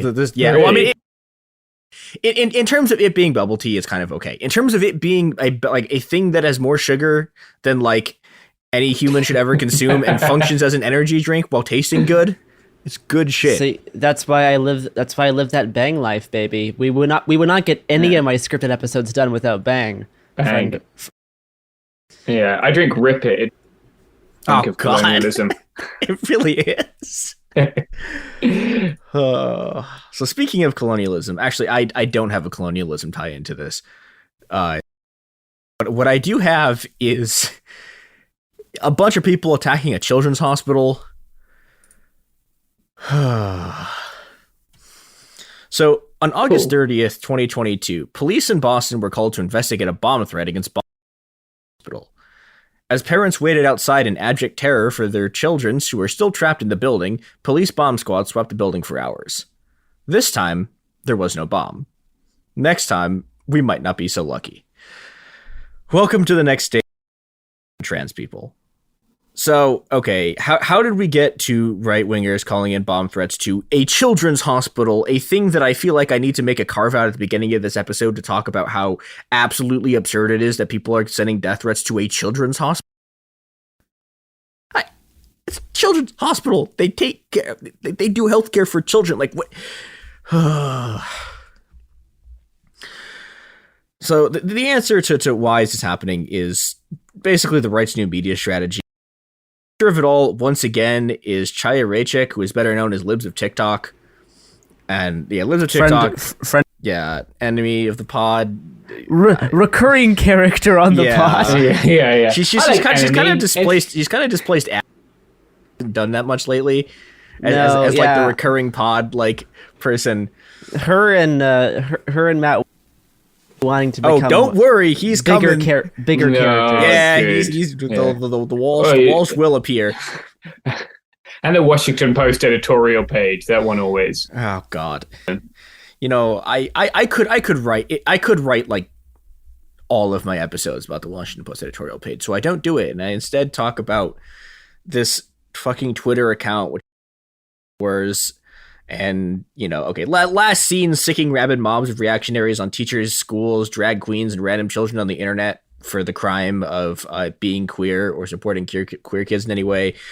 Yeah,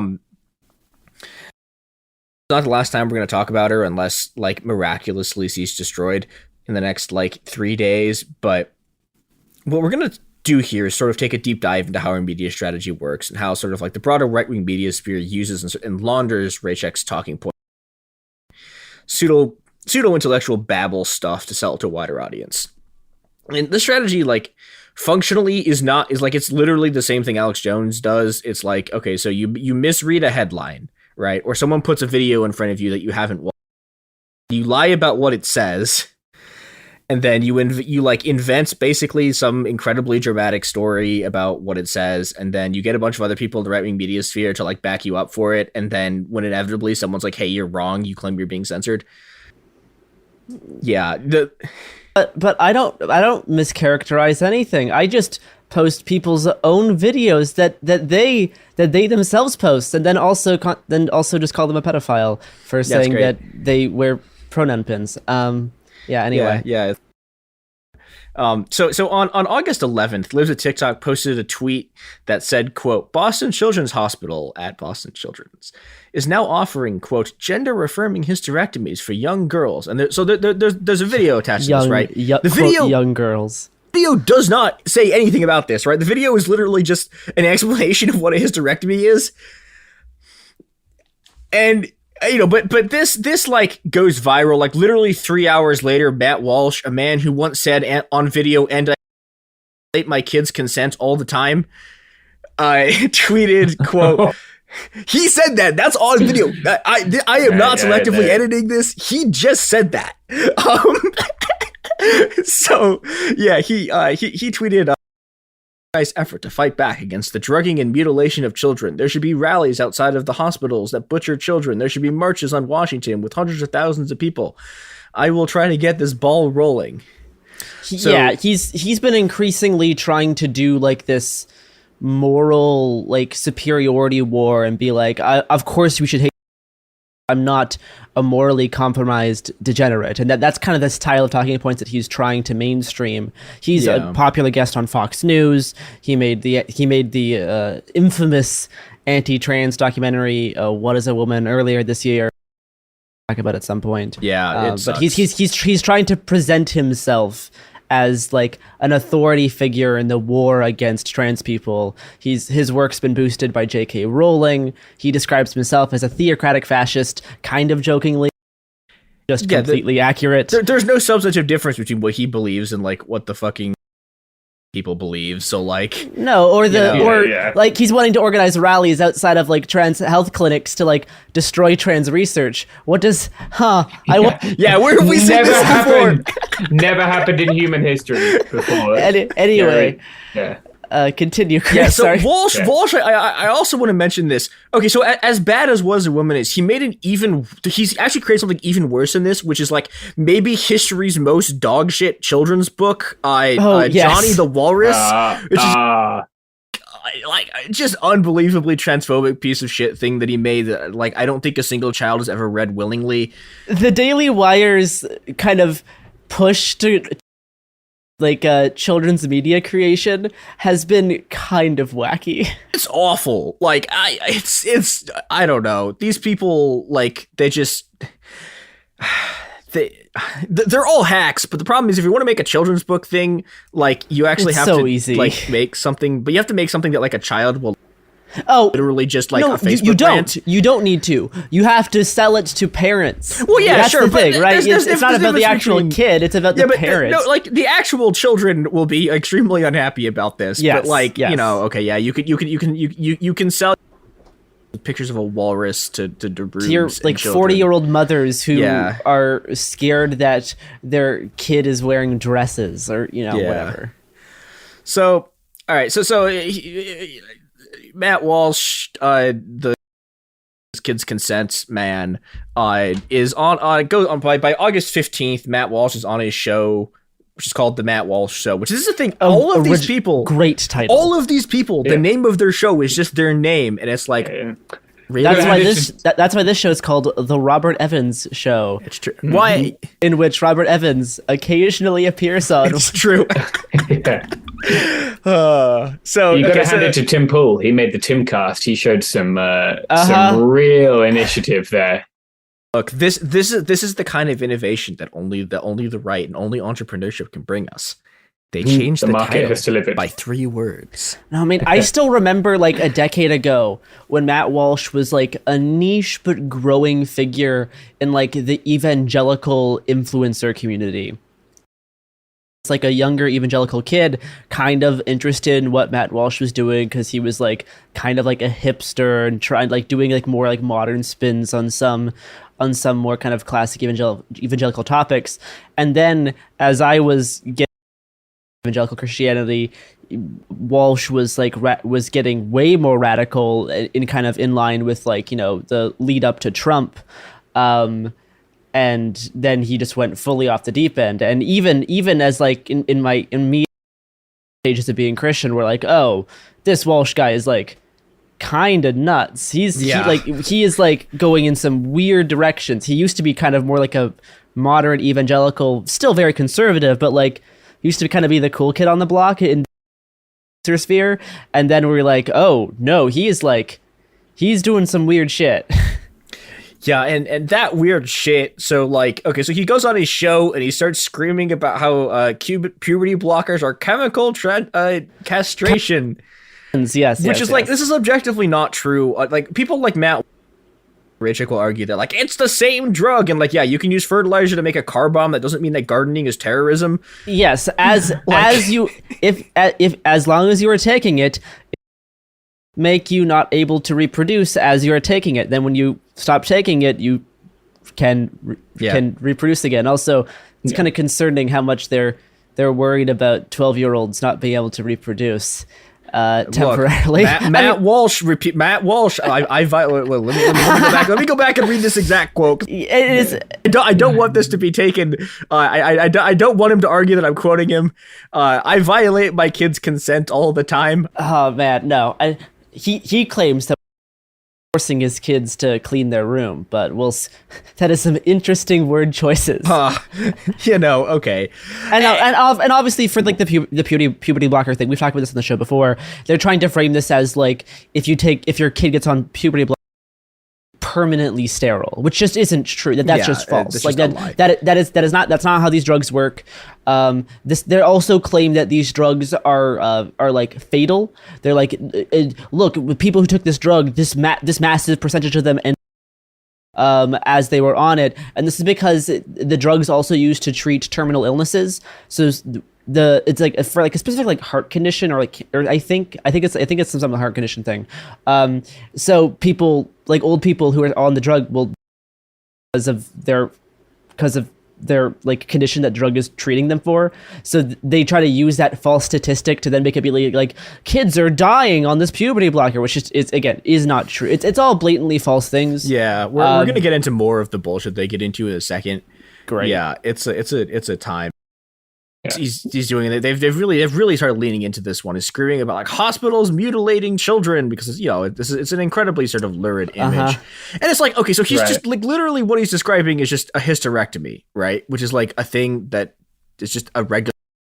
That also, and I cannot emphasize this enough, no one under 18 is getting a hysterectomy. Not really. I mean, there is, again, I think a few places have specific conditions for people who are over the age of medical state that they're in, like for instance, Oregon's medical consent for most things is 16 years old. There's certain conditions for like 17-year-olds usually to start the process if they want that down the line. You can get consult. Like the thing at Boston Children's Hospital they're all screaming about is there's a thing that says 17 on a document talking about this, and what they mean is that you can start consultations when you're 17. But in Boston, like this hospital has never. They've never done this. This isn't a thing that happens. Like to a 17-year-old, they're not doing top surgery on like 15-year-olds. That just that happens. There's possibly been like literally a couple, like 1 to 3 extremely rare incidents that patients, doctors, therapists, medical professionals have done things to help treat very severe gender dysphoria, but that is only extremely few instances because all of these surgeries and all these treatments are so medically gate kept. Like I've been trying to get top surgery, and they are an adult and they've been doing this process, and it takes years. It's so challenging. Yeah, like there is an entire system of gender bureaucrats whose like entire job is you have to you have to convince these people that your gender is real, and the gender, and you're allowed to do suck. Things. You're allowed to sign off on things happening to your body. Yeah. Like the product of all of this bullshit is like, all the sort of dramatic they're coming for your kid shit, succession, this like absolute obsession with making sure that people with uteruses can you can force them to have kids later down the line. Yeah. The product of this is Matt starts yelling about how this needs to be stopped, and then like coyly suggests maybe we should start with Boston Children's Hospital. Like that same day, Boston Children's Hospital was deluged with death threats. Now, Media Matters goes after him. And Matt Walsh makes a bunch of tweets about how he's been taking context and the death threats aren't his fault. But the context is him yelling, will somebody rid us of this meddlesome children's hospital over and over again? So I think Matt Walsh doth protest too much. And, even as the sort of like the threats mount, right? Like this fake story all over the conservative ecosystem like wildfire. Like Breitbart has an article up about it like on day one, like within a few hours of Rycheck making this like fake tweet. Within a week, it's on Gateway, Daily Caller, it's on the Blaze, it's on the Daily Wire, it's on Fox News. It's hit the entire ecosystem. The problem, Chaya Rycheck very quickly realizes this is going viral. She just keeps tweeting about it. But she has this problem, which is that everything she's saying is an incredibly easily demonstrable lie. And so she keeps having to try to yell at fact checkers and regular people who are going this is just bullshit. And like the hospital itself has to issue a statement being hey, we don't actually had to change their website to make it clear that 17-year-olds don't actually get the surgeries. You can just get the consultation. Nobody ever has. They've never done this. This. And, and this is kind of a problem for the propaganda wing because Chaya Rycheck is a fucking hack. Isn't going to convince anyone who isn't already convinced that trans people are evil and that at this point I think earlier in 2021 and 2022 I think she may have been able to craft propaganda which convinces people. At this point it's gone so much further. Her radius is gonna severely grow in terms of people who are if someone's fine with trans people, I don't think they're gonna look at her page and suddenly be oh, these trans people seem like they're bad actually. No, she doesn't have the sort of advertising ability to do this. But do you know who does have the advertising ability to sell you things? Is it our lovely and very, very trans-friendly sponsors? Every single one of them. Chevron. What other sponsors do we have? I have no idea. Washington State Patrol. Washington State. That's right. Blue Washington State Highway Patrol. Blue Apron. Well, we can't say that. Yeah. We got. Of a fatherly archetypal deity. That's right. All of these people will love and accept you for being trans, and then offer you a job at a defense contractor. Anyway, here's so you some can ads. post about it. All right, so we're back. We revealed the problem. Chaya Raichik is that she's a hack and she can't convince anyone who isn't convinced. And this is where a bunch of people who are not actually any smarter than Chaya Raichik, but like can write more fancy swing into gear. Yeah. And I'm gonna walk through some of the arguments they're using so you can like even the quote unquote more research shit is once you actually look at the stuff they're citing in these like very official looking threads. So, for example, on August 17th, Wesley Yang, who is a hack pundit who, admittedly, I must applaud him for doing more in his lifetime to combat the stereotype that than any other person ever born has, did a thread attempting to defend libs of TikTok's like, thing about Boston Children's Hospital giving out hysterectomies. And okay, so it starts with him going, all right, so we're going to work through this, right? He's like, okay, gender surgery. Uh-huh. I wonder what that means. Why? It means they gave like 3 people mastectomies, right? And then they've done. Yeah. To who? Under what conditions? Like apparently, they may actually have given like 3 people who were like 17 mastectomies, which is again not a hysterectomy. This is a different thing. Okay, and then he goes, well, okay, so there's hospital docs showing that they do genital surgery. He admits that they don't. It's never happened. Yeah. Also, he's like, the document says they could do it, but they never have. Also, based this document that I misread and don't understand the difference between a consultation and getting it a surgery. Oh, Jesus. A clown and a hack who destroyed his entire brain for money in like 2015. I would be interested in seeing.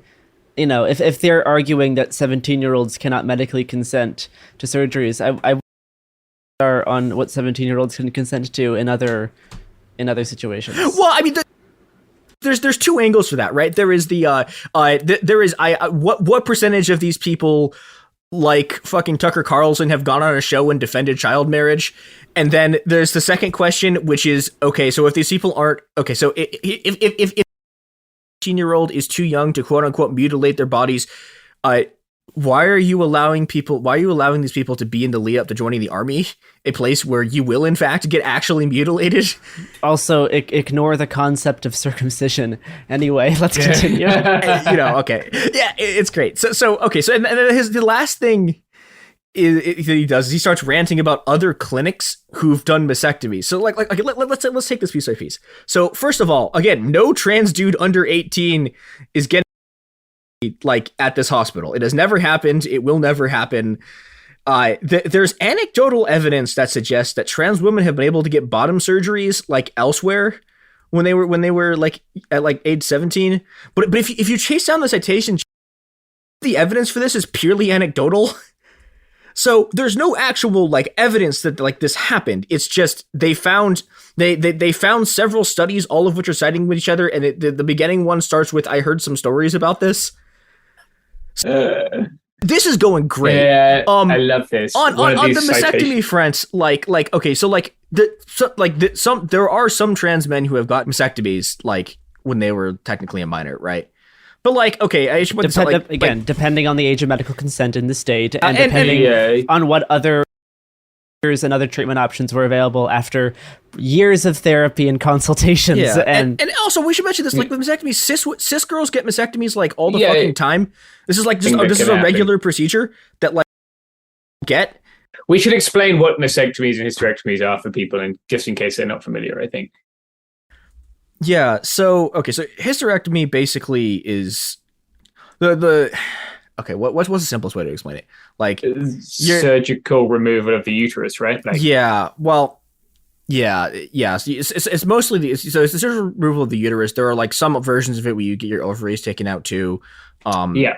Mastectomy is like you getting your breast removed, or sometimes it's like size reduction stuff. Yeah. It's a fairly common procedure. This happens like all the time. And okay, if you look at what's happening here, right? So there's no evidence that the kids are getting hysterectomies. So what Wesley Yang and like is redirect focus on gender affirming mastectomies, because again, they don't have any evidence the first thing's happening. And then because they don't have any evidence, they have to start using conspiracy logic and going like, well, this other thing happens and other people also did a completely other unrelated thing. And this is evidence that this hospital has secretly been giving these things out, even though you just said like 3 tweets before they've never done one. They've never actually done a hysterectomy.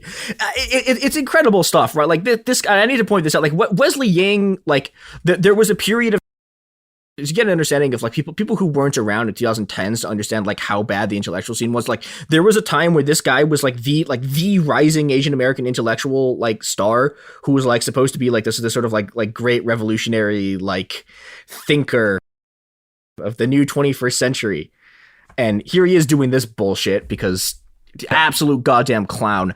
I hate him. Yeah. Okay. So moving on to other stuff. Like, but the thing is, like, this doesn't matter. Like, the fact that everything they're saying is a lie and is bullshit, like, doesn't matter to the trans.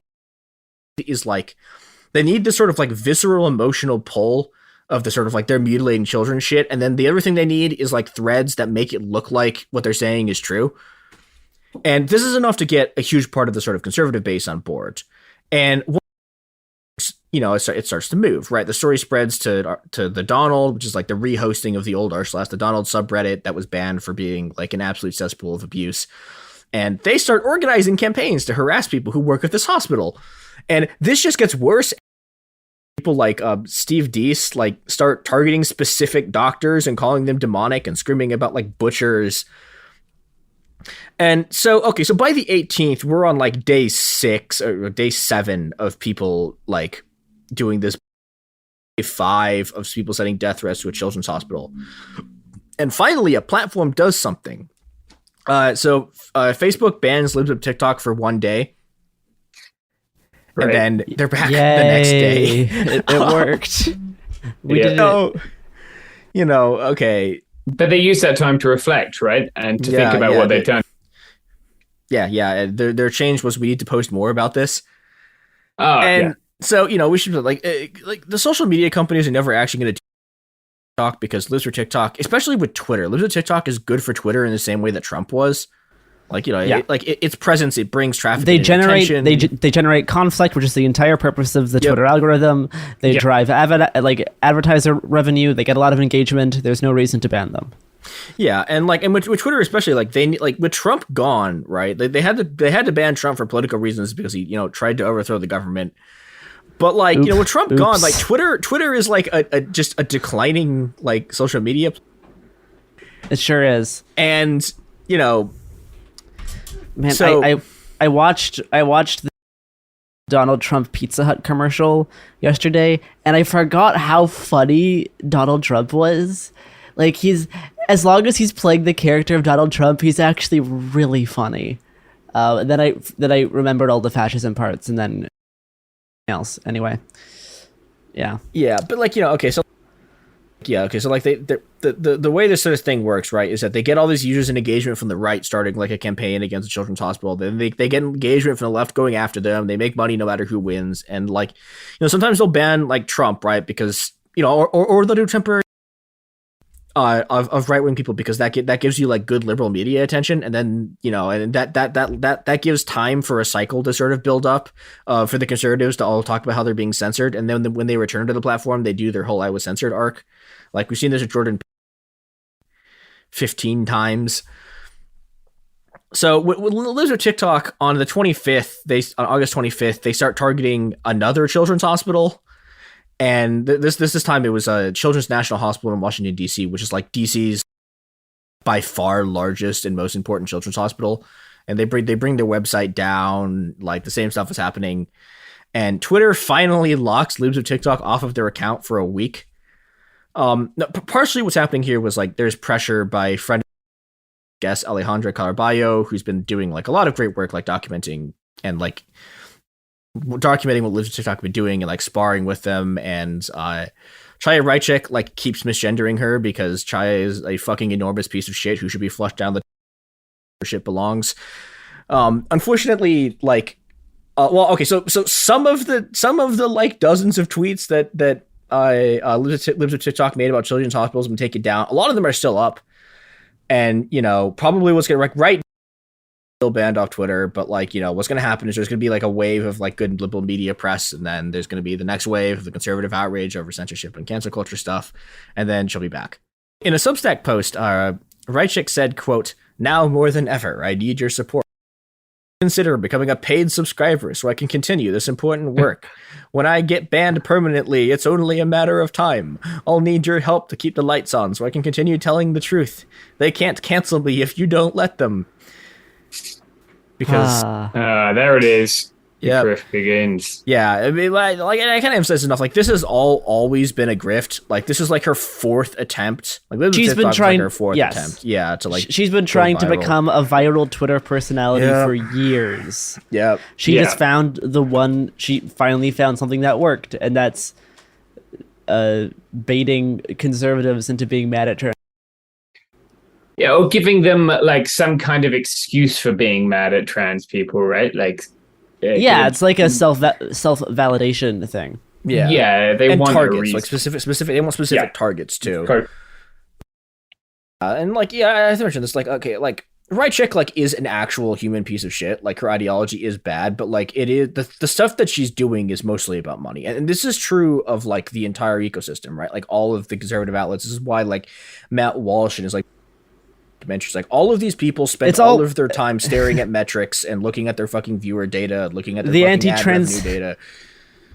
The anti-trans documentary is paywalled behind Plus, the hit new streaming service.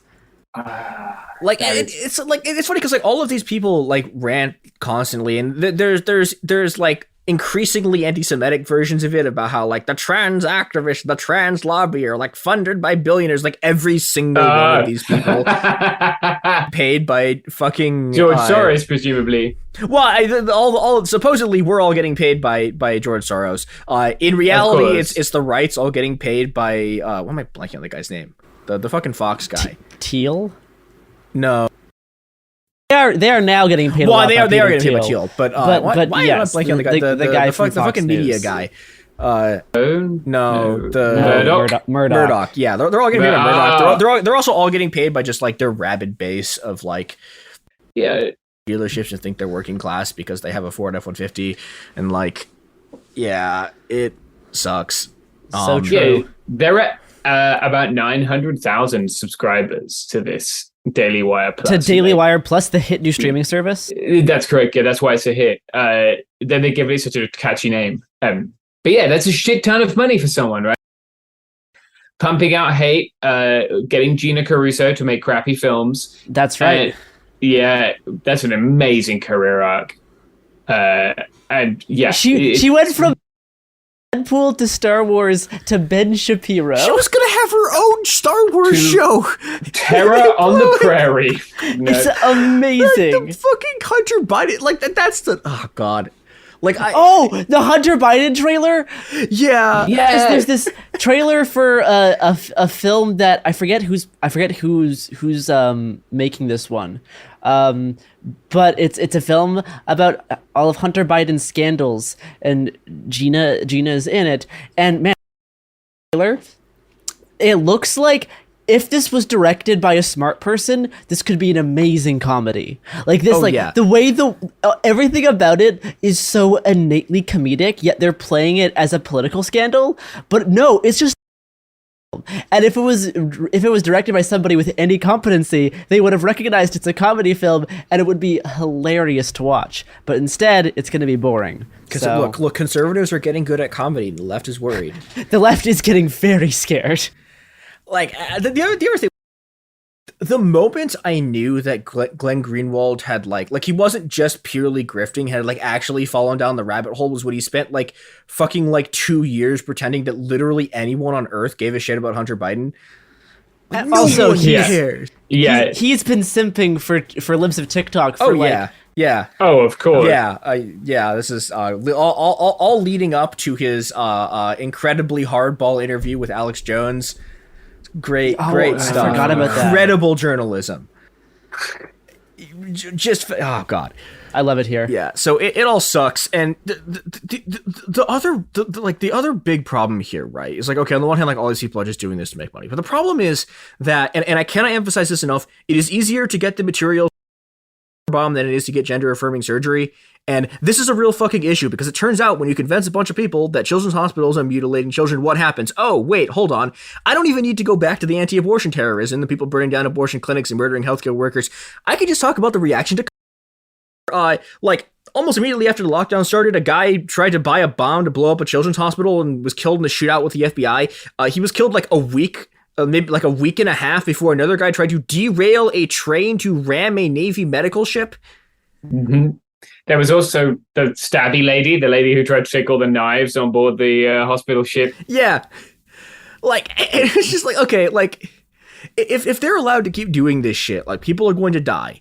And this isn't to say, like, they can't be beaten, especially IRL, where the numbers of these people in total are actually pretty small, because, like, the number of people who actually rabidly care about this stuff is, like, a vanishingly small minority of the U.S., And, you know, and IRL, that works for us because these people suck. Everyone hates them. Communities will come out communities will come out to confront and defeat them.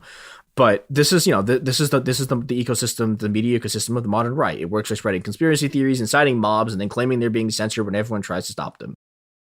Like, in 2 to 3 weeks, when they found another one of these things, I don't know, it'll be like fucking, like, transgender clowns are working at Make-A-Wish Foundation or something. Like, we're going to be talking about another instance like this in tomorrow's episode. Yeah. It's great. It's good. It's not good at all. It's in fact very bad.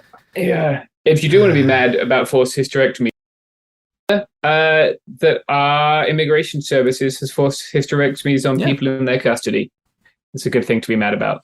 Yeah, it's a good time that we have here on this earth. Yeah, don't bomb hospital.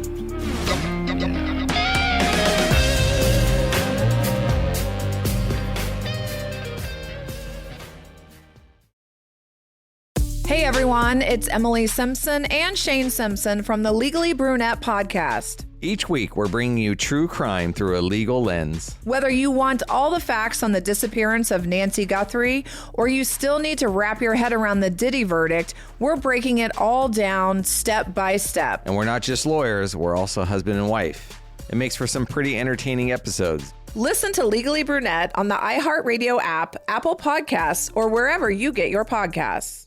This is Ryder Strong with a podcast called The Red Weather. In 1995, my neighbor, Anna Trainer, disappeared from a commune. It was nature and trees and praying and drugs.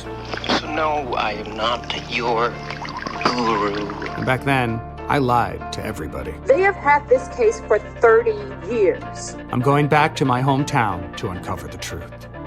You can now binge all episodes of The Red Weather on the iHeartRadio app, Apple Podcasts, or wherever you get your podcasts. Ever feel like you're being chased by the marriage police? Welcome to Boys and Girls, the podcast where dating isn't dating. Arranged marriage is basically a reality show, except the contestants are strangers and your entire family is judging. You're sipping coffee with one maybe, grabbing dinner with another, and praying your karmic Ken or Barbie appears before your shelf life runs out. Trust me, I've been through this ancient and unshakable tradition. I jumped in hoping to find love the right way, and instead I found chaos, cringe, and comedy. And now I'm looking for healing. Boys and Girls dives into every twist and turn of the arranged marriage carousel. The meet awkward, the near misses, the heartbreak, and let's not forget all the jokes. Listen to Boys and Girls on the iHeartRadio app, Apple Podcasts, or wherever you get your podcasts. You know Roald Dahl, the writer who thought up Willy Wonka, Matilda, and the BFG. But did you know he was also a spy? Was this before he wrote his stories? It must have been. Our new podcast series, The Secret World of Roald Dahl, is a wild journey through the hidden chapters of his extraordinary, controversial life. His job was literally to seduce the wives of powerful Americans. What? And he was really good at it. You probably won't believe it either. Okay, I don't think that's true. I'm telling you, the guy was a spy. Did you know Dahl got cozy with the Roosevelts, played poker with Harry Truman, and had a long affair with a congresswoman? And then he took his talents to Hollywood, where he worked alongside Walt Disney and Alfred Hitchcock before writing a hit James Bond film. How did this secret agent wind up as the most successful children's author ever? And what darkness from his covert past seeped into the stories we read as kids? The true story is stranger than anything he ever wrote. Listen to The Secret World of Roald Dahl on the iHeartRadio app, Apple Podcasts, or wherever you get your podcasts. warning for some pretty intense transphobia and misgendering. 80-year-old Julie Jaman was permanently banned from her local YMCA after demanding that a transgender worker leave the women's locker room. Jaman said that she was trying to protect little girls from a biological man in a women's swimsuit who was watching them undress.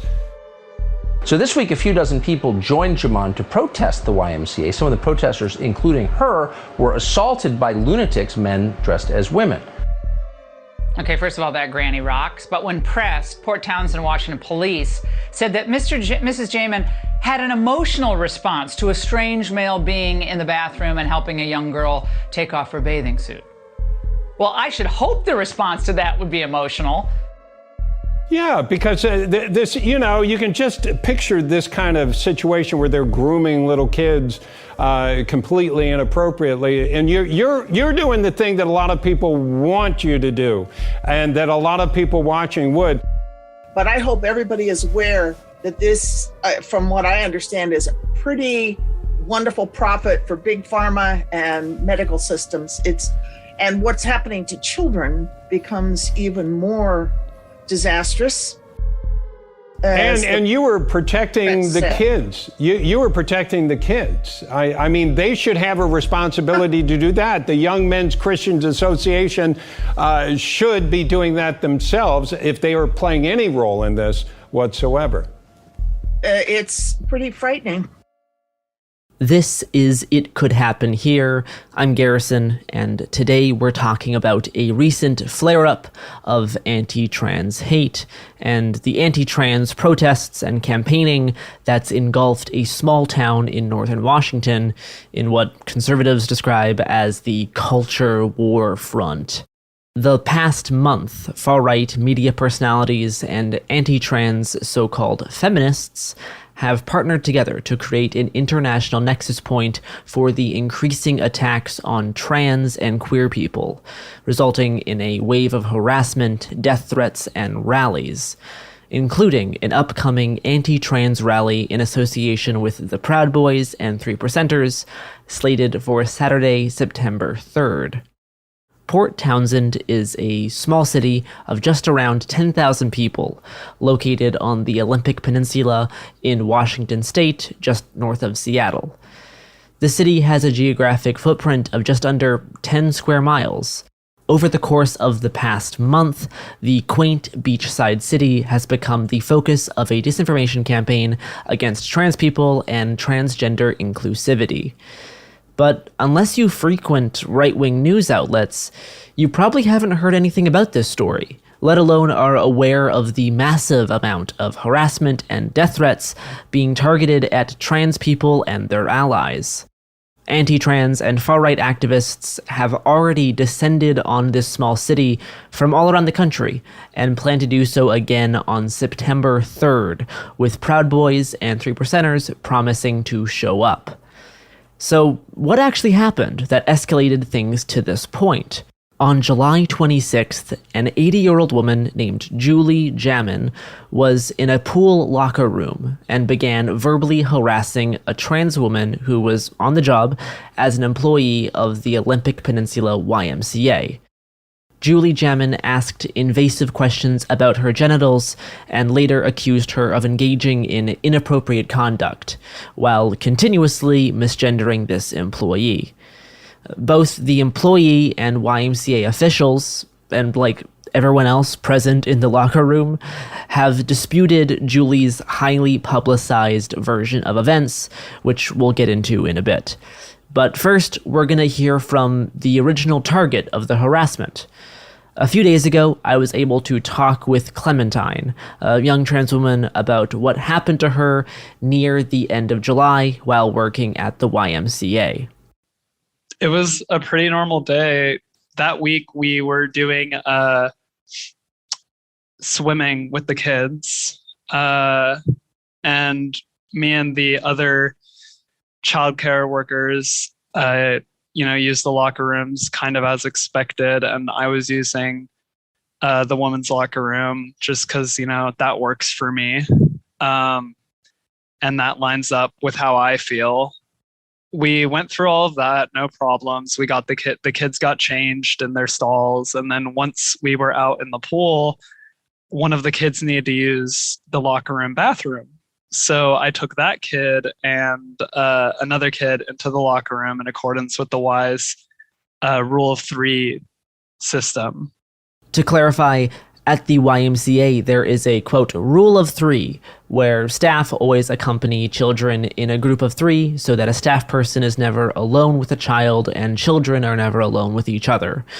As Clementine was standing with a kid outside the restroom stall, waiting on the other kid who was using the bathroom, Julie Jammond was showering nearby in a curtained-off stall across the locker room. I was waiting outside of the bathroom stall with the kid being the buddy, making small talk, when Julie Jamon initiated the dialogue by asking if I was a member of the LGBTQ plus community. I responded, yes, I'm trans. And she asked me if I had a penis. And it kind of caught me off guard. And I told her that, that's none of your business. Julie asserted that I needed to leave and that I can't be there. And then in response to her assertion, I just shook my head no. I couldn't really leave, or I'd be leaving the kids unattended. And, I was backed into a corner. The kid, at some point, the kid using the bathroom exited the stall and had her her bathing suit, wasn't fully pulled up. And she asked me for help. And so I assisted her by pulling it up by its straps. And, there were other patrons present in the locker room at this time. And at some point around the girl coming out and needing her straps pulled up, Julie was back in her shower stall.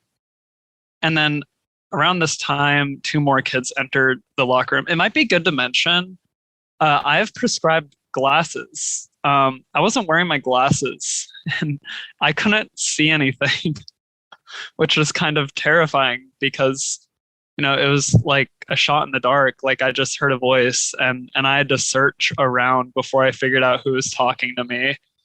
But anyways, the kids, 2 more kids came in to the locker room and they overheard Julie shouting at me and asked me what was going on. And they had this concerned look on their face. And I just kind of told them to leave because I didn't want them to get involved. The kids went to the pool manager, Rowan, and asked for help with the escalating situation. They went straight to her and asked her to come help and told her that someone was yelling at me. And moments later, Rowan entered. And as she walked by, I got her attention. And I told her, there's an older lady yelling at me to leave right now. And I pointed at the shower stall that Julie was using.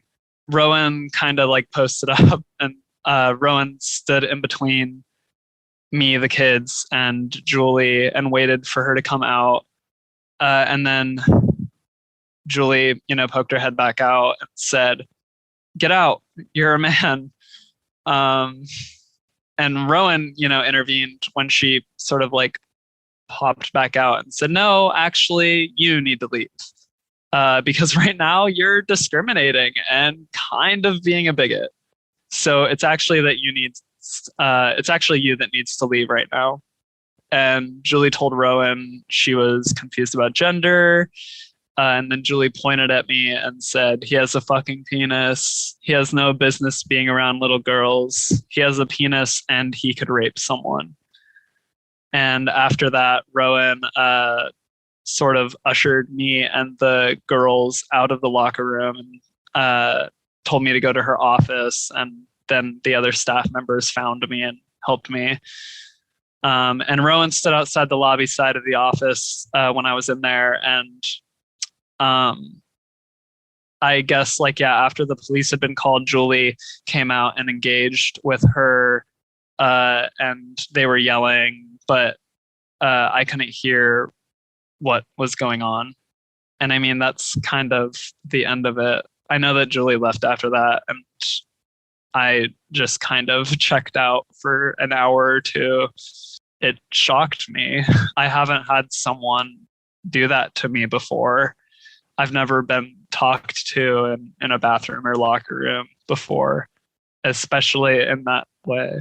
The YMCA pool manager told Julie Jamin that she needed to leave and suspended her membership for violating the Y's code of conduct, which prohibits, quote, discrimination, hatred, derogatory or unwelcome comments, intimidation, conduct or actions based on an individual's sex, race, ethnicity, age, religion, disability, sexual orientation, or any other legally protected status, unquote, as well as having no tolerance for disrespectful words or gestures towards YMCA staff or others. Part of an official statement released by the Olympic Peninsula YMCA, published as the incident in question was growing into a much broader anti-trans spectacle, clarified that Julie has had, quote, several incidents where she has repeatedly violated the Y's code of conduct, specifically using disrespectful words or gestures towards YMCA staff or others, and abusive, harassing, and or obscene language or gestures towards YMCA staff or others. The aquatics manager then informed the patron that she was permanently suspended from Mountain View Pool and all Olympic Peninsula YMCA facilities, unquote. After Julie was banned from the pool on Monday, August 1st, she started showing up outside the facility with anti-trans signs and led a small group of people into a city council meeting, resulting in an hour of public comment logged about the incident. Here is some of the statement Julie read in the city council meeting, which also gives a look at her version of events at this time. Approach the podium, state your name and where you live for the record. Julie Jamin on the Quinpool Peninsula, and I'm here because I had an experience that you need to know. I have sent it to you all in detail. In an effort by the city and the YMCA to apply the neocultural gender rules at Mountain View Pool, dressing shower room facilities, women and children are being put at risk. My experience while showering after my swim was hearing a man's voice in the women's dressing area and seeing a man in a women's swimsuit watching little girls pull down their bathing suits in order to use the toilets in the dressing room. I reacted by telling him to leave, and the consequence is that I have been banned from the pool. There is no signage informing women the shower room is now all gender and what that means. Nor have parents been informed of what they can expect with these new policies. The Y has not provided any dressing shower room options for women who do not want to be exposed to men who identify as women. The YMCA, the city, the police and sheriffs, the parents, the professionals who assist victims of voyeurism, peeping toms, pedophilia, and assault need to come together to figure out how to make the new policies work for all pool patrons, not just one group. How to keep children who are less able to discriminate safe. It is ironic that women who discriminate when a situation threatens their safety or their children, a message from our ancestors, are now accused of discrimination as if they have made someone else a victim. We need to do much more intelligent and wise about applying the rules and developing policies that are respectful and inclusive. Thank you. Thank you. Thank you.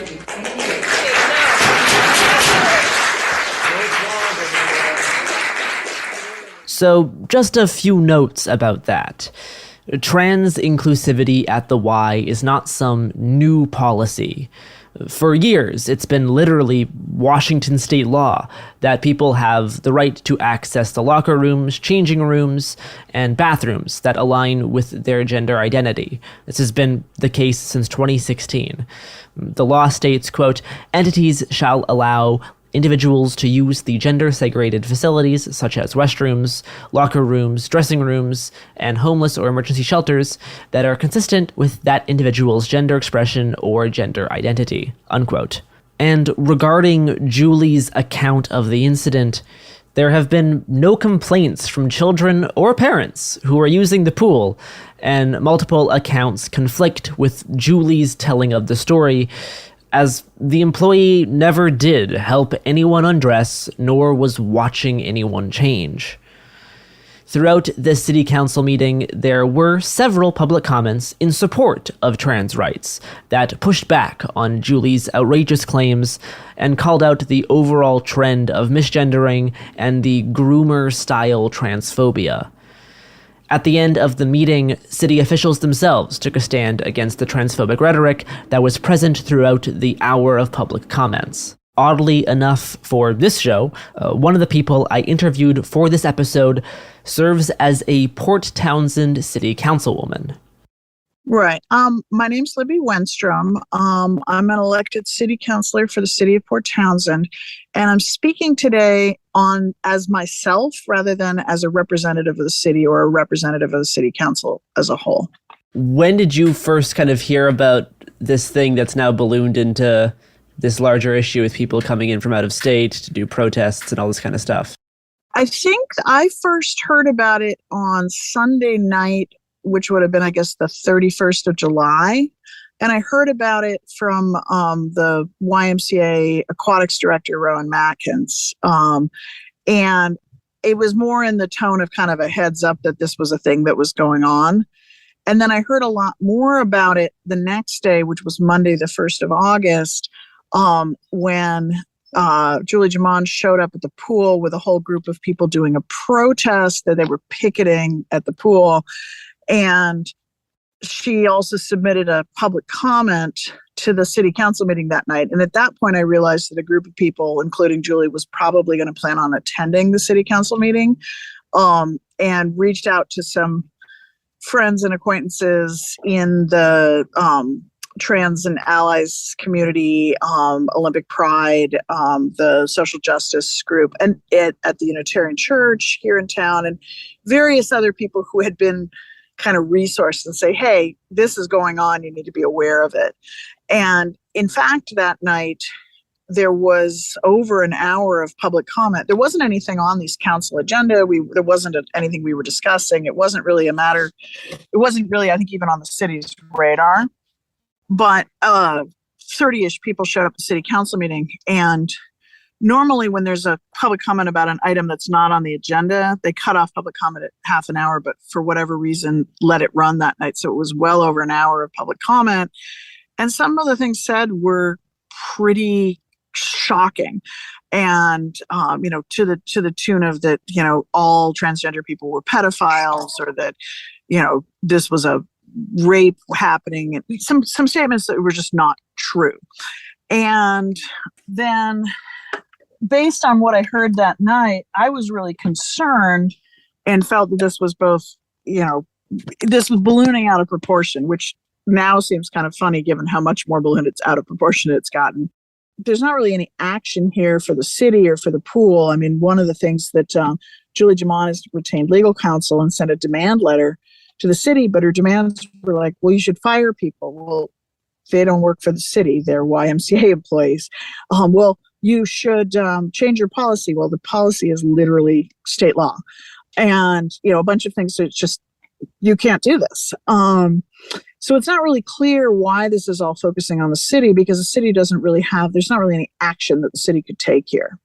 On top of the dozens of people Julie led in giving public testimony, which largely consisted of transphobia, misgendering, and baseless accusations that trans people are pedophilic inherently. But that same day, August 1st, she also led a protest outside of the YMCA. To learn more about this, I talked with Cass and Raven, who are both part of a local affinity group. The first protest was August 1st, and they announced that they'd be back the same time on the 2nd, 3rd, and 4th. So the 2nd drew a much larger counter-protest, and And then a lot of the same people who were there on the 2nd came back the 3rd and 4th, but there was nobody to counter protest against because the protesters gave up and went home after one day when they saw the kind of backlash they were facing. And most people, I think, thought that was the end of it, but people who do this kind of thing more often realized that this was more likely the vibe of the beginning stages of something bigger. A lot of red flags went off when we found out they were protesting at a city council meeting and planning to come back the following week. Oh, that's right. That was the other thing, was the council meeting on the 1st, where there was a lot of public comment logged. It seemed to us like this was going to escalate further, but other people tended to feel that it was going to be a quick, one and done type thing with how fast the news cycle picks up a new issue.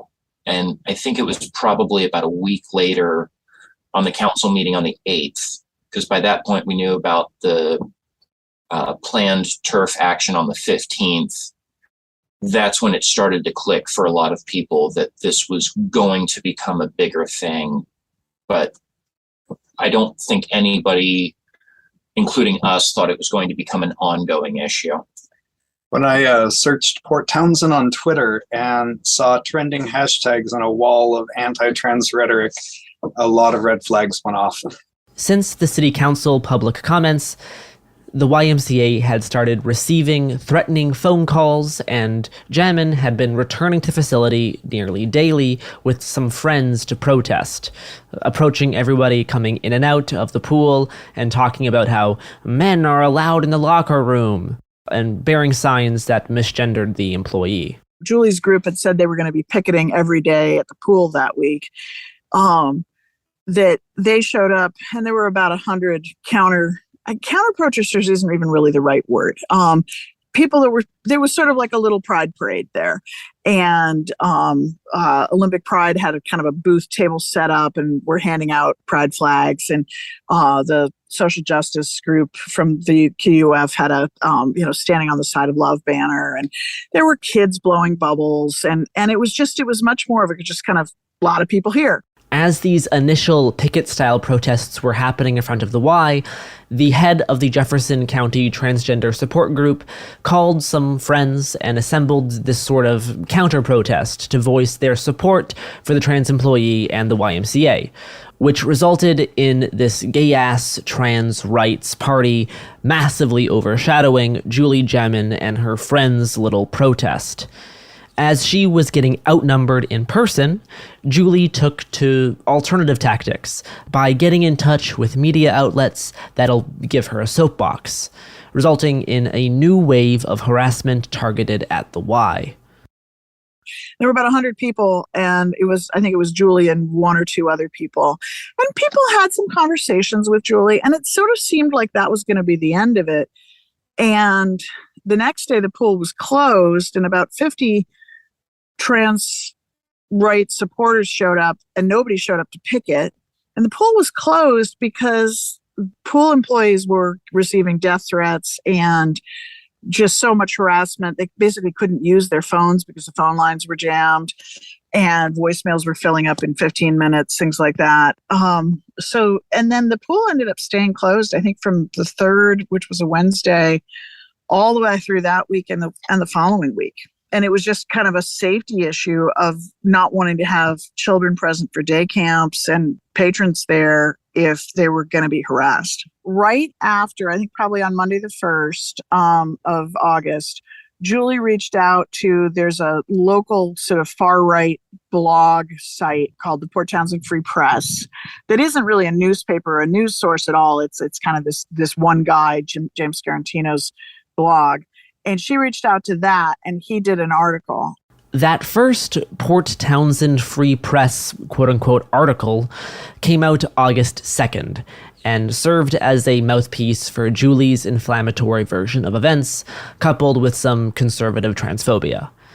More reputable news outlets and local press didn't really cover the story until it had already turned into a viral topic on the right, which means there was over a week where the only documented write-up of the incident was the Port Townsend Free Press blog post.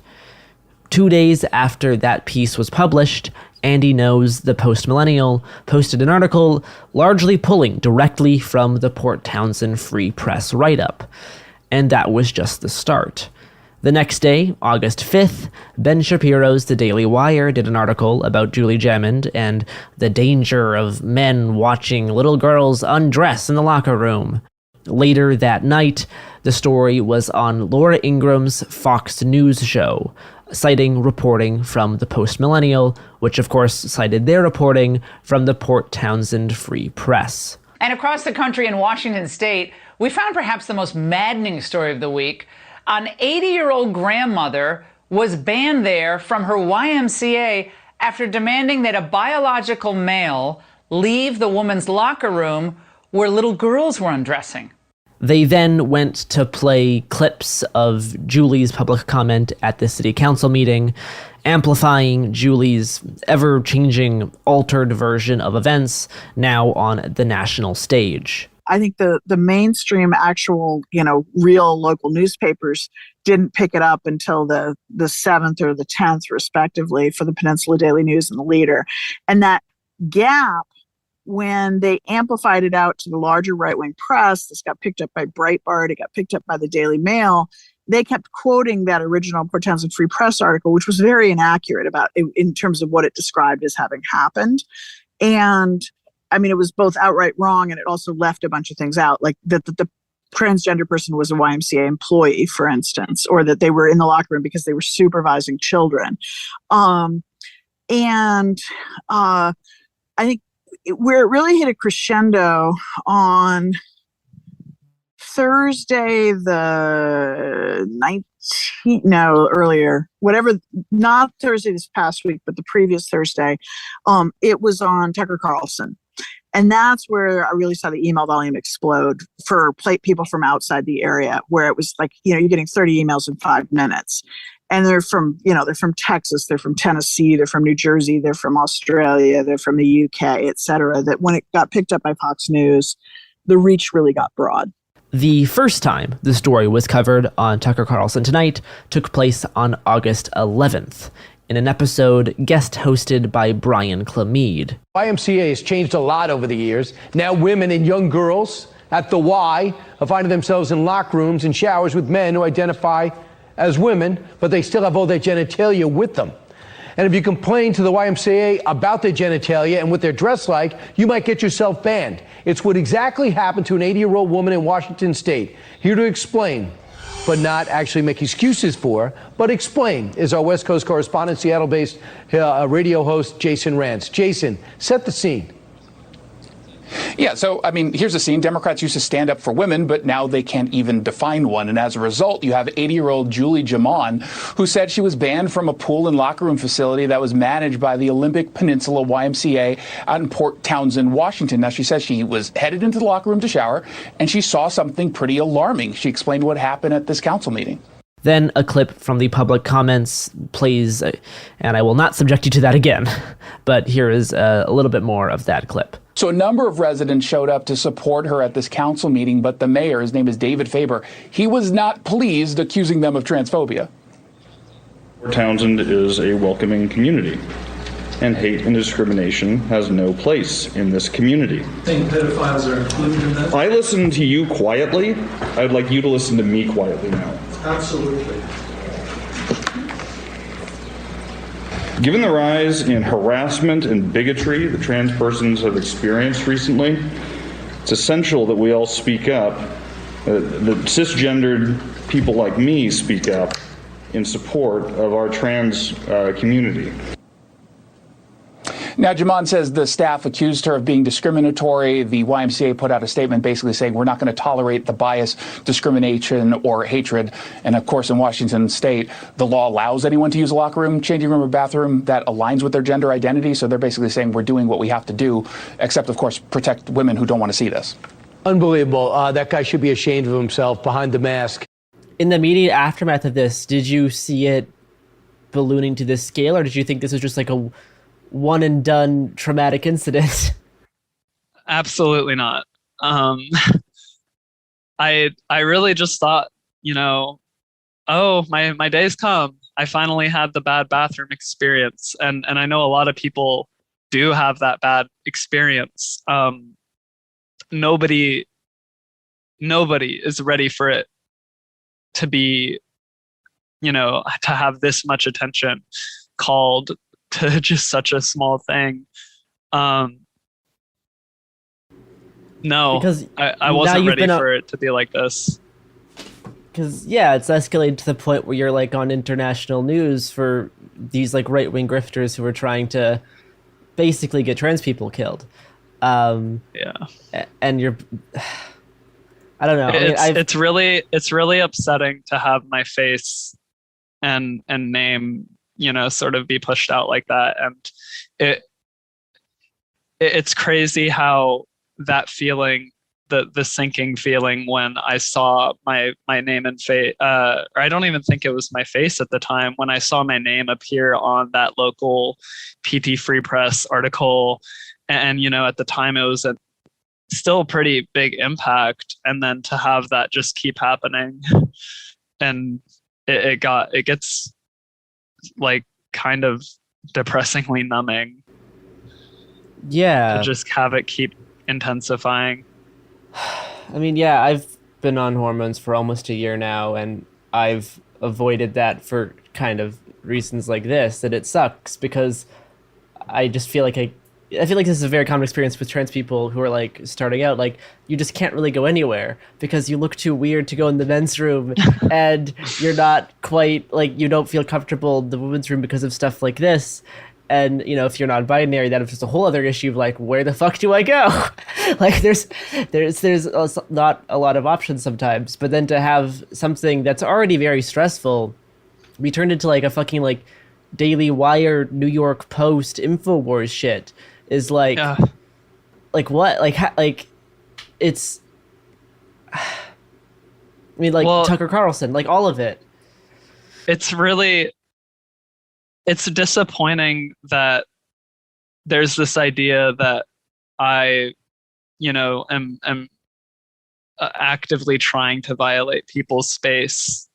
And it's really frustrating because of how uncomfortable I feel putting myself in that position, being in that room. And I don't want to have something like this happen. And I don't abuse that space because I'm not some guy trying to prey on people.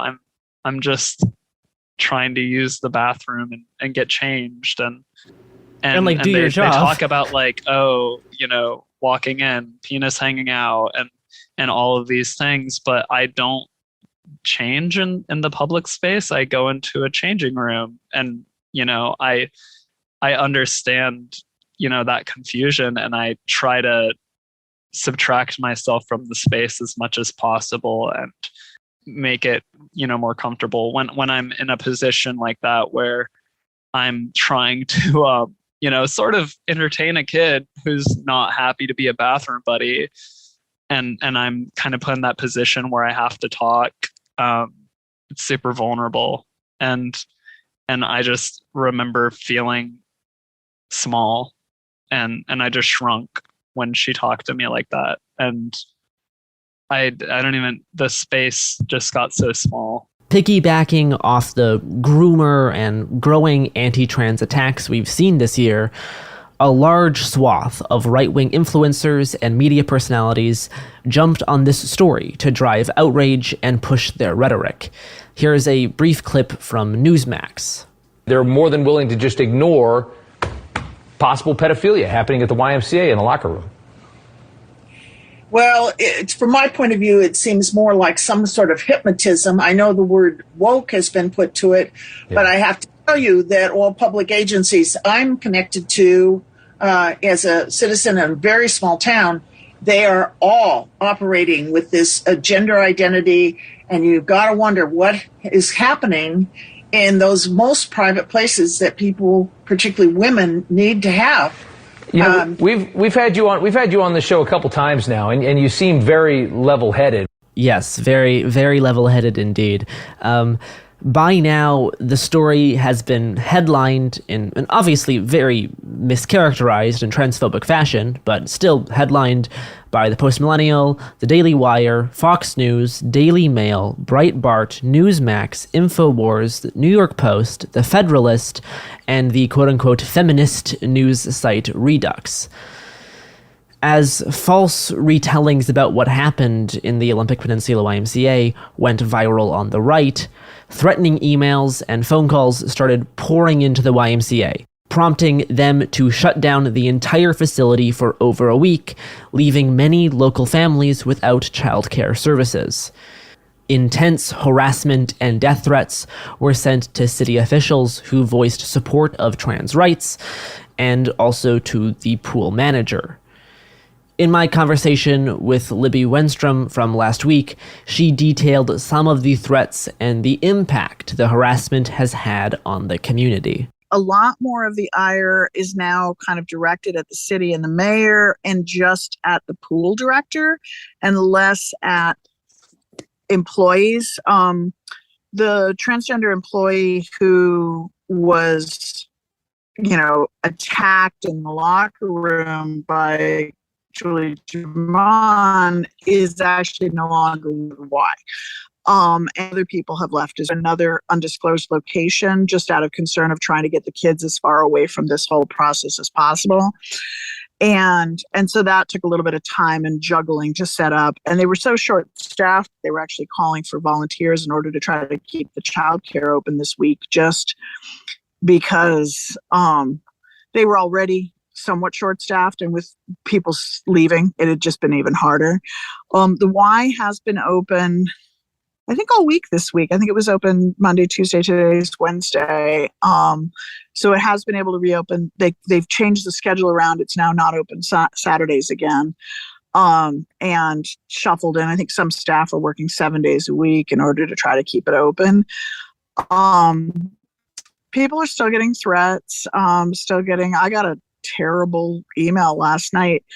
I haven't been getting death threats. I've been getting things like, you're a disgusting fat pig, bitch. Why don't you go back to the buffet?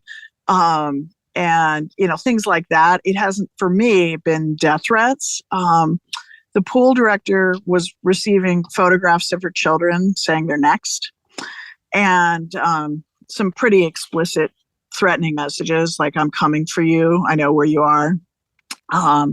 And Mayor Faber has been getting similar things. He got one where somebody was threatening to come to his home and rape his wife. So these have been pretty horrifying messages. For the most part, most of the email and the voicemails have been coming from out of the area. They're not local. So it's a little hard to gauge whether these are serious threats, but at some level you feel like you have to take it somewhat seriously. And that, I think, has been pretty disruptive, both for the Y employees and for the city. As Julie's retelling of the story was going viral across right-wing and TERF media, resulting in the pool having to temporarily shut down, a so-called press conference was scheduled outside of another city council meeting for August 15th by Julie and her allies. There's a local, she bills herself as a sort of radical feminist named Amy Souza, who has a sort of anti-trans blog site. And she has really taken this and run with it. Sorry, I plugged in, but not well. She's really taken this and run with it, and has been really this kind of driving force behind a lot of this amplification onto far right media. And Amy Souza held what she billed as a press conference on the August 15th, the night of the most recent city council meeting, and showed up with a group of, probably 25 or 30 supporters. And there were estimates are between 350 and 400 trans rights folks from town. They were local, who had just showed up, and most of them were waiting in line to go into the council meeting and, flying flags and raising banners and stuff. But there was some heated shouting, and one person got arrested for shoving. There weren't any charges filed. I did confirm that with the sheriff's office, that with the courts, that no charges got filed out of that, which is contrary to the story they've been putting out that like there were assault charges filed. That's not true. I believe there were about 300 people that came out to confront less than 20 people coming to try and bring hate into our community. And it feels like that really inspired a lot of the different networks to get connected. Our personal little network's incredibly white. Most of us are trans of some regard. And we were reached out to by a local BIPOC community that we've had some crossover with, but not a lot. But since this happened, just the interconnectivity with that group has just exploded. After the press conference protest, footage of the event went viral, spawning another new wave of right-wing media outrage. Clips from the quote-unquote feminist Redux magazine Twitter account show Julie trying to give a speech while being drowned out by chants in support of trans people, and at one point, someone running behind Julie to rip down a suffragette flag put up by one of the TERFs. And side note, in some much less viral footage, we can see TERFs trying to rip pride flags out of the hands of people who are counter-protesting. So, Conservative coverage of the protest painted a pearl-clutching picture of scary trans people assaulting women. A few days after the press conference, Julie Jamin herself made an appearance on Tucker Carlson Tonight. Julie Jamin is one of them. She's 80 years old. She's now been banned from stepping inside a YMCA. Why? Well, because she dared to object when a male employee was assigned to watch little girls remove their bathing suits in the bathroom in a women's locker room. So this week, a few dozen people joined Jamin to protest the YMCA. Some of the protesters, including her, were assaulted by lunatics, men dressed as women. Here's some of the footage from that on Monday. You may have read some version of my personal experience. A naked old lady in the women's shower room and what I saw that day. Are we to get women up here?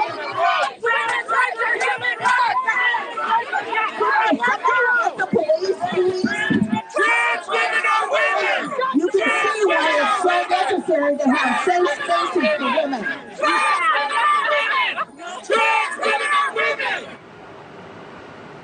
Screaming at her. Julie Jamin is the brave woman you just saw in that video. She joins us tonight. Julie, thanks so much. We are grateful that you are joining us. Why, at this stage in your life, are you taking it upon yourself to speak up against this in the face of what we just saw? I was in the shower and I saw that man in that women's suit and I saw him watching little girls. You can't not act when you see that going on. You must do something. So and bless you for doing that. That's exactly right. Your moral sense is clear. I have no idea what your background is, but you have a very clear sense of right and wrong, and I wish more people had it. So you tried to explain that in the video we just played, and rather than listen to you, people screamed at you and then appeared to come at you. Have you noticed there's no conversation about this?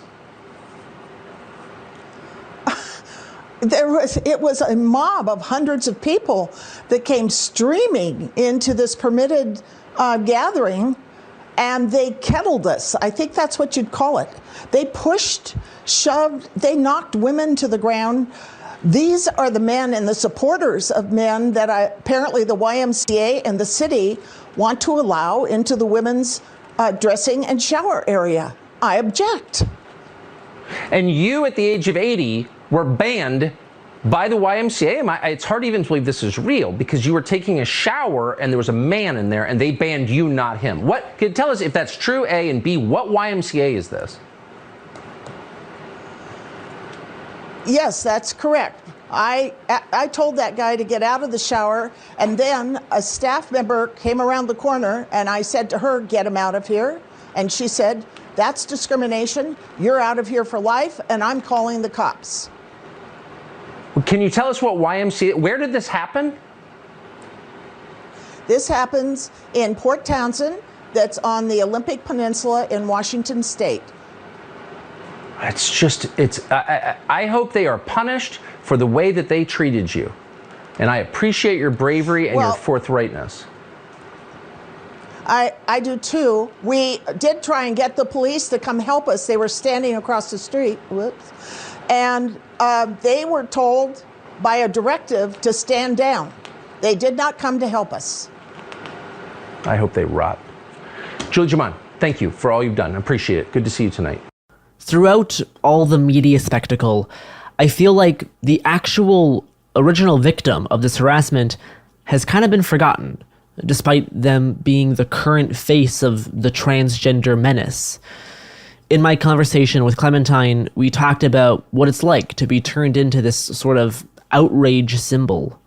Like I watched the 3 hours of public testimony a few nights ago, which was I was on so much caffeine. It's the only way to sit through that. Is that the meeting that happened right after the incident, or the Monday meeting from the 15th? Both. I did both in one night. Yeah, That's a lot of footage. Yeah. And one of the more shocking things was just how mischaracterized the incident was, and two, just like how much blatant misgendering there was, and like talking about you not as like an actual person, but as almost this like evil archetype in people's minds. Like it's so dehumanizing in a really bad way.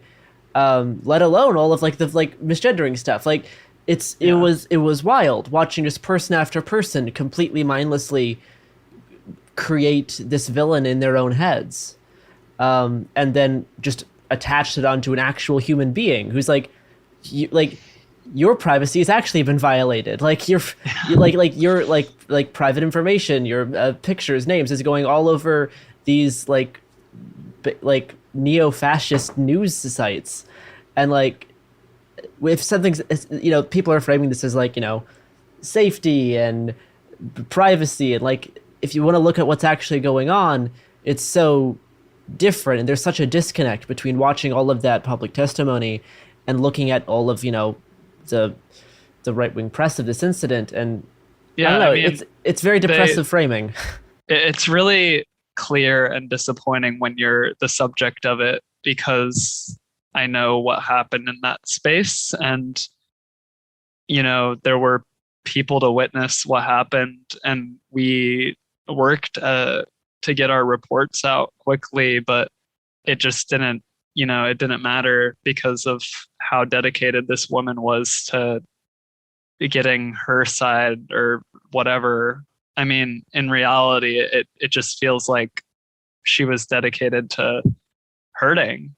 I don't know what her motivation was, but it's the blatantly false side of the story that really hurts, because accusations that I was standing there watching, I think they go anywhere from like 2 to 5 kids is their number. I was watching the Tucker Carlson, and I think I saw that number 5, watching 5 kids undress, when that's just not what happened. I was standing there with one kid who was fully clothed, chatting, while we waited for another kid to come out of the bathroom. And it's just wrong. It's misinformation. And it's not about, it's not even about pushing an agenda. It's about people's livelihood. And it's really damaging to have my privacy violated like that, straight up. That's what it is. It almost feels like you're just like this sacrificial archetype that they're boogeyman. Yeah, it's like they're not even they're not even like interested in you as a person, really. They're interested in you on this like idea, and to project you onto this whole other idea, which is so fucked up because you're an actual person. Like, yeah, well, and you can see in the comments and stuff on some of these that it's pretty, I won't try to dig into like the ugly and the bad of Twitter. But like, I've seen people say that I'm like a fully bearded man, or like I'll be paralleled as a lumberjack, and it's like, or I mean, and not that, you know, your appearances matter. It's about how you feel, but it's kind of, you know, interesting to see how I'm painted in such a weird and twisted light. Despite going viral in the right-wing and turf news sphere, local sentiment in the Port Townsend area has been widely in support of trans rights, and not very pleased that their town has been upended for over a month due to one woman's personal prejudice and discomfort. I've lived in Port Townsend for 24 and a half years. And in talking to people over the last couple of weeks, I would say nearly universally, the local sentiment is, why is this such a big deal? Like, this basically, somebody got startled in a locker room, made kind of a jerk of herself, and is now trying to blow this into some kind of international incident. And, you know, here's this little tiny town at the edge of the continent. And we're like, why is this the most important thing? You know, why did, you know, dozens of families not have childcare for 10 days? Why did, you know, the YMCA employees have to not get paid? Why did, you know, the impact of this has been so outsized relative to what actually happened. The person who started the initial incident with the trans employee, it's kind of funny in a way that, yes, she's gotten out her message to the whole community, but it's spread as a result of the organizing against her and against the group of people that she's bringing into the area. And it's gotten to a point where just random community members that we don't have any direct connection to are recognizing her and knowing why she's a known person, and are just kicking her out of their businesses on site.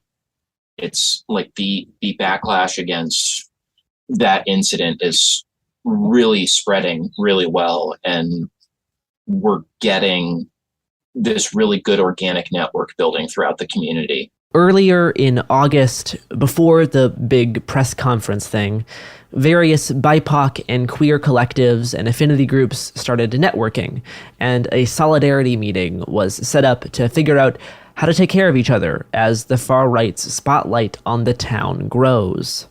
Myself and one other person went, and maybe a couple others who I didn't know, but the two of us were the main ones who were more directly involved with the queer community side of responding to what was going on.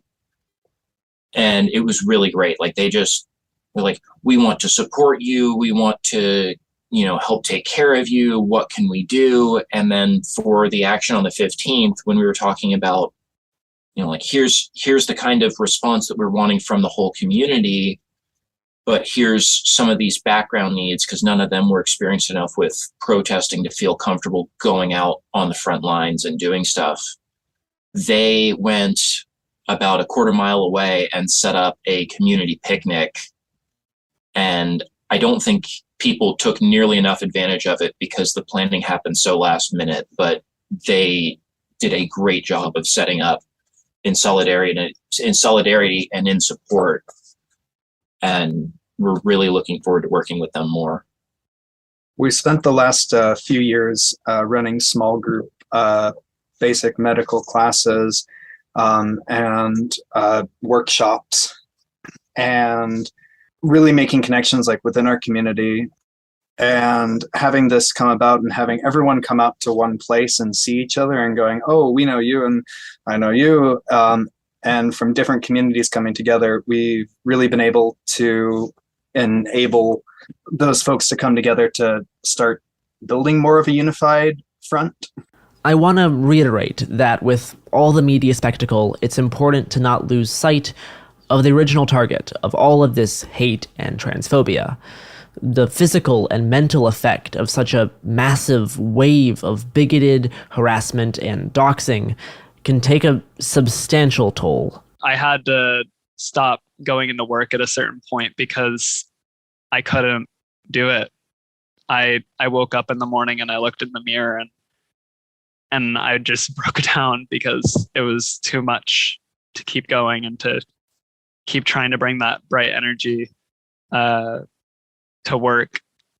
And a lot of doubt that's what I've been experiencing, is a lot of you see so many people trying to divulge your character in a negative way, and it's toxic, and it can kind of seep through and make your life toxic. And that's why I just had to stop looking, because it hurt too much. And it's putting me in this limbo.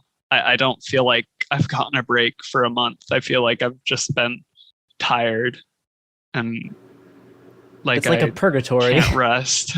I feel like I'm in purgatory. Has there been any kind of like support on the community level that has been helpful? Yeah.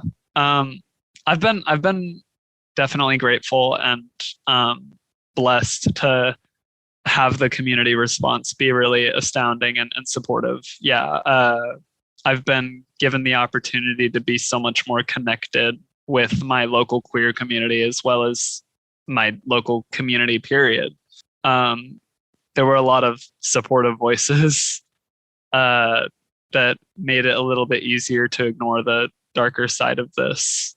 And elephant in the room, the GoFundMe, I don't know how I would feel if there wasn't, something rigid and like a rock to lean on, like the GoFundMe, to be able to have something hopeful to look forward to and think that I can, be me and that I can afford being me. I don't know how I would navigate the storm without something like that in the distance. It's been overwhelming, and I've just been waiting for it to end, and it looks like it's finally slowing down, but the support makes it easier, and the support is a kind of attention that really helps right now, because it's strikingly easy to feel bad, to feel just dissociated when your life is kind of thrust into a different lens in what felt like a day, what kind of was just a day or a week. This month has felt like longer than my entire summer break. The situation in Port Townsend is not over yet. In a bit, we'll talk about the upcoming anti-trans rally on September 3rd, and there is this kind of absurd irony that's not uncommon when digging into these types of issues, that the types of talking points common among reactionaries and all the complaints around violations of privacy just end up actually being enacted by the people who push these moral panics. And so things have just continued to kind of escalate and escalate. My understanding, and I wasn't there for this, is that yesterday, which was the 24th, Amy Souza, I'm not sure if Julie Jaman was there or not, because of course Julie Jaman's been banned from the pool, showed up at the pool with a film crew and was trying to push their way into the locker room when patrons were there using the locker room, trying to film inside the locker room, and got asked to leave. So it's still continuing to escalate. One of the things that I've been noticing a lot, and it's something that for those of us who are more involved, this is kind of a you don't say moment, and it's the people who are coming in and making accusations and making attacks against the community are very much doing the exact thing that they're making accusations of. There was an issue the other day of the people who planned and hosted the protest at the council meeting going into the Y with a camera crew and demanding to film the locker rooms while people were using them. There's lots of accusations that have been thrown that we bust in people from Portland, and in reality, the main aggressors who were there on the 15th in their group did come from Vancouver area. Or were flown in from Texas. Yeah. Like, this was 300 people who live within 20 minutes of Port Townsend showed up because they care. And they had to fly people from as far as Pennsylvania to host an hour-long press conference with 20 people. And so we're seeing that a lot recurring. The person organizing this upcoming action is also lives in Vancouver area and is inviting people from all over to come up and start fights here and try to get video of confrontations going. And everybody up here wants to just be left alone and live in peace, but they also want to show up. And they're kind of getting an opportunity to show up in the most low effort way. It's in your own town. You might as well show up. I remember a few weeks ago, there was this headline from a Federalist think piece that went a bit viral for being a big yikes, almost mirroring the fascist framing of blood libel. If you replace, quote, the transgenders with, quote, the Jews, you'll see what I mean. The headline reads, quote, "The transgender movement is not just intolerant, it's barbaric and violent, and it's coming for your children," unquote. Almost exclusively, its sources are Twitter accounts like Libs of TikTok and a few random TERFs. And this is what we mean when we talk about how things that seem like they should just be insignificant Twitter bullshit actually do affect the world off of social media. This is how entire conversations on the validity of people's existence get formed and directed now. The last section of the Federalist story is about the Boston Children's Hospital. And if you listened to yesterday's episode of It Could Happen Here, you can guess the kind of disinformation the article peddles. And many readers, many of whom are not on Twitter, will take whatever it says at face value. Same thing for Libs of TikTok stuff being boosted on Fox News. The majority of the Federalist think piece, though, is about Port Townsend and everything stemming out of the YMCA incident. And the whole article is as terrifying and fascistic as its headline. I remember seeing the Federalist article headline and just being like, oh, here's another piece doing the same thing, and I didn't realize it was about this specific incident until much later. I don't know, yeah, it kind of does play into the idea that like we know these things happen, you just don't expect them to happen like right where you are until it's going on. Yeah, I've spent years screaming at a wall, telling people that this is coming, and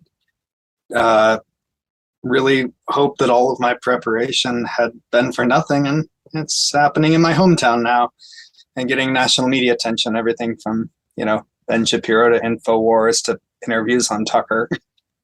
Back during the Trump presidency, we were pretty much just gun nerds and had started a small little gun club, and we're inviting our friends and our local queer community out to learn about that. And it went really quickly from that to people having more of an interest in the medical stuff we were teaching, specifically Stop the Bleed. And so after the Trump presidency was over, a lot of people dropped off, and just the majority of the people that stuck around happened to be trans. But we continued offering these classes. We were hosting ones out here about de-escalation, about Stop the Bleed. We're hosting naloxone stuff. I think with there being such limited options for direct actions in the area, a lot of people were kind of naturally tending towards how can we better support our friends who live in areas that are doing direct actions. And we started getting a lot more interest in those kinds of support roles, the medical training, the de-escalation, even things like emergency preparedness and food security. But because of that, we've just spent the last few years running these just small group, like 1 to 4 people, basically workshops on all these different subjects, and built somewhat of a connection with the community and a bit of respect. So when this happened, we actually had that to draw on, and we could really help enable people to organize themselves and create some form of unity. So it's not small groups of people coming in without a plan, but a large group of people showing up all at once that we're not directly involved in any sort of leadership of. It's just naturally, organically happened. But have really spent the last few years just feeling like kooks screaming at a wall until this happened in our small town, and completely unexpectedly. And now we're actually somewhat useful. Before we close out, we do need to talk about the upcoming anti-trans rally planned for the afternoon of Saturday, September 3rd at Pope Marine Park. Organizers are explicitly tied to the Proud Boys, and this rally is one of the most clear examples of how TERFs, self-described feminists, or people just looking out for biological women's rights are perfectly willing to ally with fascists if it means hurting trans and queer people.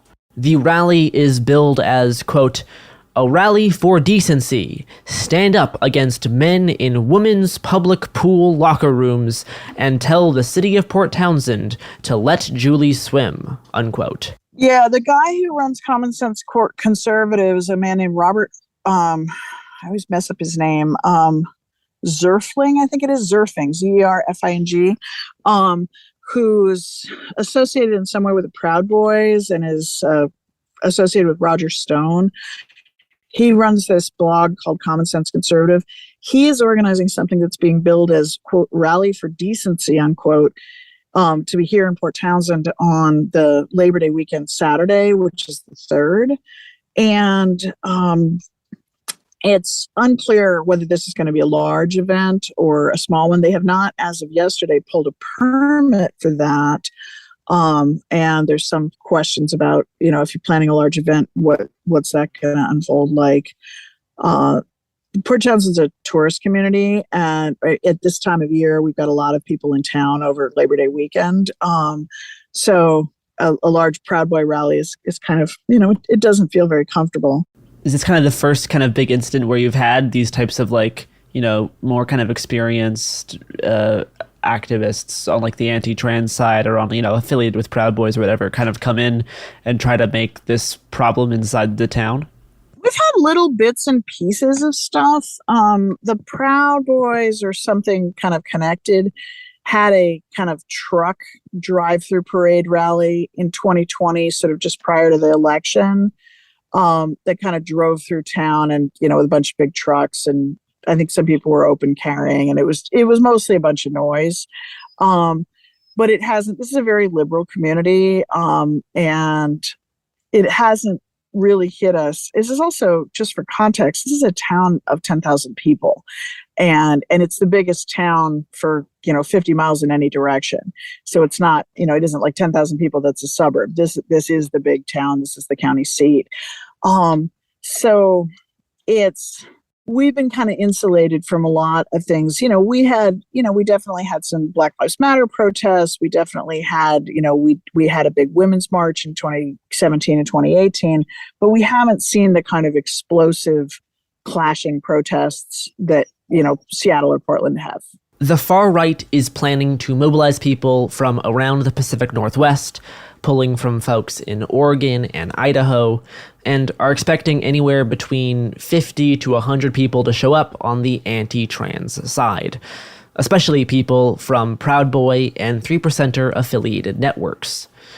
One of the leaders of the Washington State 3%er militia, Eric Rode, has stated that he will be present and is encouraging his followers to join him, saying on Telegram, quote, I don't care if 5 of you show up or 50 of you show up. I will always march against men staring at girls as young as 11 pulling off their swim trunks. It would be pretty cool if people could cancel their plans and show up to stand against child molesters. God said if you even look back, I'll turn you into a pillar of salt. I wouldn't have looked back, but I never fail to answer the call to something so simple as don't stare at little girls when they take off their clothes, unquote.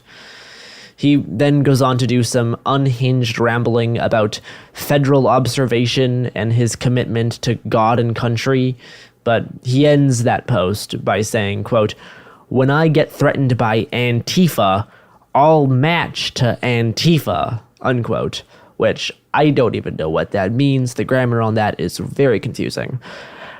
Another Telegram post from a 3%er account reads, quote, "Calling all patriots, all Proud Boys, all 3%ers, all lone wolves.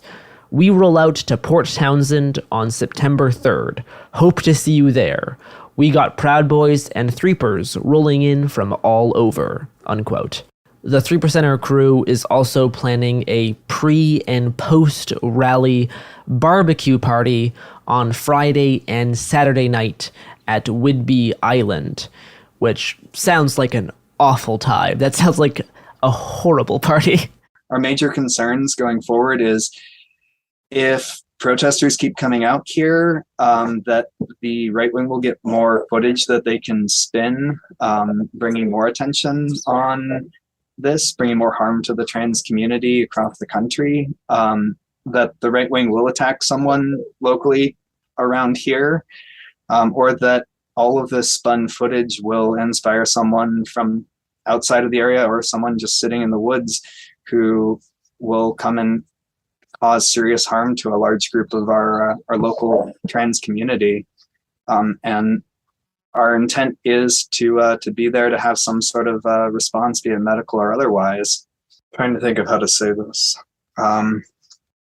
I've lived here on and off most of my life, and had started working towards transitioning, but due to the national political situation, specifically when the former president temporarily got rid of trans protections in medical, canceled all that, changed my medical records back, and have been presenting as a cis white dude since then, specifically because of the amount of privilege that gives me. And having a trans partner who is working on their transition in this town while this is happening is hitting home to a level that I was completely unprepared for, and the emotional impact that all of this has been having on me, and the fact that it's not just here, but that this is getting national attention, is something I'm still trying to wrap my head around. And I'm just really thankful for all of the networks that we've built and all of the community, the local community, the broader Washington community, all the people who have just shown so much support for us. And it makes me feel like there is a future where we can just be left in peace. And that is the story of what's been happening in Port Townsend over the course of the past month, and what could happen in the next few days. I'm going to close this episode with Clementine discussing the details of her GoFundMe. The GoFundMe is sort of a general transition fund for me. I originally made it specifically for 2 surgeries. I lowballed the amount greatly because I felt like if I asked for too much, I wouldn't get anything, and I still got nothing for a long time. At some point when the articles were coming out, one of the national articles used my GoFundMe as a source to find out more about me, but that got my GoFundMe out there, and a lot of different people started picking up on it and spreading it. I actually didn't do much at all to help that.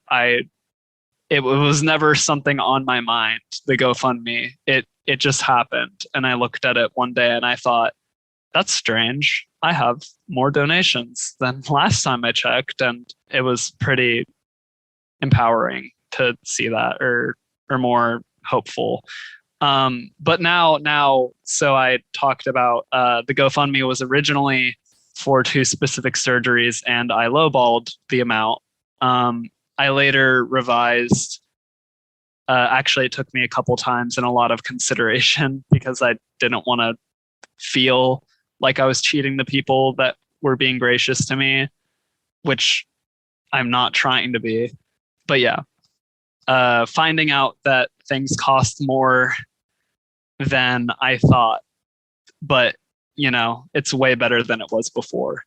And to find it, I mean, I'm pretty sure it's the first thing that comes up when you look up my name now, which is better than Fox News's video or a Daily Wire article or whatever the big thing that would pop up otherwise is. But it's called Clementine's Transition Fund.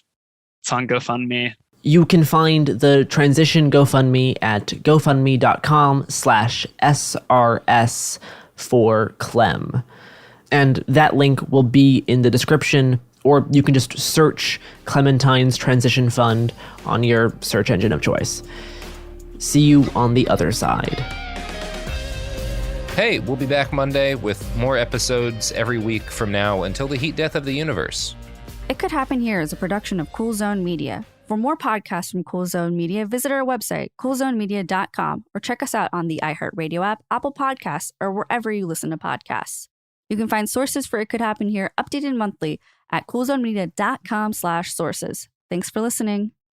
Hey everyone, it's Emily Simpson and Shane Simpson from the Legally Brunette podcast. Each week, we're bringing you true crime through a legal lens. Whether you want all the facts on the disappearance of Nancy Guthrie, or you still need to wrap your head around the Diddy verdict, we're breaking it all down step by step. And we're not just lawyers, we're also husband and wife. It makes for some pretty entertaining episodes. Listen to Legally Brunette on the iHeartRadio app, Apple Podcasts, or wherever you get your podcasts. You know Roald Dahl. He thought up Willy Wonka and the BFG. But did you know he was a spy? In the new podcast, The Secret World of Roald Dahl, I'll tell you that story and much, much more. What? You probably won't believe it either. Was this before he wrote his stories? It must have been. Okay, I don't think that's true. I'm telling you, the guy was a spy. Listen to The Secret World of Roald Dahl on the iHeartRadio app, Apple Podcasts, or wherever you get your podcasts. The more you listen to your kids, the closer you'll be. So we asked kids, what do you want your parents to hear? I feel sometimes that I'm not listened to. I would just want you to listen to me more often and evaluate situations with me and lead me towards success. Listening is a form of love. Find resources to help you support your kids and their emotional well-being at sounditouttogether.org. That's sounditouttogether.org. Brought to you by the Ad Council and Pivotal. Hi, I'm Danielle Robay, host of Bookmarked, the podcast by Reese's Book Club. And this week on Bookmarked, we're basically hosting the ultimate girls' night. Reese Witherspoon, Jennifer Garner, Judy Greer, Rita Wilson, and Gary Rice, and author Laura Dave.